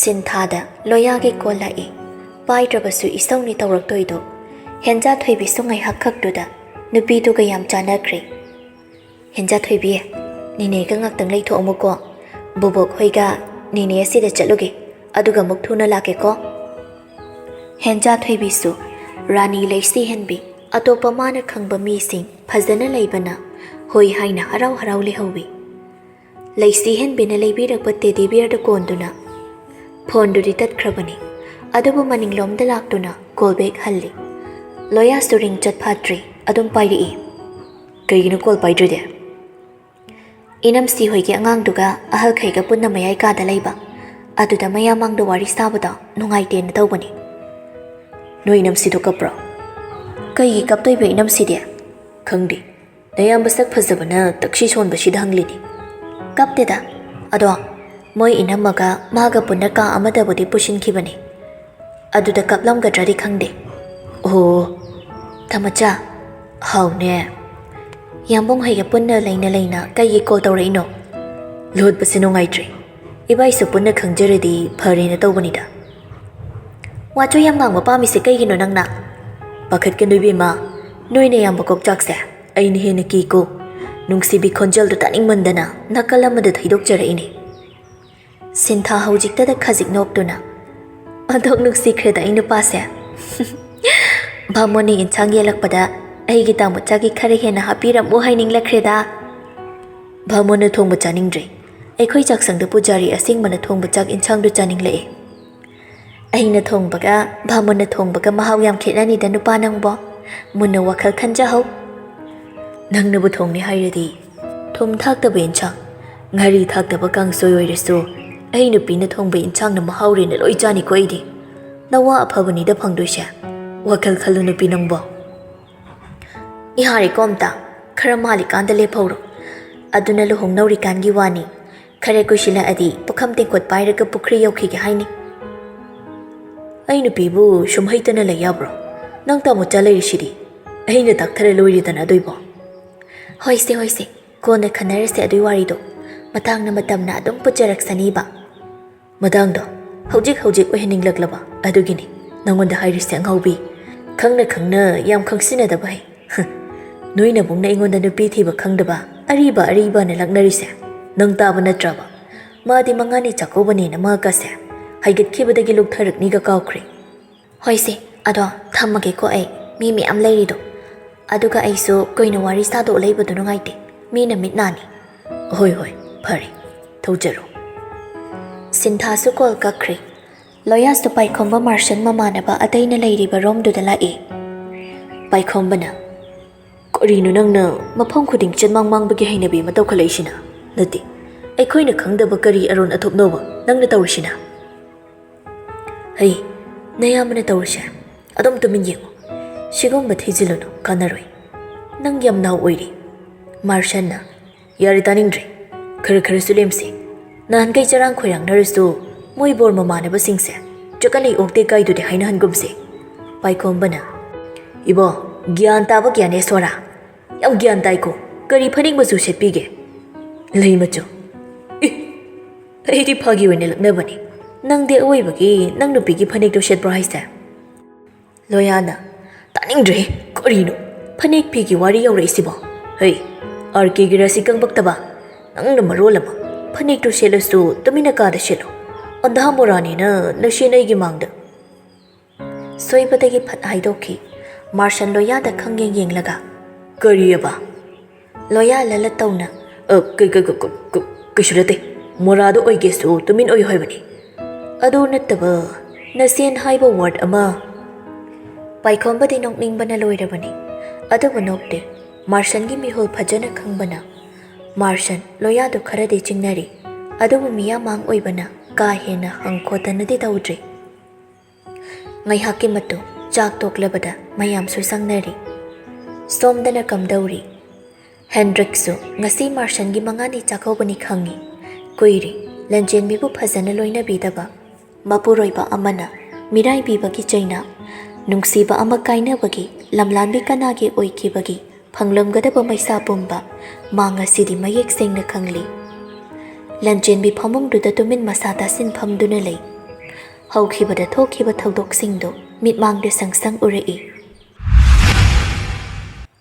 Yausang matamni mahausana nupi madi keba mauba ka hena pamjabani. Martian so nupi magi mataudo ayet papirudi.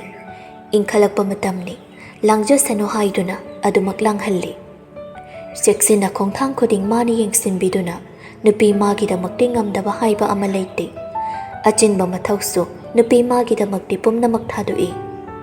Yausang matamni anauba clip samphabi sampunnaba accessories item makhal khuzi khuzin anauba nupa manadi amamamta oina maming khangludragasu cosmetic store de pubiduna kenaba apamba sing khalhalli nupi magi da makti pamuba leite sale matam nupi manasu nupa magi manakta leijabana apenba amadi ageba pumba amata phauda nungaina yam comfortable oina leijabani. Martian na John nanga pamba khalo yamong disigum matang sa phazana khangde nangna pame hairi gai leidoini apamba loina khalako yamba yam tangbade leiroisi nang paisa mayam loini ye. Martian nupi magi khudang do nungsina paiduna yambung na nangi damak leibada atangba ahongba haiba amamok leite pamo bustu leite takning batang sano aina taliba selse thamjinaba nati nang amadi imasi pawonggi harau nungaina lehanba ngamnabani. Yambung na pabadi nang na penjana momon minok tambadu khangni. Ataidi aina loina ngammi honnaraga phangbasu. Lao ai lerako pochai se baibigi nang na pamba khai khallo.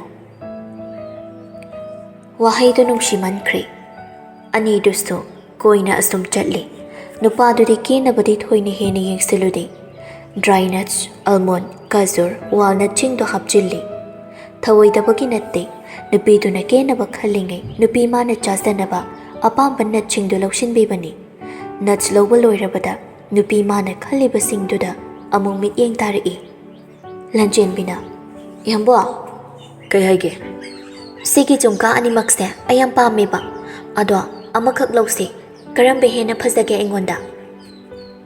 Martian nuksina nupi magi maithong de yenglaga nangi hakjangda nangi maithong de tangsakiba amata pakjadaba phazadaba leite nangna pamati ani maklawro yamung nangi maithong de tangsakiba posak amata simade thi phazaba wale haina khandokiba ngamde nangna pamido lawro. Lanjen bina amakhak lawse haibado Martian yadre ikaiba ama yawrabani nupi shidi adubu nupadugi matauna kuina ikaidunadi leiba ngamde. Lanjenbina apama pumba leibiraga makhoi anisu Marshana ataba bilsing pithoklamduna anidu punna thokminarei. Gari parking lomda hana chatte. Marshan lanjenbigi makhut paiduna chinglaga. Lao, nungsa siyam sai. Ice cream leibige apamba khalo. Pochai dustu amata paihanba natte. Makhut amana pochai hapa khawdu yalaga. Nama amana nupi magi makhuttu samlibani. Mathau yam chinba misakni mikupsigi oina oiriba. Wahaba kaubasu leite nupi magi damak. Ice cream ngakta yonba dukanduda changduna nupiduna apamba ama khalhanduna leiri. Magisu nupiduna khalhalli. Loirabada anidu punna amok halakmine. Marshan mikup khara nupi magi khudangdu thadokduna garigi thongdo hangdoi. Nupi mabu kahalaga thongdo mana amok thingjinbiramduna driver si talaklaga garidu thoba hawi. Senajai seksinna lamlanba kanagi miting changkhini matago. Awaba maisa singso nupa mana kokhanbibani nupi mahaki nattana nupi siga anakpa mari leinaba singi awabasu ngamliba makhai nupa sina ngamnaba hotnabani. Nupaduna masa nomlakpada ningsingbagi ipakta haugatpa ngamda irak narambado chingthokpirei. Punchi se ketna malakpana ahongba awanba sine henmankhibana holiba sordu phawba lepninglakli. Khongthang haitabagi khajikto sinduna sokpa mikupta nupa mana kayada wajaba. Achaubadagi hauraga macha phawba chekshinna kupna yengshinbibani magi maphamda ulakhiba nungsiba minungsido lamlanbi kanagi maphamda punshigi oina madudagi hena utkraniko haiba wakhalsina thamoidu yam narabani nupisi. Adubu kari upaino kalei nungaite pende haina tawru tawriba. Hendrix nupidoi mawong matawdo maso yam nungaitri nupi magi manakta phamtharaktuna kaidorage nangbo ai soikre lankre haijaridana ngarangdagi chaksu sade nasadu yam sokani adumai tawradi law lapinarol hongdoro nangna chaningba mafam amada dada nangbu puge nangna chaningba loinamak sune mapandagi leige nang adumai tawganu ai isane isase Iral yam langjaraba misak tawna khalaga yam nungai handi. Dada, haungne, nangna hainingba loina hayo. Ai nangi wata doine. Adubo nang kapkano. Sumaina nungsuk nungjanaraga awaba sakphamda leigano. Maramukpani dadagi thawaidi. Themlakpa mataw ulakliba minungsi penja babu ngamlamgadra nupi magi thamoiduna. Adubo khangde yengba tai ngaiba tai. Makha tarakpa punchina karam tauba nupi magi thamoina mapuroiba oiriba mabu ngakpiduna thamoida nupa magi saktambu latkidra natraga nupa magi maphamdagi lapthokidra.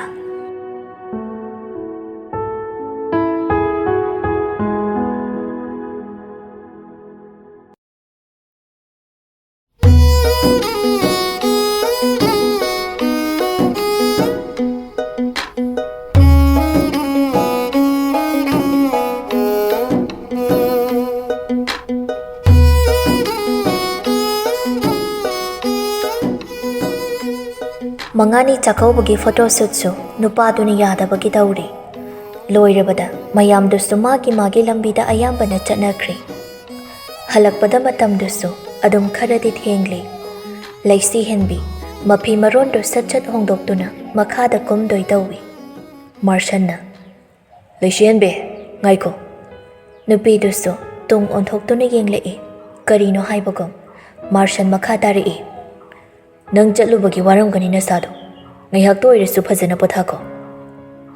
Yaranida wadiye yambo numidang waram oshilei chairi kholiba singse amta loishin khamjin tawdradi yaroi. Loishin gano haidine ai aduga yumsida leiriba mise nadomta nate aina ngaihak leiyodi leiko. Nupido marayetham ama khangde nupaduga onchinduna kuina sangna awai akhum tawnabasu mata singna hairagadi talli.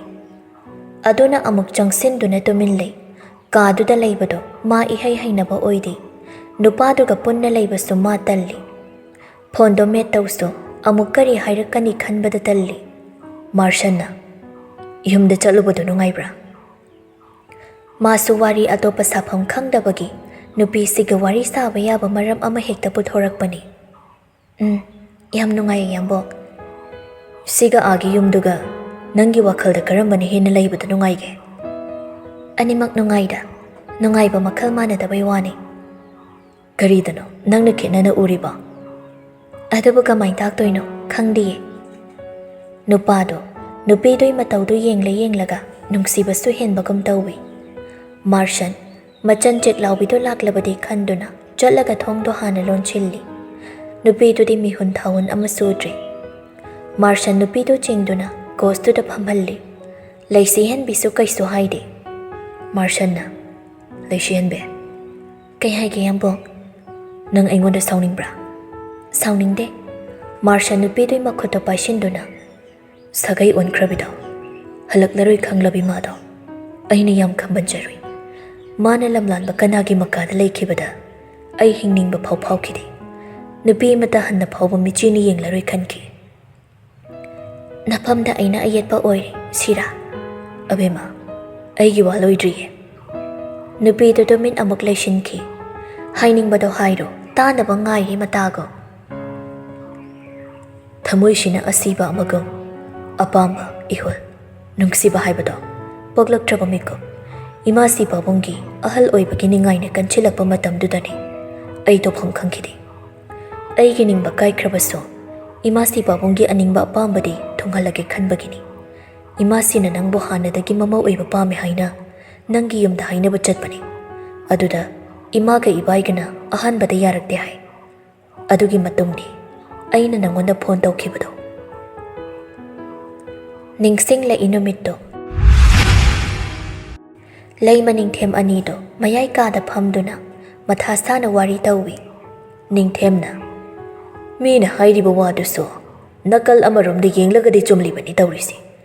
ꯃꯇꯝꯅ ꯑꯁꯤ ꯌꯧꯅ ꯐꯠꯇ꯭ꯔꯀꯥꯟꯁꯤꯗ ꯀꯔꯝꯕ ꯃꯃꯥ ꯃꯄꯥꯅꯕꯨꯗꯤ ꯃꯁꯥ ꯃꯁꯥ ꯁꯛꯈꯪ ꯃꯥꯏꯈꯪꯅꯕ, ꯀꯅꯥꯅꯣ ꯀꯔꯤꯅꯣ ꯈꯪꯗꯕ, ꯃꯔꯤꯡꯒꯁꯨ ꯅꯠꯇꯕ ꯑꯩꯈꯣꯏꯅ ꯄꯥꯝꯃꯤ ꯍꯦꯛꯇ ꯍꯥꯏꯔꯨꯔꯒ ꯍꯔꯥꯎ ꯍꯔꯥꯎ ꯄꯤꯔꯛꯇꯧꯕ ꯅꯠꯇꯦ. ꯂꯩꯃꯅ ꯑꯃꯕꯨ ꯑꯣꯏꯔꯦ ꯑꯃꯕꯨ ꯑꯣꯏꯔꯦ, ꯑꯩꯗꯤ ꯅꯨꯄꯤ ꯃꯆꯥꯗꯣ ꯏꯃꯧ ꯑꯣꯏꯕ ꯌꯥꯝ ꯄꯥꯝꯖꯈ꯭ꯔꯦ. ꯂꯩꯃ ꯑꯩꯅ ꯃꯤꯇꯥꯈ꯭ꯔꯕ ꯍꯥꯏꯕꯁꯤ ꯂꯦꯝꯅ ꯃꯥꯡꯕ ꯌꯥꯕ ꯅꯠꯇꯦ. ꯑꯇꯩ ꯑꯇꯩꯗ ꯅꯪꯅ ꯍꯥꯏꯔꯤꯕꯗꯣ ꯌꯥꯔꯁꯨꯅꯦ, ꯂꯨꯍꯣꯡ ꯀꯩꯍꯣꯡꯕꯒꯤ ꯃꯇꯥꯡꯁꯤꯗ ꯇꯣꯛꯁꯤꯀꯣ. ꯏꯆꯥꯕꯨ ꯉꯥꯎꯖꯕ ꯅꯨꯡꯁꯤꯖꯕ ꯑꯩꯒꯤ ꯃꯔꯨꯞꯀꯤ ꯃꯆꯥꯁꯤꯡ ꯌꯥꯝꯅ ꯂꯩ. ꯃꯌꯥꯝ ꯃꯔꯛꯇꯨꯗꯒꯤ ꯈ꯭ꯋꯥꯏꯗꯒꯤ ꯃꯇꯤꯛ ꯆꯥꯕꯤꯗꯣ ꯏꯆꯥꯒꯤ ꯏꯃꯧ ꯑꯣꯏꯅꯕ ꯃꯥꯡꯒꯣꯜ ꯀꯥꯔꯨꯔꯒ ꯂꯣꯏꯔꯦ. ꯑꯗꯨꯕꯨ ꯀꯌꯥꯝ ꯂꯨꯕ ꯊꯕꯛꯅꯣ? ꯑꯗꯨꯕꯨꯅꯦ ꯁꯝꯈ꯭ꯌꯥ, ꯏꯕꯨꯡꯉꯣꯒ ꯅꯨꯄꯤ ꯃꯆꯥꯗꯨꯒ ꯄꯥꯎ ꯑꯃꯨꯛꯇꯪꯗꯤ ꯐꯥꯎꯅꯍꯜꯂꯒ ꯌꯦꯡꯁꯤꯗꯣ. ꯂꯩꯃ ꯃꯆꯥꯒꯤ ꯀꯥꯗ ꯀꯥꯔꯛꯏ. ꯃꯆꯥꯗ ꯅꯨꯄꯤꯗꯨꯒꯤ ꯑꯍꯜ ꯂꯃꯟꯁꯤꯡꯅ ꯍꯥꯏꯔꯛꯄꯁꯤꯡꯗꯨ ꯇꯝꯃꯤ. ꯃꯥꯔꯁꯟ ꯇꯦꯟꯁꯟ ꯌꯥꯝ ꯂꯩꯔꯤꯕꯅꯤ. ꯑꯗꯨꯕꯨ ꯃꯃꯥ ꯃꯄꯥꯒꯤ ꯆꯤꯟꯊꯛꯇ ꯍꯪꯒꯠꯅ ꯀꯥ ꯍꯦꯟꯅ ꯈꯨꯝꯕ ꯃꯤꯗꯥ ꯑꯣꯏꯗꯕꯅ ꯍꯣꯏ ꯍꯥꯏꯕ ꯄꯥꯎꯈꯨꯝꯁꯤ ꯈꯨꯝꯗꯨꯅ ꯄꯤꯔꯤꯕ ꯅꯝꯕꯔꯗꯨꯗ ꯀꯣꯜ ꯇꯧꯕꯅꯤ. ꯂꯩꯁꯤꯍꯟꯕꯤꯁꯨ ꯑꯟꯅꯣꯟ ꯅꯝꯕꯔ ꯑꯣꯏꯕꯒꯤ ꯄꯥꯛ ꯄꯥꯏꯔꯛꯇꯦ. 5ꯔꯛ ꯁꯨꯕꯒ ꯄꯥꯏꯔꯛꯏ. ꯍꯜꯂꯣ, ꯀꯅꯥ? ꯂꯩꯁꯤꯍꯟꯕꯤ ꯑꯣꯏꯗꯣꯏ ꯅꯠꯇ꯭ꯔꯣ? ꯍꯣꯏ ꯃꯥꯅꯦ, ꯀꯅꯥ ꯑꯣꯏꯕꯤꯗꯣꯏꯅꯣ? ꯉꯁꯤ ꯑꯩꯒꯤ ꯏꯃꯥꯁꯤ ꯄꯥꯕꯨꯡ ꯊꯥꯖꯕꯅꯤ. ꯑꯩ ꯋꯥꯈꯜ ꯇꯥꯕ ꯉꯝꯖꯗ꯭ꯔꯦ. ꯁꯣꯝꯕꯨ ꯍꯥꯏꯅ ꯁꯤꯡꯅꯕ ꯑꯍꯜ ꯑꯅꯤ ꯊꯥꯖꯈꯤꯕꯗꯣ. ꯑꯣ, ꯑꯗꯨꯒꯤ ꯄꯥꯎꯈꯨꯝꯗꯤ ꯏꯃꯥ ꯏꯅꯝꯃ ꯇꯥꯃꯣꯅ ꯄꯤꯈ꯭ꯔꯕꯅꯤ. ꯑꯩꯒꯤ ꯑꯣꯏꯅ ꯍꯥꯏꯅꯤꯡꯕ ꯋꯥ ꯂꯩꯖꯗ꯭ꯔꯦ. ꯏꯃꯥꯅ ꯑꯩꯒ ꯅꯪꯒ ꯄꯥꯎ ꯐꯥꯎꯅꯧ ꯍꯥꯏꯔꯦ ꯍꯥꯏꯕꯒꯤ ꯀꯣꯜꯁꯦ ꯇꯧꯔꯛꯄꯅꯤ. ꯑꯣ, ꯍꯌꯦꯡ ꯏꯕꯥꯅꯤ ꯑꯃꯇ ꯎꯅꯁꯤ. ꯄꯨꯡ ꯀꯌꯥꯗ ꯁꯪꯅꯤ? ꯋꯥꯔꯧꯕꯤꯒꯅꯨ, ꯁꯣꯝꯒ ꯑꯩꯒ ꯎꯅꯗꯨꯅ ꯁꯥꯟꯅꯅꯕ ꯋꯥꯔꯤ ꯂꯩꯇꯕ꯭ꯔꯥ ꯈꯜꯂꯤ. ꯄꯨꯟꯁꯤꯒꯤ ꯑꯣꯏꯕ ꯑꯔꯨꯕ ꯐꯤꯔꯦꯞꯁꯤꯗ ꯑꯍꯜ ꯂꯃꯟꯈꯛꯅ ꯁꯤ ꯂꯥꯡꯂꯒ ꯑꯃꯨꯛꯐꯥꯎ ꯊꯦꯡꯅꯗꯨꯅ ꯑꯄꯥꯝ ꯄꯥꯝꯗ ꯍꯥꯏꯅꯗ꯭ꯔꯕꯗꯤ ꯀꯝꯗꯧꯅꯤ? ꯑꯩ ꯅꯪꯒꯤ ꯀꯨꯏꯅ ꯃꯇꯝ ꯂꯧꯖꯔꯣꯏ. ꯀꯅꯥꯅꯣ ꯀꯩꯅꯣ ꯁꯛꯈꯪꯗꯕꯤ ꯅꯪꯕꯨ ꯌꯨꯝꯁꯤꯗ ꯑꯩꯒꯤ ꯂꯣꯏꯅꯕꯤ ꯑꯣꯏꯅ ꯂꯧꯖꯒꯦ ꯈꯜꯂꯤꯕꯁꯦ ꯑꯩꯕꯨ ꯑꯄꯣꯛꯄ ꯑꯄꯣꯛꯄꯤ ꯏꯃꯥꯁꯤ ꯄꯥꯕꯨꯡꯒꯤ ꯌꯥꯊꯪ ꯍꯤꯛꯇꯣꯛꯄ ꯉꯝꯗꯕꯒꯤꯅꯤ. ꯅꯪꯅ ꯀꯔꯤꯒꯨꯝꯕ ꯃꯃꯥ ꯃꯄꯥꯒꯤ ꯍꯥꯏꯕ ꯏꯟꯕꯤ ꯃꯆꯥ ꯑꯃ ꯑꯣꯏꯔꯕꯗꯤ ꯍꯧꯖꯤꯛ ꯀꯣꯜꯗ ꯍꯥꯏꯗ꯭ꯔꯕꯁꯨ ꯃꯦꯁꯦꯖꯇ ꯑꯁꯪꯕ ꯃꯇꯝꯒ ꯑꯄꯥꯝꯕ ꯃꯐꯝꯒ ꯍꯥꯏꯕꯤꯔꯛꯑꯣ. ꯂꯩꯃꯗꯤ ꯉꯁꯥꯏꯅ ꯔꯤꯡ ꯆꯠꯄꯗꯨꯗꯒꯤ ꯊꯣꯛꯈ꯭ꯔꯕꯅꯤ. ꯃꯥꯔꯁꯟꯁꯨ ꯋꯥꯍꯩ ꯈꯔꯗꯨꯈꯛ ꯍꯥꯏꯔꯝꯂꯒ ꯅꯨꯄꯤꯗꯨꯒꯤ ꯄꯥꯎꯈꯨꯝ ꯉꯥꯏꯔꯝꯗꯅ ꯀꯣꯜꯗꯨ ꯀꯛꯊꯠꯂꯤ. ꯃꯥ ꯇꯁꯦꯡꯅ ꯃꯁꯥꯗꯣ ꯌꯥꯝ ꯈꯣꯏꯔꯥꯡ ꯈꯣꯏꯁꯥꯎꯅꯔꯕꯅꯤ. ꯐꯣꯟꯗꯨ ꯊꯝꯂꯕ ꯇꯨꯡꯗ ꯂꯟꯖꯦꯟꯕꯤꯒꯤ ꯅꯝꯕꯔꯗ ꯍꯟꯖꯤꯟꯅ ꯀꯣꯜ ꯇꯧꯏ꯫ ꯃꯥ ꯉꯥꯎꯔꯦ, ꯉꯥꯎꯕ ꯍꯥꯏꯕꯕꯨ ꯇꯁꯦꯡꯅ ꯉꯥꯎꯔꯦ꯫ ꯀꯔꯝꯅꯁꯨ ꯅꯨꯡꯉꯥꯏꯒꯅꯤ? ꯊꯋꯥꯏꯗꯒꯤꯁꯨ ꯍꯦꯟꯅ ꯅꯨꯡꯁꯤꯖꯕꯤ ꯃꯥꯅ ꯂꯝꯂꯥꯟꯕ ꯀꯅꯥꯒꯤ ꯃꯀꯥꯗ ꯂꯩꯈꯤꯕꯗ ꯁꯠꯍꯟꯒꯦ ꯈꯟꯖꯈꯤꯕꯅꯤ꯫ ꯃꯥ ꯈꯛꯀꯤ ꯂꯩꯀꯣꯜꯗ ꯆꯦꯛꯁꯤꯟꯅ ꯂꯝꯍꯦꯟꯕ ꯈꯣꯏꯃꯨꯅ ꯃꯤꯠꯌꯦꯡ ꯆꯪꯗꯅꯕ ꯁꯦꯟꯅꯖꯈꯤꯕꯅꯤ꯫ ꯆꯦꯠꯅ ꯁꯝꯕꯜꯁꯨ ꯈꯥꯖꯈꯤ꯫ ꯑꯗꯨꯕꯨ ꯈꯨꯗꯤꯡꯃꯛ ꯈꯪꯍꯧꯗꯕ ꯃꯤꯀꯨꯞ ꯈꯔꯗ ꯑꯔꯦꯝꯕ ꯇꯥꯈ꯭ꯔꯦ꯫ ꯄꯥꯏꯔꯛꯇꯦ, ꯇꯧꯖꯩ ꯍꯥꯏꯕꯇꯅꯤ꯫ ꯐꯣꯟꯗꯨ ꯐꯥꯎꯕ ꯕ꯭ꯂꯣꯛ ꯊꯝꯕꯤꯈꯤꯕꯒꯤ ꯑꯀꯣꯟꯕꯗ ꯇꯧꯕꯗꯗꯤ ꯆꯠꯈꯤꯗ꯭ꯔꯦ꯫ ꯎꯄꯥꯏ ꯂꯩꯇꯦ ꯅꯨꯄꯥꯗꯣ ꯃꯤꯀꯨꯞꯁꯤꯗ ꯀꯔꯤ ꯇꯧꯒꯅꯤ ꯃꯥ ꯈꯪꯗꯦ꯫ ꯋꯥꯈꯤꯗꯕ꯭ꯔꯥ ꯅꯨꯄꯤ ꯃꯥꯅꯁꯨ? ꯈꯟꯈꯤꯗꯕ꯭ꯔꯥ ꯅꯨꯄꯥ ꯃꯥꯒꯤꯗꯃꯛ ꯇꯧꯕꯤꯈꯤꯕ ꯃꯌꯥꯝꯗꯣ ꯈꯖꯤꯛꯇ ꯐꯥꯎ ꯍꯦꯛ ꯃꯤꯅꯨꯡꯁꯤ ꯄꯣꯛꯈꯤꯗꯕ꯭ꯔꯥ? ꯈꯪꯗꯦ ꯀꯔꯤ ꯄꯨꯛꯆꯦꯜꯅꯣ? ꯍꯧꯈꯤꯕꯗ ꯊꯣꯛꯈꯤꯕ ꯃꯇꯦꯛ ꯈꯔ ꯑꯃꯗꯤ ꯅꯨꯄꯤꯗꯨꯗ ꯁꯝꯂꯞꯅ ꯂꯤꯗꯨꯅ ꯈꯪꯍꯜꯂꯤ꯫ ꯃꯥꯔꯁꯟ ꯑꯃꯨꯛꯁꯨ ꯄꯦꯟꯊꯣꯛꯄ ꯑꯃꯒ ꯂꯣꯏꯅꯅ ꯅꯨꯄꯤ ꯃꯥꯕꯨ ꯅꯨꯡꯁꯤꯅ ꯌꯦꯡꯗꯨꯅ, ꯑꯗꯨꯕꯨꯅꯦ ꯁꯅꯥ, ꯅꯪ ꯌꯥꯝꯕꯨꯡꯕꯨꯗꯤ ꯊꯥꯖꯧ꯫ ꯅꯪꯅ ꯌꯨꯝꯁꯤꯗ ꯂꯥꯛꯈꯤꯕ ꯃꯤꯀꯨꯞ, ꯏꯕꯥꯅꯤꯒꯤ ꯄꯨꯟꯁꯤꯅ ꯑꯅꯧꯕ ꯏꯆꯦꯜꯁꯤꯗ ꯆꯦꯟꯊꯃꯤꯟꯅꯕ ꯍꯧꯈꯤꯕ ꯅꯨꯃꯤꯠꯇꯣ, ꯃꯤꯀꯨꯞꯇꯨꯗꯒꯤ ꯅꯨꯄꯤꯗꯨ ꯃꯃꯤꯠ ꯇꯞꯅ ꯀꯨꯞꯄꯤ꯫ ꯍꯥꯏꯔꯤꯕꯗꯨ ꯇꯥꯔꯤ ꯃꯇꯥꯒꯨꯝ ꯃꯥꯔꯁꯟ ꯃꯈꯥ ꯇꯥꯔꯛꯏ꯫ ꯆꯤꯟꯕꯥꯜꯒꯤ ꯑꯁꯦꯡꯕ ꯄꯥꯎꯈꯨꯝꯅ ꯅꯪꯒꯤ ꯊꯃꯣꯏꯕꯨ ꯈꯨꯗꯨꯝ ꯆꯟꯕꯗꯤ ꯌꯥꯝꯕꯨꯡ ꯄꯥꯝꯗꯦ꯫ ꯑꯗꯨꯕꯨ ꯑꯕꯦꯝꯃ, ꯃꯃꯥꯡꯒꯤ ꯄꯨꯟꯁꯤ ꯑꯩ ꯅꯤꯡꯁꯤꯡꯗꯨꯅ ꯉꯁꯤꯗꯤ ꯍꯟꯅ ꯌꯦꯡꯅꯤꯡꯕꯁꯨ ꯄꯣꯛꯂꯨꯗ꯭ꯔꯦ꯫ ꯑꯩ ꯅꯪꯒ ꯄꯨꯟꯅ ꯂꯩꯃꯤꯟꯅꯗꯨꯅ ꯏꯕꯥꯅꯤ ꯈꯛꯀꯤ ꯑꯣꯏꯕ ꯍꯔꯥꯎ ꯅꯨꯡꯉꯥꯏꯕ ꯅꯨꯡꯁꯤꯕ ꯃꯤꯀꯨꯞꯁꯤꯡ ꯁꯦꯝꯒꯠꯄ ꯄꯥꯝꯃꯤ꯫ ꯊꯃꯣꯏꯗ ꯆꯨꯗꯨꯅ ꯂꯩꯔꯤꯕ ꯃꯥꯒꯤ ꯁꯛꯇꯝꯁꯦ ꯃꯨꯊꯠꯄꯗ ꯅꯪꯅ ꯑꯩꯒꯤ ꯊꯧꯅꯥ ꯑꯣꯏꯕꯤꯌꯨ꯫ ꯑꯩ ꯑꯇꯩ ꯋꯥꯍꯩ ꯀꯩꯝꯇ ꯀꯜꯂꯛꯇ꯭ꯔꯦ꯫ ꯅꯪꯅ ꯅꯨꯡꯁꯤ ꯍꯥꯏꯕꯗꯨꯅ ꯂꯣꯏꯅ ꯁꯨꯞꯆꯤꯟꯁꯦ ꯑꯕꯦꯝꯃ꯫ ꯂꯩꯁꯤꯍꯦꯟꯕꯤ ꯅꯨꯄꯥꯗꯨꯒꯤ ꯍꯥꯏꯗꯣꯛ ꯇꯝꯊꯣꯛꯄ ꯉꯝꯗ ꯈꯥꯡꯂꯤꯕ ꯆꯥꯛꯂꯤꯕ ꯃꯩꯆꯥꯛꯇꯣ ꯈꯪꯕꯅ ꯃꯄꯨꯔꯣꯏꯕ ꯑꯣꯏꯔꯤꯕ ꯃꯥꯕꯨ ꯅꯨꯡꯁꯤꯅ ꯀꯣꯟꯁꯤꯟꯕꯤꯔꯛꯏ꯫ ꯊꯧꯅꯥ ꯃꯥꯗꯣ ꯍꯥꯞꯂꯒꯦ ꯑꯌꯥꯕꯗꯨꯕꯨ ꯄꯤꯔꯤꯕ꯭ꯔꯥ? ꯅꯨꯡꯁꯤꯕ ꯀꯔꯤꯅꯣ ꯈꯪꯖꯔꯛꯇꯕꯤ ꯃꯥꯒꯤ ꯄꯨꯟꯁꯤꯗꯁꯨ ꯅꯨꯄꯥꯗꯨꯒ ꯂꯣꯏꯅꯕ ꯅꯨꯃꯤꯠ ꯈꯔꯅꯤꯁꯤꯗ ꯃꯁꯛ ꯈꯪꯗꯕ ꯏꯍꯨꯜ ꯑꯃꯗꯤ ꯇꯠꯇꯅ ꯐꯥꯎꯏ꯫ ꯑꯣꯏꯒꯗ꯭ꯔꯥ ꯃꯁꯤꯕꯨ ꯅꯨꯡꯁꯤꯕ ꯍꯥꯏꯕꯤ ꯇꯧꯉꯝꯕꯤꯗꯨ? ꯂꯩꯁꯤꯍꯦꯟꯕꯤ ꯅꯨꯡꯁꯤꯕ ꯈꯣꯟꯖꯦꯜꯅ ꯍꯥꯏꯔꯛꯏ꯫ ꯌꯥꯝꯕꯨꯡ, ꯄꯨꯟꯁꯤꯗ ꯑꯄꯥꯝꯕ ꯅꯨꯡꯁꯤꯖꯕ ꯃꯤꯁꯛ, ꯊꯃꯣꯏꯅ ꯈꯣꯏꯗꯥꯕ ꯍꯥꯏꯕꯗꯣ ꯑꯃꯠꯇꯁꯨ ꯂꯩꯔꯛꯇꯦ꯫ ꯑꯗꯨꯕꯨ ꯈꯪꯍꯧꯗꯕ ꯃꯤꯀꯨꯞ ꯈꯔꯗ ꯑꯣꯏꯈ꯭ꯔꯤꯕ ꯃꯪꯂꯥꯟ ꯇꯥꯏꯕꯝ ꯈꯪꯗꯕ ꯊꯧꯗꯣꯛꯁꯤꯡꯁꯤꯅ ꯉꯁꯤꯗꯤ ꯑꯩꯕꯨ ꯑꯃꯨꯛꯁꯨ ꯅꯨꯡꯉꯥꯏꯕ ꯏꯄꯥꯛ ꯑꯃꯗ, ꯑꯃꯨꯛꯅ ꯑꯋꯥꯕ ꯏꯄꯥꯛ ꯑꯃꯗ ꯃꯐꯝ ꯈꯪꯗ ꯇꯥꯎꯍꯜꯂꯦ꯫ ꯊꯥꯖꯗꯦ ꯃꯤꯀꯨꯞꯁꯤꯡꯁꯦ ꯅꯣꯡꯃꯗ ꯏꯐꯝꯗ ꯈꯨꯗꯣꯜ ꯇꯧꯔꯛꯀꯅꯤ ꯍꯥꯏꯕ ꯍꯥꯏꯐꯝ ꯈꯪꯗꯕ ꯊꯃꯣꯏ ꯏꯍꯨꯜꯁꯤꯅ ꯑꯩꯕꯨꯁꯨ ꯃꯤꯀꯨꯞ ꯈꯨꯗꯤꯡ ꯂꯥꯡꯇꯛꯅꯍꯜꯂꯦ꯫ ꯑꯩꯒꯤ ꯏꯄꯨꯔꯣꯏꯕꯅꯤ ꯍꯥꯏꯅ ꯂꯩꯔꯕ ꯌꯥꯝꯕꯨꯡꯅ ꯂꯝꯂꯥꯟꯕꯤ ꯀꯅꯥꯒ ꯅꯛꯅ ꯂꯦꯞꯈꯤꯕꯗ ꯏꯟꯁꯤꯜꯂꯨꯕ ꯇꯧꯗꯅ ꯃꯤꯄꯥꯏꯕ ꯄꯥꯈꯠꯄ ꯄꯣꯛꯏ꯫ ꯌꯥꯝꯕꯨꯡꯅ ꯑꯍꯤꯡꯗ ꯅꯨꯄꯤ ꯃꯥꯒꯤ ꯐꯣꯇꯣ ꯌꯦꯡꯗꯨꯅ ꯇꯨꯝꯊꯈꯤꯕꯗꯁꯨ ꯑꯩ ꯇꯧꯐꯝ ꯈꯪꯗꯦ꯫ ꯏꯁꯥꯅ ꯑꯩꯁꯤꯕꯨ ꯀꯅꯥ ꯑꯃꯒꯤ ꯄꯨꯟꯁꯤꯗ ꯌꯥꯝꯅ ꯈꯨꯔꯧ ꯊꯥꯡꯕ ꯃꯤꯁꯛ ꯑꯃ ꯑꯣꯏꯔꯕꯒꯨꯝ ꯐꯥꯎꯏ꯫ ꯅꯨꯡꯁꯤꯃꯟꯈ꯭ꯔꯦ ꯋꯥꯍꯩꯁꯤꯡꯗꯣ ꯃꯥꯔꯁꯟ ꯅꯨꯄꯤꯗꯨꯕꯨ ꯀꯣꯟꯁꯤꯜꯂꯤ꯫ ꯑꯕꯦꯝꯃ, ꯍꯧꯖꯤꯛꯇꯤ ꯂꯟꯖꯦꯟꯕꯤ ꯀꯅꯥꯅꯣ ꯈꯪꯗ꯭ꯔꯦ꯫ ꯃꯥꯁꯨ ꯑꯩꯒꯤ ꯏꯐꯝꯗꯒꯤ ꯂꯥꯞꯈꯤꯕ ꯀꯨꯏꯔꯦ꯫ ꯅꯤꯡꯁꯨ ꯅꯤꯡꯁꯤꯡꯅꯤꯡꯗ꯭ꯔꯦ, ꯅꯤꯡꯁꯤꯡꯕꯁꯨ ꯄꯥꯝꯗ꯭ꯔꯦ꯫ ꯍꯧꯖꯤꯛꯇꯤ ꯑꯁꯨꯛ ꯅꯨꯡꯁꯤꯕꯤ ꯅꯪ ꯑꯃ ꯏꯅꯥꯛꯇ ꯂꯦꯡꯗꯅ ꯂꯩꯔꯕꯗ ꯀꯅꯥꯕꯨ ꯑꯃꯨꯛ ꯌꯦꯡꯂꯨꯅꯤ? ꯅꯪꯒ ꯂꯩꯃꯤꯟꯅꯕ, ꯅꯪꯒ ꯁꯥꯎꯅꯕ, ꯅꯪꯒ ꯈꯠꯅꯕ, ꯅꯪꯒ ꯅꯨꯡꯁꯤꯅꯕ, ꯏꯕꯥꯅꯤꯒꯤ ꯑꯣꯏꯕ ꯅꯨꯡꯁꯤꯕ, ꯏꯁꯥꯒꯤ ꯃꯪꯂꯥꯟꯁꯤꯗꯒꯤ ꯍꯦꯟꯅ ꯄꯥꯝꯃꯨꯖꯕ, ꯀꯂꯛꯆꯕ ꯄꯨꯟꯁꯤ ꯑꯃꯇ ꯑꯩ ꯄꯥꯝꯗ꯭ꯔꯦ꯫ ꯑꯕꯦꯝꯃ, ꯀꯅꯥꯒꯨꯝꯕ ꯃꯤꯇꯣꯞ ꯑꯃꯠꯇꯅ ꯑꯩꯈꯣꯏ ꯑꯅꯤꯒꯤ ꯄꯨꯟꯁꯤꯗ ꯑꯩꯅ ꯈꯨꯔꯧ ꯊꯥꯡꯍꯜꯂꯔꯣꯏ꯫ ꯁꯣꯝꯗꯅ ꯀꯝꯗꯧꯔꯤ? ꯍꯦꯟꯗ꯭ꯔꯤꯛꯁ ꯂꯟꯖꯦꯟꯕꯤꯕꯨ ꯈꯔ ꯆꯤꯛꯄ ꯃꯐꯝ ꯑꯃꯗ ꯄꯨꯊꯣꯛꯄꯤꯔꯛꯏ꯫ ꯅꯨꯄꯤꯗꯨꯗ ꯃꯇꯝ ꯁꯥꯡꯅ ꯀꯥꯏꯊꯣꯛꯇꯨꯅ ꯄꯤꯕ ꯄꯥꯝꯂꯛꯂꯤ ꯃꯥꯁꯨ꯫ ꯂꯟꯖꯦꯟꯕꯤꯁꯨ ꯄꯦꯟꯗꯦ꯫ ꯑꯩ ꯑꯁꯤꯒꯨꯝꯕ ꯄꯨꯟꯁꯤꯁꯦ ꯄꯥꯝꯗ꯭ꯔꯦ, ꯍꯟꯗꯣꯛꯂꯒꯦ ꯍꯥꯏꯕ ꯌꯥꯒꯗꯕ ꯈꯣꯡꯐꯝ ꯅꯠꯇꯕꯒꯤ ꯌꯥꯅꯤꯡꯗ꯭ꯔꯕꯁꯨ ꯊꯃꯣꯏꯅ ꯄꯥꯝꯗ꯭ꯔꯁꯨ ꯅꯨꯄꯥ ꯃꯥꯒꯤ ꯑꯄꯥꯝꯕꯗ ꯈꯖꯤꯛꯇꯤ ꯇꯨꯡ ꯏꯟꯗꯨꯅ ꯆꯠꯄ ꯇꯥꯏ꯫ ꯍꯦꯟꯗ꯭ꯔꯤꯛꯁꯅ ꯀꯔꯤ ꯄꯥꯝꯒꯦ ꯅꯪꯕꯣ? ꯀꯗꯥꯏꯗ ꯆꯠꯅꯤꯡꯂꯤꯒꯦ? ꯀꯔꯤ ꯆꯥꯅꯤꯡꯂꯤꯒꯦ? ꯃꯅꯤꯁꯅꯥ ꯖꯨꯋꯦꯂꯔꯤꯗ ꯆꯠꯁꯤꯔꯥ? ꯅꯠꯇ꯭ꯔꯒ ꯀꯩ ꯐꯤ ꯄꯥꯝꯃꯤ? ꯀꯔꯝꯕ ꯅꯪꯅ ꯄꯥꯝꯕ ꯂꯣꯏꯅ ꯍꯥꯏꯌꯨ, ꯑꯩ ꯇꯧꯒꯦ꯫ ꯂꯟꯖꯦꯟꯕꯤ ꯈꯨꯝꯗꯦ, ꯅꯨꯄꯥꯗꯨꯒꯤ ꯄꯥꯎꯈꯨꯝ ꯄꯤꯗꯦ꯫ ꯍꯦꯟꯗ꯭ꯔꯤꯛꯁ ꯅꯨꯄꯤꯗꯨꯕꯨ ꯂꯦꯡꯒꯣꯟꯕꯤꯗꯨꯅ ꯅꯨꯡꯁꯤꯕꯤ ꯏꯆꯥ ꯑꯃꯁꯨ ꯎꯍꯜꯂꯗꯣꯏꯅꯤ꯫ ꯇꯥꯅꯤꯡꯕ ꯑꯣꯏꯗꯕꯅ ꯇꯨꯃꯤꯟ ꯂꯩ꯫ ꯍꯦꯟꯗ꯭ꯔꯤꯛꯁꯁꯨ ꯅꯨꯄꯤ ꯃꯥꯅ ꯁꯥꯎꯔꯦ ꯍꯥꯏꯗꯨꯅ ꯇꯨꯃꯤꯟ ꯂꯩꯊꯣꯛꯄ ꯇꯧꯗꯦ꯫ ꯀꯣꯏꯇꯥꯟ ꯇꯥꯟꯅꯗꯨꯅ ꯋꯥꯔꯤ ꯁꯥꯅꯕ ꯍꯣꯠꯅꯖꯩ꯫ Loya Paikhomba anidudi raga amani.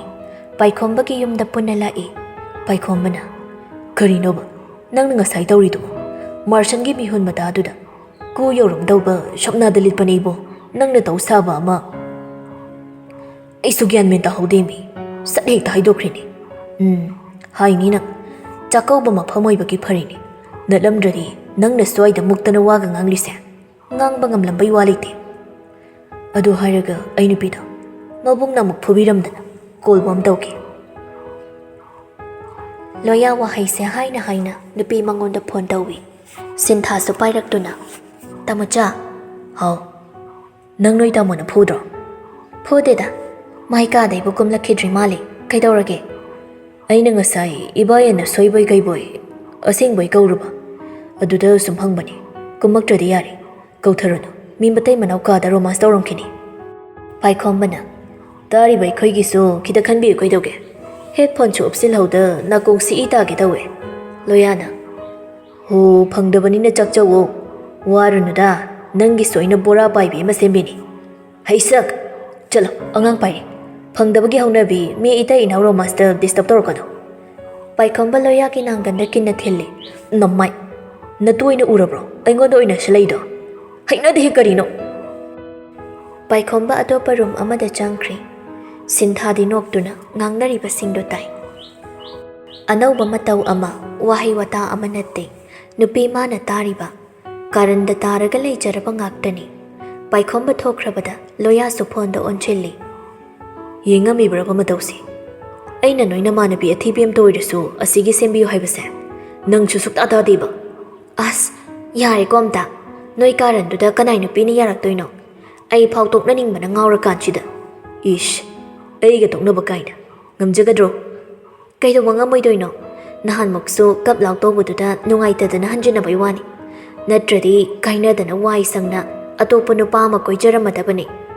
Ay jayet na ba nang nayet pa da niya. Tawpong ga kangdre ay. Shenari se phay kalo. Wapit pit ngang no. Shira shi chang la chang.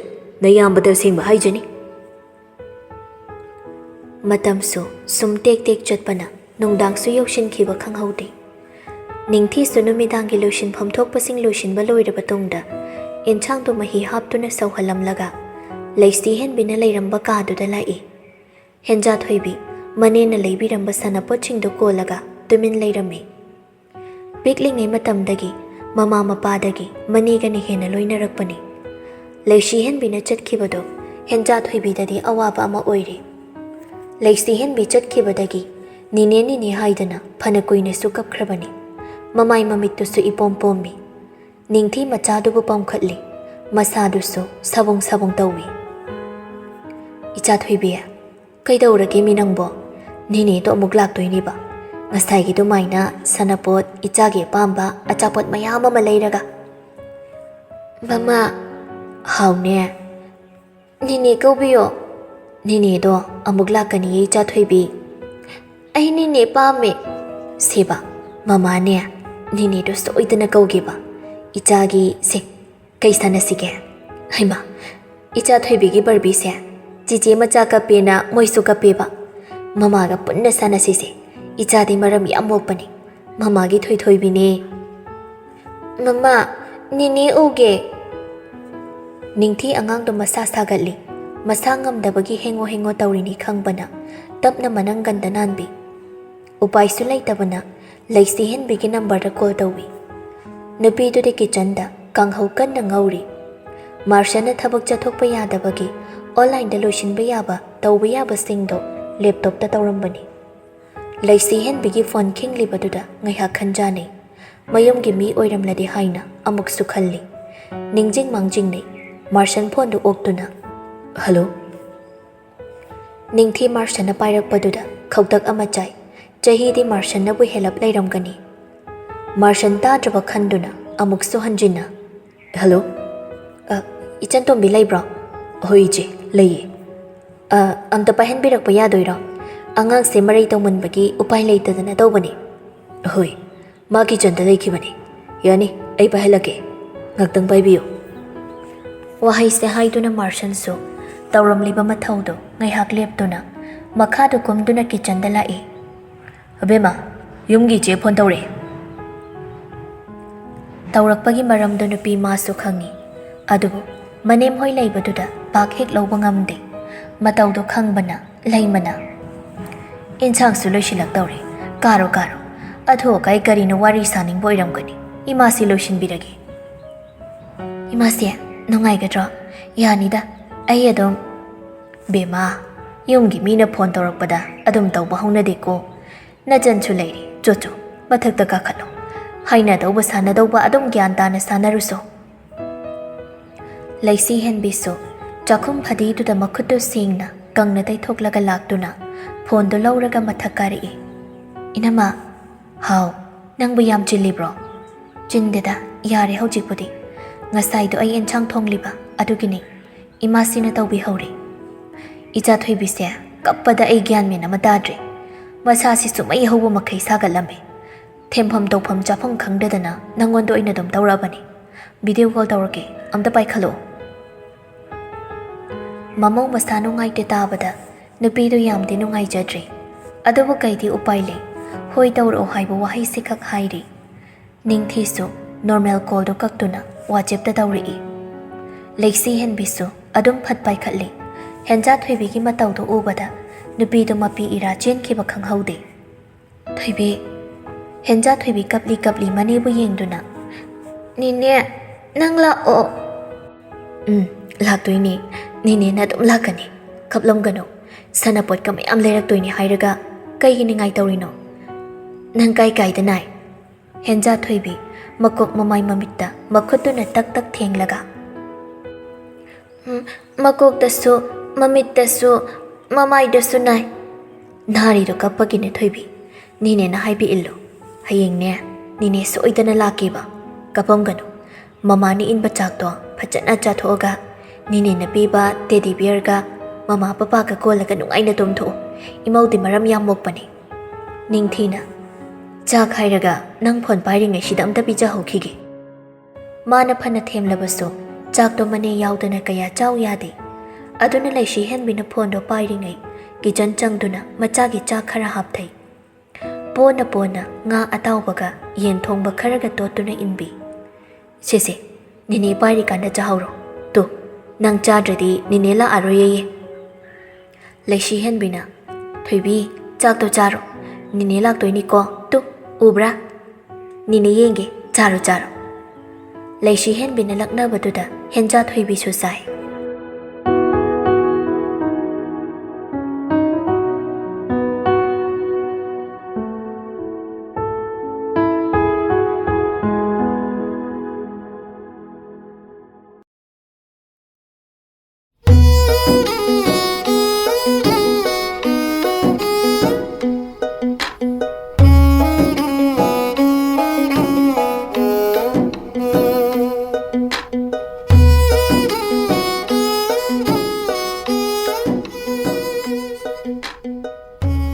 ꯊꯥꯒꯤ ꯆꯥꯛꯀꯧꯕꯁꯨ ꯂꯣꯏꯈ꯭ꯔꯕꯗ ꯃꯥꯔꯁꯟꯁꯨ ꯊꯕꯛ ꯆꯠꯄ ꯍꯧꯔꯤ ꯑꯌꯨꯛꯀꯤ ꯄꯨꯡ 9 ꯈꯔ ꯍꯦꯜꯂꯛꯄꯩꯗꯨꯗ ꯃꯌꯨꯝꯗꯒꯤ ꯊꯣꯛꯅꯕ ꯊꯧꯔꯥꯡ ꯇꯧꯏ ꯀꯤꯆꯟꯗꯅꯤ ꯏꯌꯥꯝꯕꯣꯡ ꯆꯥꯛꯁꯨ ꯊꯣꯡꯕ ꯂꯣꯏꯔꯤ ꯊꯕꯛ ꯆꯠꯄꯗꯣ ꯑꯁꯥꯕꯁꯦ ꯆꯥꯔꯒ ꯆꯠꯄꯤꯔꯣ ꯃꯥꯔꯁꯟꯁꯨ ꯃꯔꯩ ꯌꯦꯠꯇꯦ ꯍꯣꯏ ꯍꯥꯏꯗꯨꯅ ꯕꯦꯁꯤꯟ ꯆꯪꯂꯒ ꯃꯈꯨꯠ ꯍꯥꯝꯂꯕ ꯇꯨꯡꯗ ꯗꯥꯏꯅꯤꯡ ꯆꯤꯌꯔ ꯑꯃ ꯆꯤꯡꯊꯣꯛꯇꯨꯅ ꯐꯝꯊꯩ ꯂꯩꯁꯤ ꯍꯦꯟꯕꯤꯁꯨ ꯆꯥꯛ ꯏꯟꯁꯥꯡꯗꯣ ꯐꯖꯅ ꯊꯥꯡꯗꯣꯔꯛꯏ ꯃꯥꯔꯁꯟ ꯅꯣꯛꯐꯦꯠ ꯇꯧꯅ ꯋꯥ ꯎꯇꯤ ꯑꯉꯧꯕꯅꯤꯅꯦ ꯃꯅꯝ ꯈꯨꯅꯨꯡꯁꯤꯁꯤꯒ ꯆꯥꯛꯀꯁꯤ ꯈꯪꯂꯝꯂꯝꯃꯤ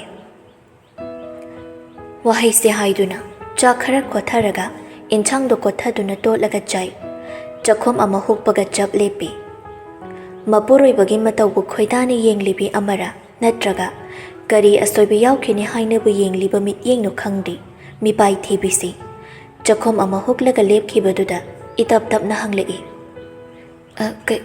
ꯀꯩꯗꯧꯕꯤꯔꯒꯦ ꯌꯥꯝꯕꯣ ꯀꯩ ꯁꯣꯏꯔꯒꯦ ꯃꯥꯔꯁꯟ ꯅꯨꯄꯤ ꯃꯉꯣꯟꯗ ꯑꯄꯦꯟꯕ ꯃꯤꯅꯣꯛ ꯑꯃ ꯅꯣꯛꯐꯦꯠ ꯇꯧꯅ ꯌꯦꯡꯂꯒ ꯀꯩꯁꯨ ꯁꯣꯏꯗꯦ ꯏꯟꯁꯥꯡ ꯃꯍꯥꯎ ꯂꯧꯕꯅꯤ ꯈꯨꯍꯥꯎ ꯆꯥꯗꯦ ꯅꯨꯡꯇꯤꯒꯤꯁꯤꯗꯤ ꯑꯩ ꯎꯇꯤ ꯑꯉꯧꯕ ꯊꯣꯡꯉꯣꯅ ꯅꯤꯡꯉꯥꯏ ꯇꯧꯅꯤꯡꯂꯛꯇꯧꯔꯦ ꯀꯝꯗꯧꯅꯦ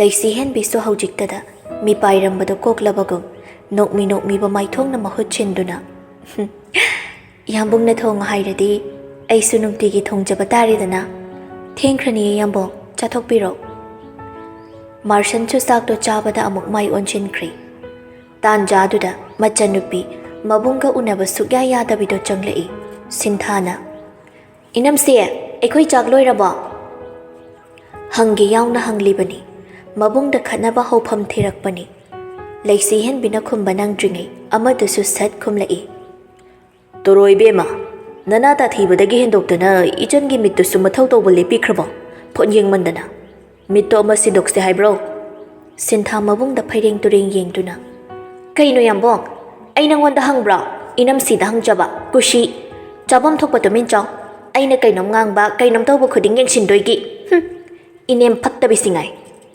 ꯇꯣꯔꯣꯏꯕꯦꯝꯃ ꯆꯥꯛ ꯆꯥꯔꯤ ꯈꯪꯅ ꯈꯪꯅ ꯆꯥꯛ ꯂꯣꯏꯔꯕꯗꯤ ꯀꯩ ꯆꯥꯅꯔꯤꯒꯦ ꯑꯗꯣ ꯑꯩ ꯌꯥꯝꯕꯣꯡꯗ ꯍꯪꯕ꯭ꯔꯣ ꯏꯅꯝꯁꯤꯗ ꯍꯪꯖꯕ ꯑꯩꯉꯣꯟꯗ ꯀꯩꯝ ꯍꯥꯏꯕꯤꯔꯛꯀꯅꯣ ꯏꯕꯥꯅꯤ ꯀꯧꯅꯗꯦ ꯐꯔꯦ ꯀꯩꯅꯣ ꯒꯦꯠꯂꯦ ꯑꯩꯉꯣꯟꯗ ꯌꯥꯝꯕꯣꯡ ꯄꯩꯁꯥ ꯄꯤꯌꯨ ꯁꯤ ꯂꯩꯔꯛꯎ ꯀꯩꯝ ꯍꯥꯏꯔꯛꯄ ꯌꯥꯔꯣꯏꯀꯣ ꯅꯪ ꯑꯩꯒ ꯀꯧꯅꯔꯣꯏ ꯍꯥꯏꯕꯅꯤꯅ ꯍꯥꯏꯕꯤꯔꯣꯏ ꯑꯩꯈꯣꯏꯗꯤ ꯏꯅꯝꯁꯤ ꯂꯩꯖꯩ ꯂꯩꯁꯤ ꯍꯦꯟꯕꯤ ꯇꯞꯅ ꯏꯆꯟ ꯅꯣꯏ ꯌꯥꯝꯕꯣꯡꯁꯦ ꯊꯕꯛ ꯊꯦꯡꯂꯝꯃꯅꯤ ꯆꯥꯛ ꯍꯥꯟꯅ ꯄꯤꯖꯈ꯭ꯔꯣ ꯍꯜꯂꯛꯂꯒ ꯑꯃꯨꯛ ꯈꯠꯅꯒꯦꯁꯨ ꯈꯠꯅꯔꯣꯕ ꯏꯇꯞ ꯇꯞꯂꯕꯁꯨ ꯑꯅꯤꯃꯛ ꯇꯥꯏ ꯂꯣꯟ ꯍꯥꯏꯕꯁꯨ ꯅꯠꯇꯕꯅ ꯃꯥꯔꯁꯟꯗꯤ ꯐꯅꯗꯨꯝ ꯇꯥꯟ ꯆꯥꯔꯤ ꯂꯛꯅꯕ ꯃꯄꯨꯡ ꯐꯥꯍꯟꯗꯨꯅ ꯃꯆꯟꯗꯨꯕꯨ ꯁꯥꯟꯅꯔꯒꯦ ꯈꯟꯈ꯭ꯔꯕꯒꯨꯝ ꯃꯤꯆꯤ ꯐꯠ ꯈꯠꯆꯤꯜꯂꯤ ꯃꯤꯆꯪ ꯑꯃ ꯂꯩꯔꯤ ꯃꯥꯅ ꯉꯝꯂꯤ ꯃꯇꯥꯒꯨꯝ ꯁꯤꯟꯊꯥ ꯃꯆꯤꯟ ꯄꯣꯝꯊꯣꯛꯇꯨꯅ ꯑꯄꯤꯛꯄ ꯑꯉꯥꯡ ꯃꯆꯥꯒꯨꯝ ꯌꯥꯔꯦ ꯅꯣꯏ ꯑꯩꯉꯣꯟꯗ ꯀꯅꯥꯝ ꯀꯩꯝ ꯍꯥꯏꯕꯤꯔꯛꯀꯅꯣ ꯋꯥꯍꯩꯁꯦ ꯍꯥꯏꯔꯝꯗꯨꯅ ꯀꯤꯆꯟꯗꯒꯤ ꯊꯣꯛꯈ꯭ꯔꯤ ꯃꯄꯤ ꯏꯔꯥꯁꯨ ꯆꯦꯟꯈꯤ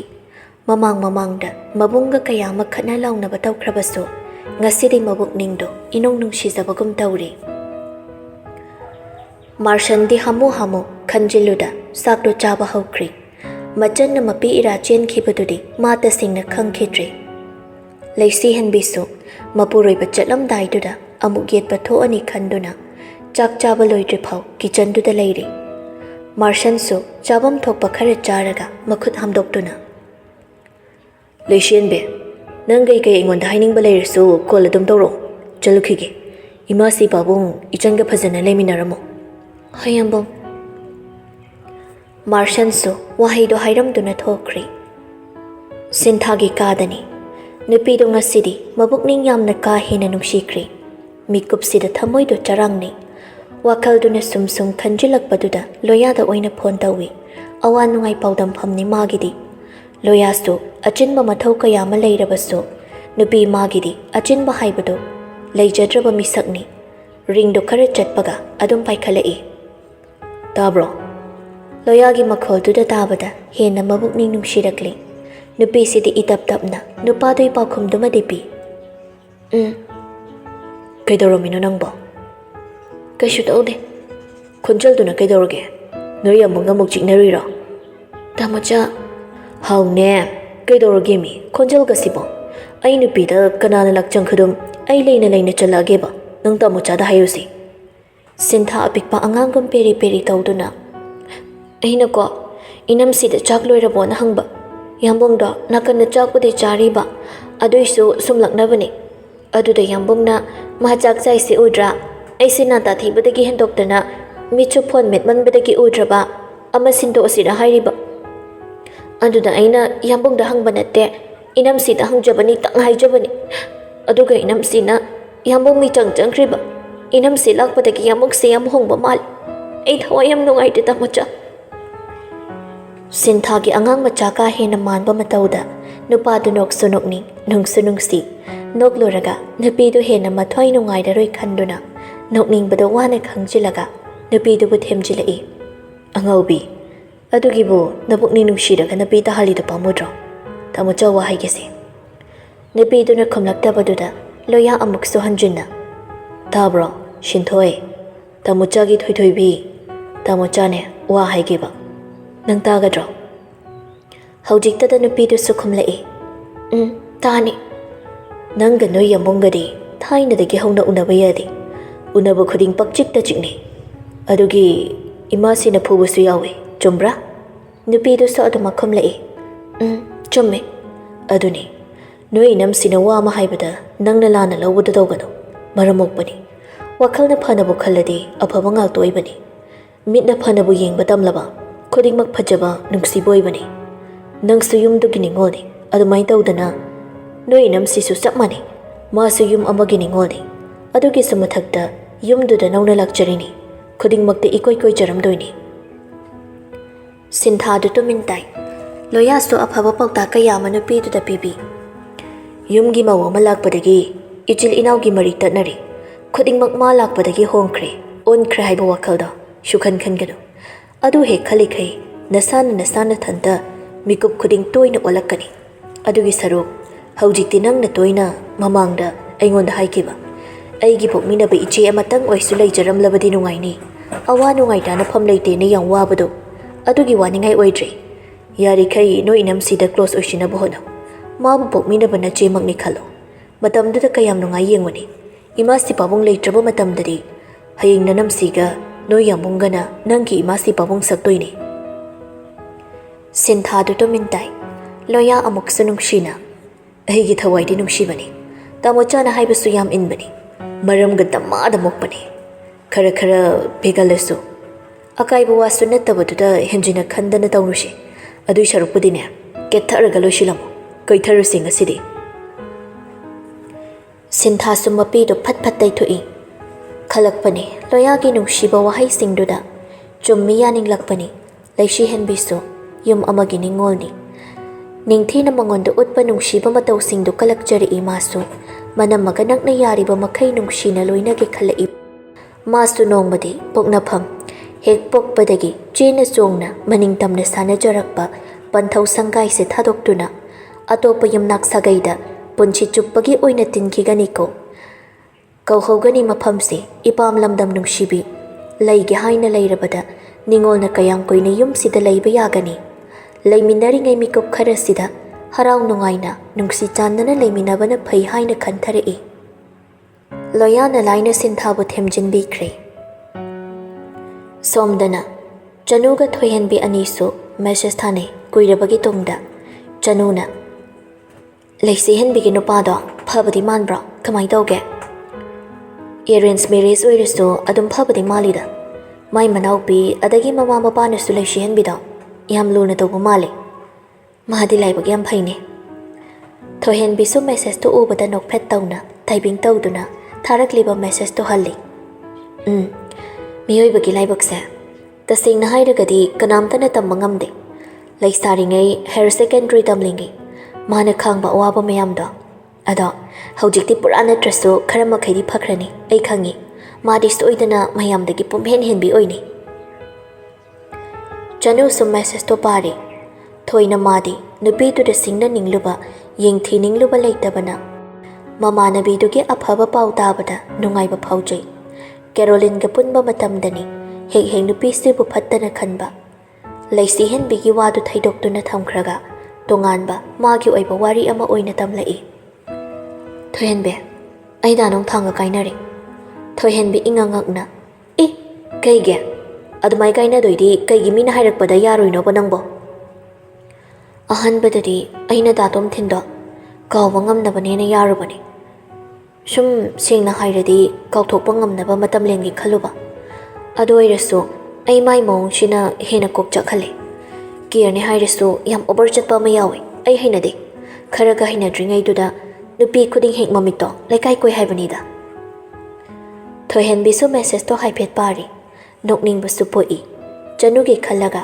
ꯑꯃꯨꯛꯁꯨ ꯅꯨꯡꯉꯥꯏꯇꯦ ꯃꯇꯝꯗꯨ ꯅꯤꯡꯁꯤꯡꯕꯗ ꯑꯃꯨꯛꯁꯨ ꯍꯜꯂꯛꯄ ꯌꯥꯔꯔꯣꯏ ꯈꯜꯂꯒꯅꯁꯨ ꯍꯦꯜꯂꯛꯏ ꯅꯨꯡꯁꯤꯕꯗꯣ ꯃꯥꯁꯨ ꯋꯥꯈꯜ ꯈꯟꯗꯨꯅ ꯊꯥꯔꯛꯂꯤꯕ ꯃꯦꯁꯦꯖꯇꯨꯒꯤ ꯔꯤꯄ꯭ꯂꯥꯏ ꯑꯣꯏꯅ ꯈꯜꯂꯨꯔꯗꯤ ꯍꯧꯈꯤꯕ ꯃꯇꯝꯁꯦ ꯌꯥꯝ ꯅꯨꯡꯁꯤ ꯊꯥꯏꯅ ꯑꯣꯖꯥꯁꯤꯡꯅ ꯍꯥꯏꯈꯤꯕꯗꯣ ꯀ꯭ꯂꯥꯁꯁꯤꯗ ꯉꯁꯤ ꯅꯣꯏꯅ ꯄꯨꯟꯅ ꯐꯝꯗꯨꯅ ꯍꯔꯥꯎꯅ ꯄꯨꯟꯅ ꯅꯣꯛꯂꯤꯕ ꯃꯤꯀꯨꯞꯁꯤꯡꯁꯦ ꯍꯌꯦꯡ ꯃꯇꯝ ꯑꯃꯗ ꯅꯤꯡꯁꯤꯡꯕ ꯈꯛꯇ ꯉꯥꯏꯍꯧꯗꯨꯅ ꯃꯤꯠꯇꯒꯤ ꯄꯤ ꯁꯤꯟꯊꯔꯛꯈꯤꯅꯤ ꯍꯥꯌꯔ ꯁꯦꯀꯦꯟꯗꯔꯤ ꯃꯇꯝꯗꯣ ꯅꯨꯡꯁꯤꯀꯣ ꯍꯜꯂꯛꯄꯁꯨ ꯌꯥꯔꯔꯣꯏ ꯅꯪꯅ ꯇꯣꯝꯊꯤꯟ ꯅꯨꯡꯁꯤꯕ ꯇꯣꯝꯊꯤꯟꯅ ꯂꯩꯁꯤꯍꯟꯕꯤꯕ ꯅꯨꯡꯁꯤꯕ ꯑꯣꯏꯔꯣꯏ ꯍꯥꯏꯕꯗꯤ ꯃꯇꯝꯗꯨꯗꯒꯤ ꯍꯧꯅꯁꯨ ꯅꯁꯥꯅꯗꯤ ꯈꯪꯖꯕꯅꯤ ꯑꯗꯨꯕꯨ ꯅꯪꯒꯤ ꯊꯃꯣꯏꯗꯨꯁꯨ ꯑꯅꯝ ꯀꯜꯂꯤ ꯅꯨꯡꯁꯤꯕ ꯑꯃꯒꯤꯗꯃꯛ ꯑꯁꯨꯛꯀꯩꯕ ꯃꯇꯝꯁꯦ ꯀꯠꯊꯣꯛꯇꯨꯅ ꯊꯃꯣꯏꯗ ꯀꯅꯥꯒꯨꯝꯕ ꯑꯃꯠꯇꯒꯤ ꯃꯃꯤꯁꯨ ꯇꯥꯍꯟꯗꯦ ꯑꯩ ꯈꯪꯉꯤ ꯑꯗꯣ ꯆꯅꯨ ꯑꯩꯒꯤꯁꯦ ꯅꯪꯕꯨ ꯋꯥꯈꯜ ꯍꯟꯊꯅꯕ ꯍꯥꯏꯕꯕꯨꯗꯤ ꯅꯠꯇꯦ ꯅꯪ ꯇꯣꯝꯊꯤꯟꯒꯤ ꯋꯥꯈꯜ ꯊꯥꯗꯣꯛ ꯑꯗꯨꯒꯤ ꯁꯔꯨꯛꯄꯨꯗꯤ ꯅꯪꯕꯨ ꯊꯃꯣꯏ ꯁꯦꯡꯅ ꯅꯨꯡꯁꯤꯕꯤꯕ ꯀꯅꯥꯒꯨꯝꯕ ꯃꯤꯁꯛ ꯑꯃ ꯅꯪꯒꯤ ꯄꯨꯟꯁꯤꯗ ꯂꯥꯛꯍꯟꯅꯕ ꯇꯧꯁꯤ꯫ ꯊꯣꯏꯍꯦꯟꯕꯤ ꯆꯅꯨꯗ ꯁꯥꯎꯅꯤꯡꯕ ꯀꯌꯥ ꯂꯩꯈ꯭ꯔꯕꯁꯨ ꯃꯤꯀꯨꯞꯁꯤꯗꯗꯤ ꯋꯥꯔꯧꯕ ꯁꯥꯎꯅꯤꯡꯕ ꯊꯝꯂꯨꯕ ꯉꯝꯗꯦ꯫ ꯃꯔꯨꯞꯀꯤ ꯅꯨꯡꯁꯤꯕꯗꯣ ꯃꯥꯡꯗꯕꯅ ꯃꯃꯥꯟꯅꯕꯤꯅ ꯑꯋꯥꯕ ꯑꯃ ꯃꯥꯌꯣꯛꯅꯗꯨꯅ ꯂꯩꯕꯗꯣ ꯅꯨꯡꯉꯥꯏꯇꯕ ꯐꯥꯎꯕꯅ ꯊꯦꯝꯖꯤꯟꯕꯤ꯫ ꯁꯣꯝꯗꯅ ꯀꯝꯗꯧꯔꯤ? ꯍꯦꯟꯗ꯭ꯔꯤꯛꯁꯨ ꯊꯕꯛ ꯆꯠꯈ꯭ꯔꯦ꯫ ꯂꯟꯆꯦꯟꯕꯤꯁꯨ ꯇꯟꯖꯥꯁꯦ ꯌꯥꯝꯅ ꯋꯥꯅ ꯉꯥꯏꯖꯔꯛꯄꯅꯤ꯫ ꯍꯦꯟꯗ꯭ꯔꯤꯛꯁꯀꯤ ꯊꯃꯣꯏꯅ ꯑꯍꯣꯡꯕ ꯐꯅ ꯌꯥꯝꯅ ꯅꯥꯏꯔꯛꯇꯨꯅ ꯃꯥꯕꯨ ꯅꯨꯡꯁꯤꯅ ꯂꯣꯏꯅꯗꯨꯅꯁꯨ ꯃꯥ ꯅꯨꯡꯉꯥꯏꯐꯝ ꯈꯪꯗ꯭ꯔꯦ꯫ ꯅꯨꯡꯁꯤꯖꯕ ꯀꯅꯥꯒꯨꯝꯕ ꯑꯃꯅ ꯂꯝꯂꯥꯟꯕꯤ ꯑꯃꯒꯤ ꯃꯄꯨ ꯑꯣꯏꯈꯤꯕꯗ ꯀꯔꯝꯅꯕꯨꯗꯤ ꯅꯨꯡꯉꯥꯏꯒꯅꯤ? ꯃꯐꯤ ꯃꯔꯣꯜ ꯂꯣꯏꯁꯤꯟꯗꯨꯅ ꯃꯥꯔꯁꯟꯅ ꯇꯣꯏꯅ ꯂꯩꯕ ꯑꯣꯐꯤꯁꯇꯨ ꯇꯝꯅ ꯃꯁꯥꯒꯤ ꯒꯥꯔꯤ ꯃꯆꯥꯗꯨ ꯊꯧꯗꯨꯅ ꯂꯥꯛꯏ꯫ ꯏꯀꯥꯏ ꯏꯀꯤꯒꯤ ꯄꯜꯁꯨ ꯋꯥꯡꯕ ꯂꯥꯟꯈ꯭ꯔꯦ꯫ ꯃꯤꯅꯠ 10ꯃꯨꯛꯀꯤ ꯃꯇꯨꯡꯗ ꯂꯥꯛꯂꯤꯕ ꯃꯐꯝꯗꯨꯁꯨ ꯌꯧꯔꯤ꯫ ꯒꯥꯔꯤꯗꯨ ꯃꯐꯝ ꯆꯥꯅ ꯈꯥꯝꯂꯝꯗꯨꯅ ꯆꯪꯁꯤꯜꯂꯛꯄ ꯍꯧꯏ꯫ ꯁꯦꯀ꯭ꯌꯨꯔꯤꯇꯤ ꯒꯥꯔꯗꯁꯤꯡꯗꯣ ꯃꯥꯕꯨ ꯍꯥꯟꯅ ꯃꯁꯛ ꯈꯪꯕ ꯑꯣꯏꯕꯅ ꯑꯗꯨꯃꯛ ꯊꯥꯖꯤꯜꯂꯛꯏ꯫ ꯑꯣꯐꯤꯁ ꯃꯅꯨꯡ ꯆꯪꯂꯛꯄꯗ ꯃꯥꯔꯁꯟꯒꯤ ꯔꯨꯝꯒꯤ ꯃꯄꯥꯟꯗ ꯂꯦꯞꯂꯤꯕ ꯄꯤꯌꯣꯟ ꯑꯣꯏꯔꯤꯕ ꯆꯥꯎꯕꯗꯨ ꯂꯦꯞꯇꯨꯅ ꯂꯩꯔꯝꯃꯤ꯫ ꯂꯟꯆꯦꯟꯕꯤ ꯏꯀꯣꯏ ꯀꯣꯏꯗꯨꯅ "ꯀꯀꯥ, ꯌꯥꯝꯕꯨꯡ ꯂꯩꯈꯤꯕ ꯅꯠꯇ꯭ꯔꯣ ꯔꯣꯝꯗ?" ꯆꯥꯎꯕꯗꯣ ꯉꯥꯏꯍꯥꯛꯇꯤ ꯈꯨꯝꯐꯝ ꯈꯪꯗꯦ꯫ ꯁꯤꯒꯤ ꯃꯔꯝꯁꯨ ꯂꯩꯇꯕꯗꯤ ꯅꯠꯇꯦ꯫ ꯂꯟꯆꯦꯟꯕꯤ ꯂꯨꯍꯣꯡꯂꯤ, ꯃꯥꯔꯁꯟꯁꯨ ꯑꯇꯣꯞꯄ ꯅꯨꯄꯤ ꯑꯃ ꯊꯤꯔꯤ, ꯃꯥ ꯈꯪꯏ꯫ ꯑꯗꯨꯕꯨ ꯅꯨꯄꯥꯗꯨꯅ ꯅꯨꯄꯤꯁꯤꯕꯨ ꯀꯌꯥꯒꯤ ꯃꯇꯤꯛ ꯂꯨꯝꯅ ꯂꯧꯕ ꯑꯃꯁꯨꯡ ꯅꯨꯡꯁꯤꯅ ꯈꯟꯕ ꯍꯥꯏꯗ꯭ꯔꯕꯁꯨ ꯑꯌꯥꯝꯕꯅ ꯈꯪꯅꯕꯅꯤ꯫ ꯂꯟꯆꯦꯟꯕꯤ ꯑꯃꯨꯛꯁꯨ ꯍꯥꯏꯖꯤꯜꯂꯛꯏ, "ꯌꯥꯝꯕꯨꯡꯅ ꯂꯥꯛꯑꯣꯅ ꯂꯥꯛꯄꯅꯤ, ꯑꯩ ꯆꯪꯖꯒꯦ, ꯌꯥꯔꯗ꯭ꯔꯥ ꯀꯀꯥ?" "ꯌꯥꯅꯤ ꯌꯥꯅꯤ, ꯂꯩꯈꯤꯕꯅꯤ, ꯑꯗꯨꯝ ꯆꯪꯂꯒ ꯎꯅꯕꯤꯔꯣ." ꯆꯥꯎꯕꯁꯨ ꯎꯄꯥꯏ ꯂꯩꯇꯦ, ꯑꯗꯨꯃꯛ ꯊꯥꯖꯤꯜꯂꯛꯂꯤ꯫ ꯃꯥꯔꯁꯟꯒꯤ ꯑꯔꯦꯞꯄ ꯑꯃꯁꯨ ꯃꯥꯅ ꯈꯪꯕ ꯉꯝꯗꯕꯅ ꯂꯟꯆꯦꯟꯕꯤꯁꯨ ꯆꯪꯁꯤꯜꯂꯛꯏ꯫ ꯇꯨꯡ ꯑꯣꯟꯗꯨꯅ ꯐꯝꯂꯤꯕꯗꯨ ꯎꯕꯗ ꯅꯨꯡꯁꯤꯅ ꯀꯧꯖꯔꯛꯏ, "ꯌꯥꯝꯕꯨꯡ." ꯃꯥꯔꯁꯟꯁꯨ ꯑꯦꯛꯖꯤꯀ꯭ꯌꯨꯇꯤꯚ ꯆꯤꯌꯔꯗꯨ ꯇꯞꯅ ꯃꯥꯡꯂꯣꯝꯗ ꯂꯩꯁꯤꯜꯂꯛꯏ꯫ ꯂꯟꯆꯦꯟꯕꯤ ꯏꯔꯥ ꯊꯥꯡꯕ ꯃꯤꯠꯌꯦꯡꯒ ꯅꯣꯛꯃꯤꯕ ꯃꯥꯏꯊꯣꯡꯒ ꯂꯣꯏꯅꯗꯨꯅ ꯑꯃꯨꯛꯁꯨ ꯍꯟꯖꯤꯟꯅ ꯀꯧꯔꯛꯏ, "ꯌꯥꯝꯕꯨꯡ." ꯃꯥꯔꯁꯟ ꯑꯍꯦꯟꯕ ꯑꯦꯛꯁꯄ꯭ꯔꯦꯁꯟ ꯎꯠꯇꯦ꯫ ꯅꯨꯄꯤ ꯃꯉꯣꯟꯗ ꯌꯦꯡꯂꯝꯕ ꯃꯤꯠꯐꯝ ꯍꯣꯡꯗꯨꯅ, "ꯄ꯭ꯂꯤꯖ ꯌꯣꯔ ꯁꯤꯠ." ꯍꯣꯡꯕ ꯍꯥꯏꯕꯕꯨ ꯇꯁꯦꯡꯅ ꯍꯣꯡꯂꯤ ꯅꯨꯄꯥꯗꯣ꯫ ꯋꯥꯉꯥꯡꯗꯒꯤ ꯍꯧꯔꯒ ꯃꯤꯠꯌꯦꯡ ꯅꯥꯌꯦꯡ ꯃꯇꯧꯗꯣ ꯇꯁꯦꯡꯅ ꯁꯥꯊꯤꯅ ꯍꯣꯡꯈ꯭ꯔꯦ꯫ ꯂꯟꯆꯦꯟꯕꯤ ꯆꯪꯁꯤꯟꯗꯨꯅ ꯐꯝꯃꯤ꯫ ꯅꯨꯄꯥ ꯃꯥꯒ ꯃꯥꯌꯣꯛꯅꯅ ꯍꯥꯏꯔꯛꯏ ꯑꯃꯨꯛꯁꯨ ꯏꯀꯥꯏ ꯈꯪꯗꯕꯤ ꯁꯥ ꯃꯇꯧꯅ ꯅꯨꯄꯥ ꯃꯥꯕꯨ ꯅꯨꯡꯁꯤꯕꯒꯤ ꯋꯥꯍꯩꯒ ꯂꯣꯏꯅꯅ, "ꯌꯥꯝꯕꯨꯡ, ꯅꯨꯡꯁꯤꯕꯁꯦ ꯑꯁꯨꯛ ꯂꯨꯕ꯭ꯔꯥ? ꯁꯣꯏꯔꯨꯕ ꯈꯣꯡꯊꯥꯡ ꯑꯃꯈꯛꯅ ꯄꯨꯟꯁꯤꯕꯨ ꯀꯌꯥꯝ ꯊꯨꯅꯁꯨ ꯍꯣꯡꯍꯜꯂꯝꯕꯗꯣ꯫ ꯏꯅꯥꯛꯇꯁꯨ ꯂꯥꯛꯄꯤꯈꯤꯗ꯭ꯔꯦ꯫ ꯏꯔꯥꯜꯁꯤꯡꯗꯨꯒꯤ ꯆꯩꯔꯥꯛꯁꯨ ꯅꯪꯗꯤ ꯏꯐꯝꯗ ꯄꯤꯔꯗꯤ ꯍꯥꯏꯅꯩ, ꯅꯨꯡꯁꯤꯕ ꯑꯃꯅ ꯅꯨꯡꯁꯤꯕ ꯑꯃꯒꯤꯗꯃꯛ ꯇꯧꯕ ꯉꯝꯗꯕ ꯂꯩꯇꯦ ꯍꯥꯏꯅ꯫ ꯈꯣꯡꯐꯝ ꯁꯣꯏꯔꯨꯔꯕꯤ ꯑꯩꯕꯨ ꯂꯧꯁꯤꯟꯕꯤꯔꯔꯣꯏ꯫ ꯀꯅꯥꯒꯨꯝꯕꯤ ꯑꯃꯒꯤ ꯃꯄꯨ ꯑꯣꯏꯈ꯭ꯔꯦ ꯍꯥꯏꯕ ꯑꯩꯁꯨ ꯈꯪꯏ꯫ ꯉꯁꯤꯗꯤ ꯑꯩꯅ ꯁꯣꯏꯈꯤꯕꯁꯤꯡꯗꯨꯒꯤ ꯗꯟꯗꯤꯗꯨꯁꯨ ꯅꯈꯨꯠꯃꯛꯅ ꯄꯤꯕꯤꯌꯨ ꯍꯥꯏꯖꯕ ꯂꯥꯛꯂꯕꯅꯤ꯫ ꯅꯪꯅ ꯂꯝꯂꯥꯟꯕꯤ ꯀꯅꯥꯒꯤ ꯑꯣꯏꯈꯤꯕꯁꯦ ꯎꯍꯟꯕꯤꯗꯣꯏ ꯁꯔꯨꯛꯇꯤ ꯑꯩꯕꯨ ꯁꯤꯈ꯭ꯔꯣ ꯑꯣꯏꯅ ꯍꯥꯏꯕꯤꯌꯨ ꯌꯥꯝꯕꯨꯡ." ꯅꯨꯄꯥꯗꯣ ꯃꯥꯏꯊꯣꯡ ꯁꯨꯛꯂꯞ ꯇꯧꯏ꯫ ꯇꯁꯦꯡꯅ ꯅꯨꯄꯤꯗꯨꯒꯤ ꯑꯗꯨꯒꯨꯝꯕ ꯃꯇꯧ ꯑꯃꯗꯤ ꯌꯦꯡꯕ ꯉꯝꯖꯗꯕꯅꯤ꯫ ꯁꯣꯔꯗꯣ ꯑꯃꯨꯛꯇꯪ ꯁꯥꯡꯅ ꯍꯣꯟꯊꯩ꯫ ꯃꯥꯏꯊꯣꯡꯗ ꯐꯣꯡꯂꯛꯀꯦ ꯇꯧꯔꯤꯕ ꯅꯨꯄꯤ ꯃꯥꯒꯤ ꯅꯨꯡꯁꯤꯕꯒꯤ ꯃꯃꯤꯗꯨꯃꯗꯤ ꯂꯣꯠꯁꯤꯟꯗꯨꯅ ꯈꯣꯟꯖꯦꯜ ꯏꯍꯧ ꯍꯧꯒꯠꯇ ꯂꯨꯝ ꯂꯨꯝ ꯂꯥꯎꯕ ꯈꯣꯟꯖꯦꯜꯗꯨꯅ ꯅꯨꯄꯤ ꯃꯥꯕꯨ ꯌꯦꯡꯂꯒ, "ꯆꯟ, ꯍꯧꯈ꯭ꯔꯕ ꯋꯥꯔꯤꯗꯤ ꯂꯣꯏꯈ꯭ꯔꯕꯅꯤ꯫ ꯏꯕꯥꯅꯤꯒꯤ ꯅꯨꯡꯁꯤꯕꯒꯤ ꯆꯤꯃꯥꯏꯁꯤꯡꯗꯨꯗꯤ ꯅꯈꯨꯠꯃꯛꯅ ꯅꯪꯅ ꯃꯩ ꯊꯥꯗꯨꯅ ꯃꯥꯡꯍꯟꯖꯔꯝꯕꯅꯤ꯫ ꯃꯤꯀꯨꯞꯇꯨꯗ ꯑꯣꯏꯈꯤꯕ ꯈꯥꯡꯈꯤꯕ ꯃꯌꯥꯝꯗꯣ ꯄꯨꯛꯆꯦꯜ ꯂꯦꯞꯇꯕꯤ ꯅꯪꯅꯗꯤ ꯂꯝꯁꯤꯟꯗꯨꯅ ꯈꯟꯕꯗ ꯎꯁꯤꯟꯕ ꯉꯝꯂꯔꯣꯏ꯫ ꯃꯣꯃꯣ ꯅꯣꯛꯇꯨꯅ ꯆꯠꯈꯤꯕ ꯅꯠꯇ꯭ꯔꯥ? ꯃꯇꯝꯗꯨꯗ ꯅꯤꯡꯉꯝꯗꯕ ꯐꯥꯎꯔꯔꯣꯏ, ꯅꯤꯡꯁꯤꯡꯗꯕ ꯉꯝꯂꯅꯤ ꯍꯥꯏꯗꯨꯅ, ꯄꯨꯝꯅꯃꯛ ꯀꯥꯎꯊꯣꯛꯂꯅꯤ ꯍꯥꯏꯗꯨꯅ꯫ ꯌꯦꯡꯖꯔꯛꯄꯅꯤ꯫ ꯏꯔꯥ ꯊꯥꯡꯕ ꯈꯝꯕꯟꯕꯒꯤ ꯃꯤꯠꯌꯦꯡꯅ ꯅꯨꯄꯥ ꯃꯍꯥꯛꯄꯨ ꯃꯇꯧꯗꯨ ꯎꯁꯤꯟꯅꯔꯔꯣꯏ ꯊꯃꯣꯏ ꯄꯥꯟꯗꯕ ꯑꯣꯜꯂꯒꯤ ꯃꯤꯀꯨꯞꯇꯨꯗ ꯃꯔꯦꯞꯂꯕ꯭ꯔ ꯅꯨꯄꯥꯗꯣ ꯃꯈꯥ ꯇꯥꯔꯛꯏ, "ꯑꯣꯏꯔꯝꯕꯅꯤ ꯃꯇꯝ ꯑꯃꯗ ꯊꯃꯣꯏꯁꯤꯒꯤ ꯂꯦꯡꯗ꯭ꯔꯕ ꯃꯄꯨꯁꯨ ꯅꯪꯅ ꯄꯤꯊꯣꯛꯂꯨꯕ ꯑꯌꯥꯕ ꯅꯨꯡꯁꯤꯕꯅ ꯅꯪꯒꯤ ꯂꯧꯅꯕ ꯅꯇꯧ ꯈꯨꯗꯤꯡꯁꯨ ꯈꯪꯅ ꯈꯪꯅ ꯊꯃꯣꯏꯅ ꯅꯪꯕꯨꯗꯤ ꯊꯥꯖꯈꯤꯕꯅꯤ, ꯑꯗꯨꯃꯛ ꯂꯦꯡꯗꯅ ꯅꯨꯡꯁꯤꯈꯤꯕꯅꯤ꯫ ꯄꯨꯝꯅꯃꯛꯇꯣ ꯀꯔꯤꯒꯤꯅꯣ ꯈꯪꯕ꯭ꯔꯥ?" ꯄꯥꯎꯈꯨꯝꯗꯣ ꯀꯔꯝ ꯇꯔꯥꯏꯅ ꯄꯤꯒꯅꯤ? ꯂꯟꯆꯦꯟꯕꯤ ꯃꯄꯤ ꯏꯔꯥ ꯆꯦꯟꯅ ꯃꯥꯔꯁꯟꯕꯨ ꯌꯦꯡꯗꯨꯅ ꯌꯥꯝꯅ ꯋꯥꯅ ꯍꯥꯏꯔꯛꯏ, "ꯉꯥꯏꯍꯥꯛꯀꯤ ꯑꯍꯦꯟꯕ ꯑꯔꯪ ꯑꯔꯥꯛꯇ ꯃꯤꯠ ꯊꯛꯇꯨꯅ ꯑꯩꯕꯨ ꯅꯨꯡꯁꯤꯕꯤꯕ ꯅꯪꯕꯨ ꯃꯤꯔꯥꯏꯔꯨꯕꯒꯤ ꯃꯍꯩ ꯑꯣꯏꯅ ꯉꯁꯤꯗꯤ ꯆꯩꯅꯥꯁꯤꯡꯁꯦ ꯃꯄꯨ ꯃꯥꯅ ꯀꯔꯃ ꯑꯣꯏꯅ ꯈꯨꯗꯣꯜ ꯇꯝꯕꯤꯔꯛꯄꯅꯤ꯫ ꯈꯪꯅ ꯈꯪꯅ ꯏꯀꯥꯏ hay khangdabigi saklonlo thamoigi ningai sina kanman kibani yamongi mafam sida lakpane iral singse ngakphira mahai jage khanduna yamo ainang bukala khaban bana leita phom kangtri mikop ama pothaduna leiba sungamde yamo nangna lamlanbi kanagi ngaksamda kundu pring hokibado ai khangba yaw wakibane wahaido makha taba ngamda khonjal thokna kapthorakle nupido marshan nokningdraba chinbana nokphet tawki hairi mahakna kanagumbi lamlanbi amagi ngaksamda kundo paring hukhiba matamdadi khambanbana awaba oihalli mashi pumbasi oirabadi mano oikiba singduna kamdauba wakhalda khalabasu chinbaldi kanglakte adubu tari ngasisu nupi mabu nungsibagi mamidi mutpa mangba yadabagum kanchinge khanba thamoido ngamlaktrabara manak nakshinduna kaplibido themge khanna changshilakpa mikupni thangjinge sangshinkhiba khongthangsu madom phakre mikup khara thamoida mayon nangna chongge thauranglakpa nungsibagi ihuldubu laksilli awaba pumbasu maithongda mathi phonglaktanaba ngamnaba pambai thiduna lochinkre yenglei sakhangdabi lamlanbi amada yengba mit yengum adubu hairi wahai kharadi nupa magi chinbaldagi expression amata utta miyoibase magi harau nuwaiba mana pamlibadu khak phangladi harawi masa masagi khakda makhalle mase nangna ahanba moide haibadi aisu khangi adubu lanjinbe nupido ngakchanana nupa mangonda yenglei asukoiba matamsida nupa mana nupi magi ming oina kauba tage phangjakhidrabani janna haibadagi henjaba natte marshan chumakha dari miyoiba khudingmaki haukiba punchida nungsiba nungaiba harauba nungaiba awaba ningba kaiba loihaningdaba pamuba mikap kayama lainariba ngaktani adubu matangna tanjani yadaduna ningsingba mi oirakhiba upaidi leitabana penthokpa tamthiba manghaningdaba thodok kayama lainariba ngaktani mase mi amakhaki natte miyoiba pumba mana pamba khuding phangma natte miyoiba ama oina poklabadi patang tanjana shaglon makhal kayama lawba hibatai chainasu pirangsu nungaibasu pumnamak punchigi mathelni aikhoina apamba ningjaba pumba khudingmak phangnaramlabadi punchi phambak-sida sanariba makhal mathelgi lilase mapung pharamba haunade aniduna wari tauringai marshangi thongdo kanagumba amana khanghang hangduna changshilai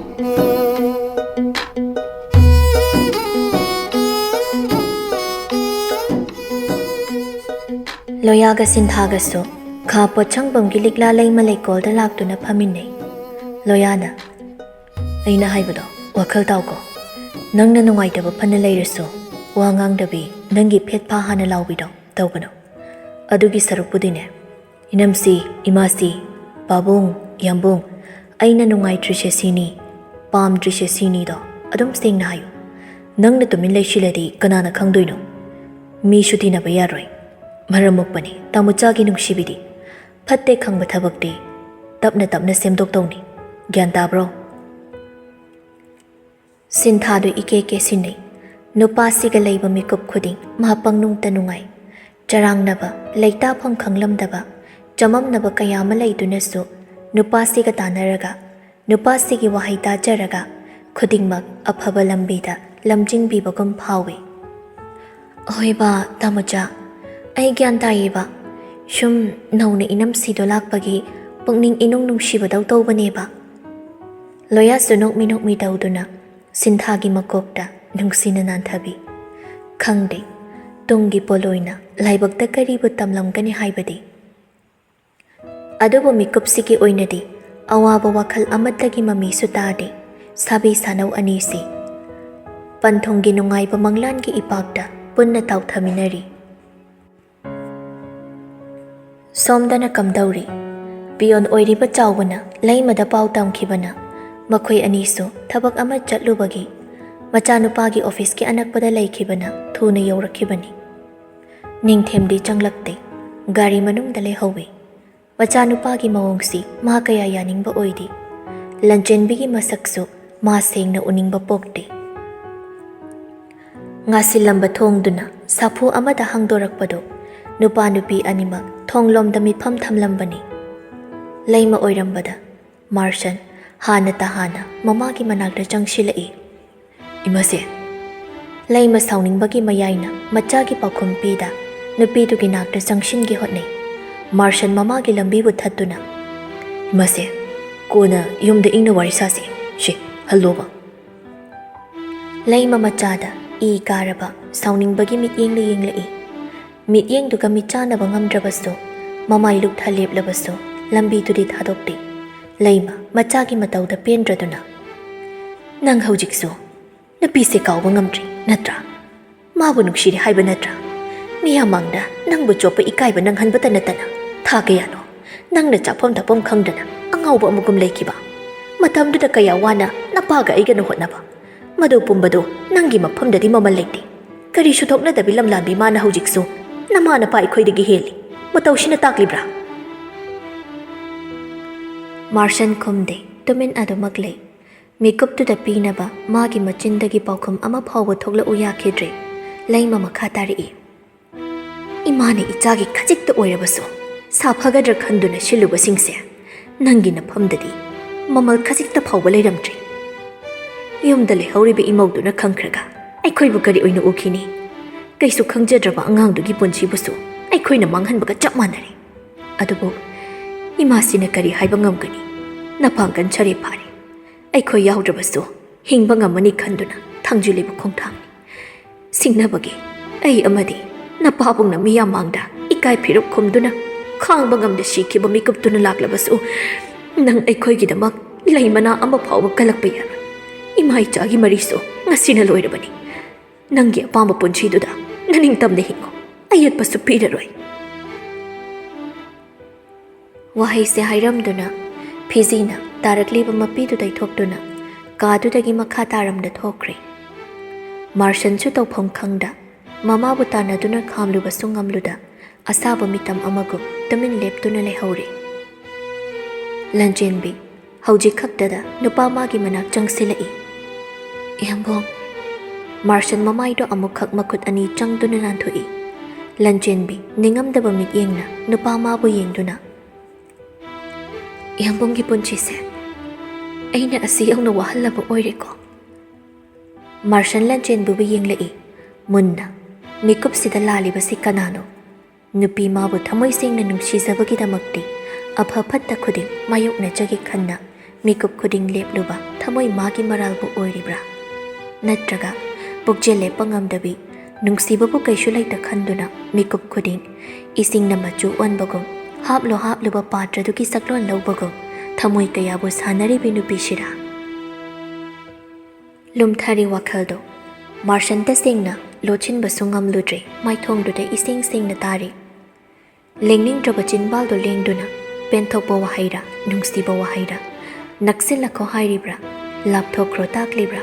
ꯋꯥꯍꯩ ꯈꯔ ꯍꯥꯏꯔꯛꯏ꯫ ꯆꯟ, ꯄꯨꯟꯁꯤꯁꯦ ꯀꯌꯥꯝ ꯂꯨꯕ, ꯀꯌꯥꯃꯨꯛ ꯊꯨꯅ ꯑꯑꯣꯟꯕ ꯑꯍꯣꯡꯕ ꯃꯌꯥꯝꯁꯦ ꯄꯨꯔꯛꯀꯅꯤ꯫ ꯅꯣꯡꯃꯇ ꯃꯊꯧ ꯆꯤꯟꯕ ꯀꯣꯛꯁꯤꯅ ꯈꯟꯗꯣꯛꯂꯨꯕ ꯁꯪꯈꯤꯗꯦ꯫ ꯁꯦꯜꯅ ꯂꯩꯕ ꯌꯥꯗꯕ ꯅꯨꯡꯁꯤꯕ ꯄꯨꯝꯕꯁꯨ ꯅꯪ ꯈꯛꯀꯤ ꯑꯣꯏꯍꯟꯒꯦ ꯈꯜꯂꯨꯕꯅꯤ꯫ ꯑꯗꯨꯕꯨ ꯃꯤꯀꯨꯞꯁꯤꯗꯗꯤ ꯏꯅꯥꯛꯇ ꯅꯪꯅ ꯅꯛꯅ ꯂꯩꯔꯕꯁꯨ, ꯑꯩꯅ ꯅꯃꯥꯡꯗ ꯂꯦꯞꯂꯕꯁꯨ, ꯍꯧꯖꯤꯛꯇꯤ ꯋꯥꯈꯜꯅ ꯍꯣꯡꯗ꯭ꯔꯕꯁꯨ, ꯊꯃꯣꯏꯅ ꯌꯥꯅꯤꯡꯗ꯭ꯔꯕꯁꯨ, ꯇꯥꯏꯕꯪꯒꯤ ꯆꯠꯅꯕꯤꯕꯨ ꯁꯤꯡꯅꯕꯗꯤ ꯌꯥꯔꯝꯗ꯭ꯔꯦ꯫ ꯅꯪꯁꯨ ꯉꯁꯤꯗꯤ ꯃꯍꯧꯁꯥ ꯅꯠꯇ꯭ꯔꯦ꯫ ꯅꯇꯧꯅ ꯍꯣꯡꯗ꯭ꯔꯕꯁꯨ ꯐꯤꯖꯦꯠ ꯍꯣꯡꯂꯤ, ꯁꯝꯍꯥꯠ ꯍꯣꯡꯂꯤ꯫ ꯆꯟ, ꯍꯧꯈꯤꯕꯁꯤꯡꯗꯨꯗꯤ ꯃꯪꯂꯥꯅꯦ ꯍꯥꯏꯅ ꯏꯕꯥꯅꯤ ꯄꯨꯟꯅ ꯈꯟꯗꯣꯛꯄ ꯇꯝꯂꯁꯤꯕ?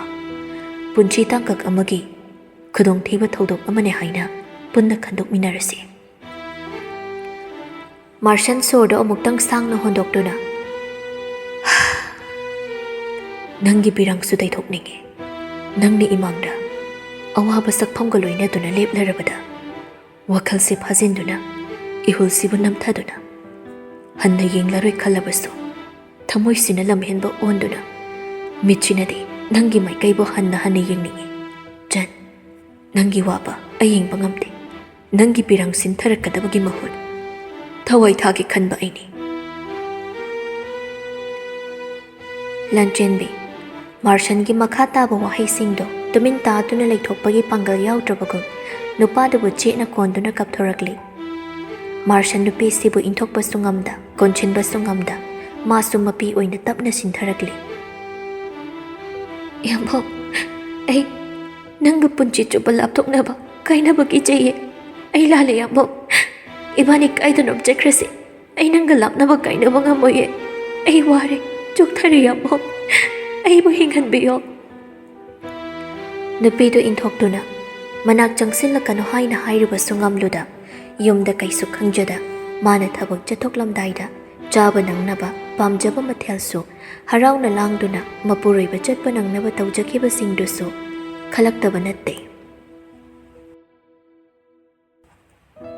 ꯁꯣꯝꯗꯅ ꯀꯝꯗꯧꯔꯤ ꯅꯤꯡꯊꯤ ꯋꯥꯡꯂꯦꯝꯕ ꯍꯦꯟꯖꯥꯊꯣꯏꯕꯤꯁꯨ ꯑꯅꯛꯄ ꯀꯦꯐꯦ ꯑꯃꯗ ꯂꯥꯛꯏ ꯍꯟꯗꯛ ꯃꯔꯛ ꯍꯦꯟꯖꯥꯊꯣꯏꯕꯤꯕꯨ ꯃꯄꯥꯟꯗ ꯄꯨꯊꯣꯛꯄꯤꯕ ꯈꯔ ꯃꯊꯧ ꯇꯥꯕꯒꯤ ꯇꯣꯏꯅ ꯄꯨꯊꯣꯛꯄꯅꯤ ꯍꯦꯟꯖꯥꯊꯣꯏꯕꯤꯅ ꯄꯄꯥ ꯅꯦꯅꯦꯒꯤ ꯃꯅꯥꯛꯇ ꯀꯩꯗꯧꯉꯩ ꯆꯠꯇꯣꯏꯅꯣ ꯋꯥꯡꯂꯦꯝꯕ ꯃꯆꯥꯒꯤ ꯃꯀꯣꯛꯇ ꯅꯨꯡꯁꯤꯅ ꯅꯥꯟꯕꯤꯗꯨꯅ ꯏꯆꯥꯊꯣꯏꯕꯤꯅ ꯆꯠꯅꯤꯡꯂꯗꯤ ꯍꯌꯦꯡ ꯆꯠꯂꯒ ꯂꯣꯏꯔꯦ ꯅꯪ ꯄꯤꯖꯥ ꯆꯥꯅꯤꯡꯉꯦꯗꯥꯏꯅꯦ ꯁꯦ ꯄꯄꯥ ꯏꯜꯂꯛꯀꯦ ꯃꯌꯥꯝ ꯆꯥꯊꯣꯛ ꯅꯦꯅꯦ ꯃꯅꯥꯛ ꯆꯠꯄꯗ ꯃꯁꯥ ꯀꯟꯅꯕ ꯍꯦꯟꯖꯥꯊꯣꯏꯕꯤꯁꯨ ꯏꯜꯂꯤꯕꯗꯣ ꯆꯥꯏ ꯅꯤꯡꯊꯤ ꯅꯣꯛꯐꯦꯠ ꯇꯧꯗꯨꯅ ꯍꯥꯎꯕ꯭ꯔꯣ ꯏꯆꯥꯊꯣꯏꯕꯤ ꯍꯦꯟꯖꯥꯊꯣꯏꯕꯤ ꯃꯈꯨꯠ ꯃꯆꯥꯗꯨ ꯊꯥꯡꯒꯠꯇꯨꯅ ꯍꯥꯎꯋꯦ ꯍꯥꯏꯒꯨꯝ ꯏꯪꯒꯤꯠ ꯇꯧꯁꯤꯜꯂꯤ ꯅꯤꯡꯊꯤꯅꯁꯨ ꯏꯟꯕꯤ ꯃꯈꯣꯏꯁꯨ ꯆꯥꯔꯤ ꯋꯥꯡꯂꯦꯝꯕ ꯃꯆꯥꯅ ꯆꯥꯕꯗ ꯃꯥꯏ ꯑꯣꯟꯁꯤꯜꯂꯤꯉꯩ ꯅꯤꯡꯊꯤꯗ ꯑꯣꯟꯁꯤꯜꯂꯛꯏ ꯁꯨꯃꯥꯏꯅ ꯍꯞꯇꯥꯃꯨꯛ ꯊꯥꯃꯨꯛ ꯄꯨꯊꯣꯛꯄꯗ ꯀꯩꯁꯨ ꯇꯧꯔꯣꯏꯗ ꯃꯥꯅ ꯁꯨꯝ ꯏꯆꯟ ꯇꯣꯝꯕꯤꯒ ꯂꯩꯈꯤꯕꯗꯨꯗ ꯇꯧꯔꯤꯅꯤ ꯅꯤꯡꯊꯤ ꯋꯥꯡꯂꯦꯝꯕꯗ ꯌꯦꯡꯗꯨꯅ ꯍꯥꯏꯅ ꯍꯥꯏꯅ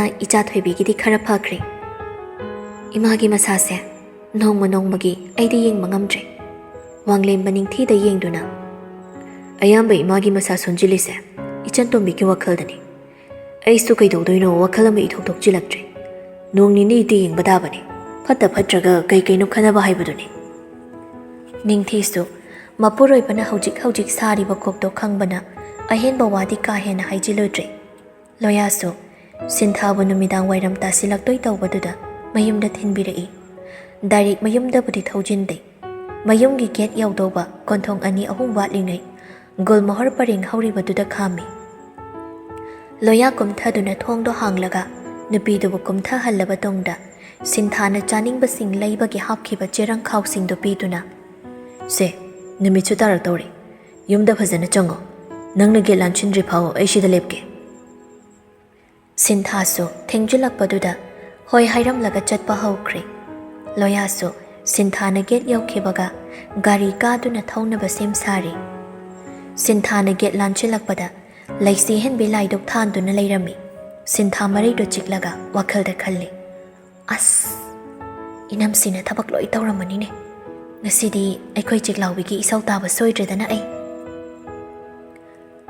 ꯂꯩꯁꯤ ꯍꯦꯟꯕꯤꯁꯨ ꯃꯆꯟꯅꯨꯄꯤꯅ ꯂꯦꯞꯂ ꯂꯩꯕꯗꯨꯗ ꯂꯥꯏꯁꯨ ꯈꯨꯔꯨꯝꯕ ꯂꯣꯏꯕꯒꯤ ꯍꯧꯒꯠꯂꯛꯇꯨꯅ ꯏꯆꯟ ꯆꯪꯉꯨꯗꯅ ꯀꯩꯗꯧꯔꯒꯦ ꯑꯗꯨꯗ ꯂꯦꯞꯄ ꯂꯩꯔꯗꯤ ꯏꯅꯝꯁꯦ ꯑꯩꯗꯣ ꯊꯕꯛ ꯑꯃ ꯆꯠꯊꯣꯛꯂꯨꯕꯗ ꯈꯔ ꯊꯦꯡꯗꯣꯛꯈ꯭ꯔꯦ ꯁꯥꯎꯅꯨꯀꯣ ꯍꯣꯏꯅꯦ ꯁꯥꯎꯗꯤꯌꯦ ꯆꯪꯉꯣ ꯅꯐꯤ ꯅꯔꯣꯟꯒꯗꯣ ꯍꯣꯡꯗꯣꯛꯂꯒ ꯆꯠꯊꯣꯛꯂꯨꯕꯒꯤ ꯋꯥꯔꯝꯂꯅꯤ ꯉꯥꯏꯍꯥꯛ ꯄꯣꯊꯥꯖꯔꯨꯔꯣ ꯏꯅꯝꯁꯤꯁꯨ ꯏꯃꯨꯡꯒꯤ ꯂꯥꯏꯊꯧ ꯃꯌꯨꯝꯗ ꯊꯥꯂꯨꯈꯤꯒꯦ ꯍꯣꯏ ꯏꯅꯝꯁꯤ ꯁꯤꯟꯊꯥꯁꯨ ꯆꯪꯂꯛꯇꯨꯅ ꯃꯥꯒꯤ ꯀꯥꯗ ꯀꯥꯈꯠꯈ꯭ꯔꯦ ꯂꯩꯁꯤ ꯍꯦꯟꯕꯤꯁꯨ ꯃꯅꯨꯡ ꯆꯪꯂꯛꯇꯨꯅ ꯋꯥꯠꯍꯧꯕꯁꯤꯡꯗꯨ ꯃꯩꯕꯤ ꯃꯩꯔꯥ ꯂꯥꯡꯗꯨꯅ ꯈꯨꯔꯨꯝꯖꯕ ꯂꯣꯏꯔꯒ ꯀꯥꯗ ꯀꯥꯔꯛꯏ ꯂꯥꯏꯗꯨꯛ ꯊꯥꯂꯨꯕꯒꯤ ꯃꯐꯤ ꯃꯔꯣꯜꯗꯣ ꯑꯃ ꯍꯣꯡꯗꯣꯛꯂꯕ ꯇꯨꯡꯗ ꯃꯥꯒꯤ ꯐꯣꯟꯗꯣ ꯄꯥꯏꯗꯨꯅ ꯀꯅꯥꯒꯤ ꯃꯤꯁ ꯀꯣꯜ ꯂꯩꯕ ꯃꯦꯁꯦꯖ ꯂꯩꯕ ꯍꯥꯏꯅ ꯆꯦꯛ ꯇꯧꯖꯩ ꯃꯆꯤꯟꯗꯁꯨ ꯁꯣꯜꯂꯤ ꯄꯨꯡꯗꯤ 5 ꯍꯦꯜꯂꯤ ꯀꯩꯗꯧꯔꯖꯥꯠꯅꯣ ꯍꯧꯖꯤꯛꯐꯥꯎ ꯌꯥꯝꯕꯨꯡꯅ ꯍꯜꯂꯛꯇ꯭ꯔꯤꯁꯤꯕꯣ ꯑꯣꯐꯤꯁꯀꯤ ꯑꯆꯤꯟꯕꯁꯤꯡꯗꯣ ꯀꯨꯏꯅ ꯆꯠꯂꯨꯗꯕꯗꯨꯗ ꯂꯣꯏꯁꯤꯟꯗ ꯌꯥꯗꯗꯅ ꯊꯦꯡꯂꯤ ꯆꯠꯂꯅꯤ ꯑꯩꯗꯤ ꯃꯃꯥꯟꯅꯕꯤ ꯑꯣꯐꯤꯁꯀꯤ ꯃꯤꯁꯨ ꯑꯝꯇ ꯈꯪꯅꯗꯦ ꯀꯅꯥꯗ ꯍꯪꯅꯦ ꯑꯩꯕꯨ ꯌꯥꯝꯕꯨꯡ ꯃꯁꯥꯗ ꯑꯣꯏꯅ ꯍꯦꯛꯇ ꯇꯧꯔꯒ ꯍꯪꯁꯤꯔꯅꯦ ꯍꯪꯂꯒꯅ ꯀꯃꯥꯏꯅ ꯍꯪꯗꯣꯏꯕ ꯑꯁ ꯌꯨꯝꯗ ꯗꯣꯡ ꯉꯥꯡꯅꯔꯁꯨ ꯍꯥꯟꯅ ꯅꯨꯡꯁꯤ ꯆꯥꯟꯅꯅ ꯂꯧꯅ ꯂꯩꯅꯔꯛꯄ ꯅꯠꯇꯕꯅ ꯏꯀꯣꯏ ꯀꯣꯏꯖꯩ꯫ ꯐꯣꯟꯗ ꯇꯧꯔꯒ ꯊꯕꯛ ꯍꯜꯂꯛꯈꯤꯔꯣꯏꯗ꯭ꯔꯥ ꯍꯪꯅꯤꯡꯂꯕꯁꯨ ꯈꯧꯇꯛ ꯑꯃ ꯆꯥꯔꯤ ꯅꯨꯄꯤꯁꯦ꯫ ꯍꯪꯉꯔꯣꯏꯗ, ꯊꯕꯛꯅ ꯌꯥꯗꯗꯨꯅ ꯇꯧꯔꯤ ꯑꯣꯏꯔꯝꯅꯤ꯫ ꯑꯗꯨꯒꯤ ꯁꯔꯨꯛꯄꯨꯗꯤ ꯌꯥꯝꯕꯨꯡꯅ ꯍꯜꯂꯛꯑꯒ ꯐꯣꯡ ꯐꯣꯡ ꯁꯥꯅ ꯆꯥꯕ ꯌꯥꯅꯕ ꯆꯥꯛ ꯑꯣꯏꯅ ꯊꯣꯡꯒꯠꯂꯨꯔꯒꯦ꯫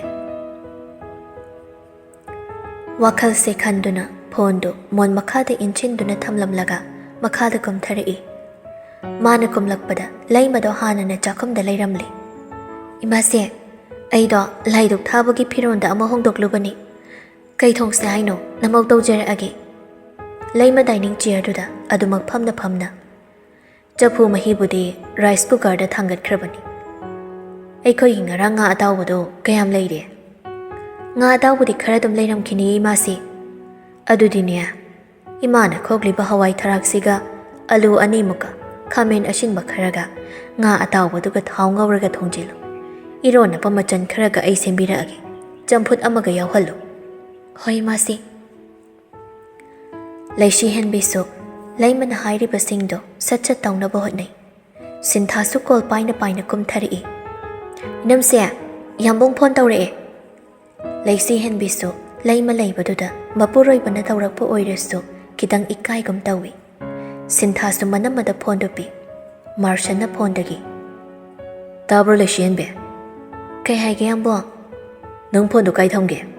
ꯀꯥꯗ ꯂꯩꯍꯧꯔꯦ꯫ ꯑꯩ ꯃꯈꯥꯗ ꯆꯥꯛ ꯊꯣꯡꯕꯩ ꯀꯨꯝꯂꯛꯄ꯫ ꯌꯥꯝꯕꯨꯡ ꯐꯣꯟ ꯇꯧꯔꯛꯄ꯭ꯔꯣ? ꯅꯪ ꯄꯥꯏꯃꯜꯂꯛꯇꯕꯒꯤ ꯏꯆꯟꯗꯣꯏ ꯇꯧꯔꯛꯄꯅꯤ꯫ ꯀꯩ ꯏꯟꯁꯥꯡ ꯊꯣꯡꯂꯝꯗꯣꯏꯅꯣ? ꯏꯃꯥꯁꯤꯅ ꯉꯥ ꯑꯇꯥꯎꯕ ꯊꯣꯡꯕꯒ ꯏꯔꯣꯝꯕꯒ ꯆꯝꯐꯨꯠꯀ ꯇꯧꯁꯦ ꯍꯥꯏꯌꯦ꯫ ꯅꯪ ꯃꯊꯛꯇ ꯑꯝꯇ ꯀꯥꯎ, ꯑꯩ ꯋꯥ ꯍꯥꯏꯔꯛꯀꯦ꯫ ꯍꯣꯏ ꯌꯥꯝꯕꯨꯡ꯫ ꯂꯩꯁꯤ ꯍꯦꯟꯕꯤꯁꯨ ꯆꯥꯛꯈꯨꯝꯗꯒꯤ ꯊꯣꯛꯂꯛꯇꯨꯅ ꯀꯥꯔꯣꯝꯗ ꯀꯥꯔꯛꯏ꯫ ꯀꯥ ꯌꯧꯔꯦ ꯌꯥꯝꯕꯨꯡ꯫ ꯀꯩ ꯍꯥꯏꯒꯦ? ꯅꯪ ꯐꯣꯟꯗꯣ ꯑꯗꯨꯗ ꯚꯤꯗꯤꯑꯣ ꯀꯣꯜ ꯇꯧꯔꯛꯀꯦ꯫ ꯍꯧꯖꯤꯛ ꯄꯥꯏꯈꯠꯂꯣ꯫ ꯌꯥꯝꯕꯨꯡ ꯍꯜꯂꯛꯇꯣꯏ ꯋꯥꯠꯂꯤꯕ꯭ꯔꯣ? ꯍꯥꯟꯅ ꯄꯥꯏꯔꯣ, ꯀꯣꯟꯅ ꯍꯥꯏꯒꯦ꯫ ꯂꯩꯁꯤ ꯍꯦꯟꯕꯤꯁꯨ ꯍꯣꯏ ꯍꯥꯏꯔꯝꯗꯨꯅ ꯃꯥꯔꯁꯟꯒꯤ ꯀꯣꯜꯗꯨ ꯀꯛꯏ꯫ ꯃꯥꯔꯁꯟꯁꯨ ꯀꯣꯜꯗꯨ ꯀꯛꯈꯤꯕꯒ ꯅꯨꯄꯤꯗꯨꯒꯤ ꯐꯣꯟꯗ ꯚꯤꯗꯤꯑꯣ ꯀꯣꯜ ꯇꯧꯔꯛꯏ꯫ ꯂꯩꯁꯤ ꯍꯦꯟꯕꯤꯁꯨ ꯄꯥꯏꯈꯠꯂꯤ꯫ ꯀꯩꯗꯧꯔꯒꯦ ꯌꯥꯝꯕꯨꯡ?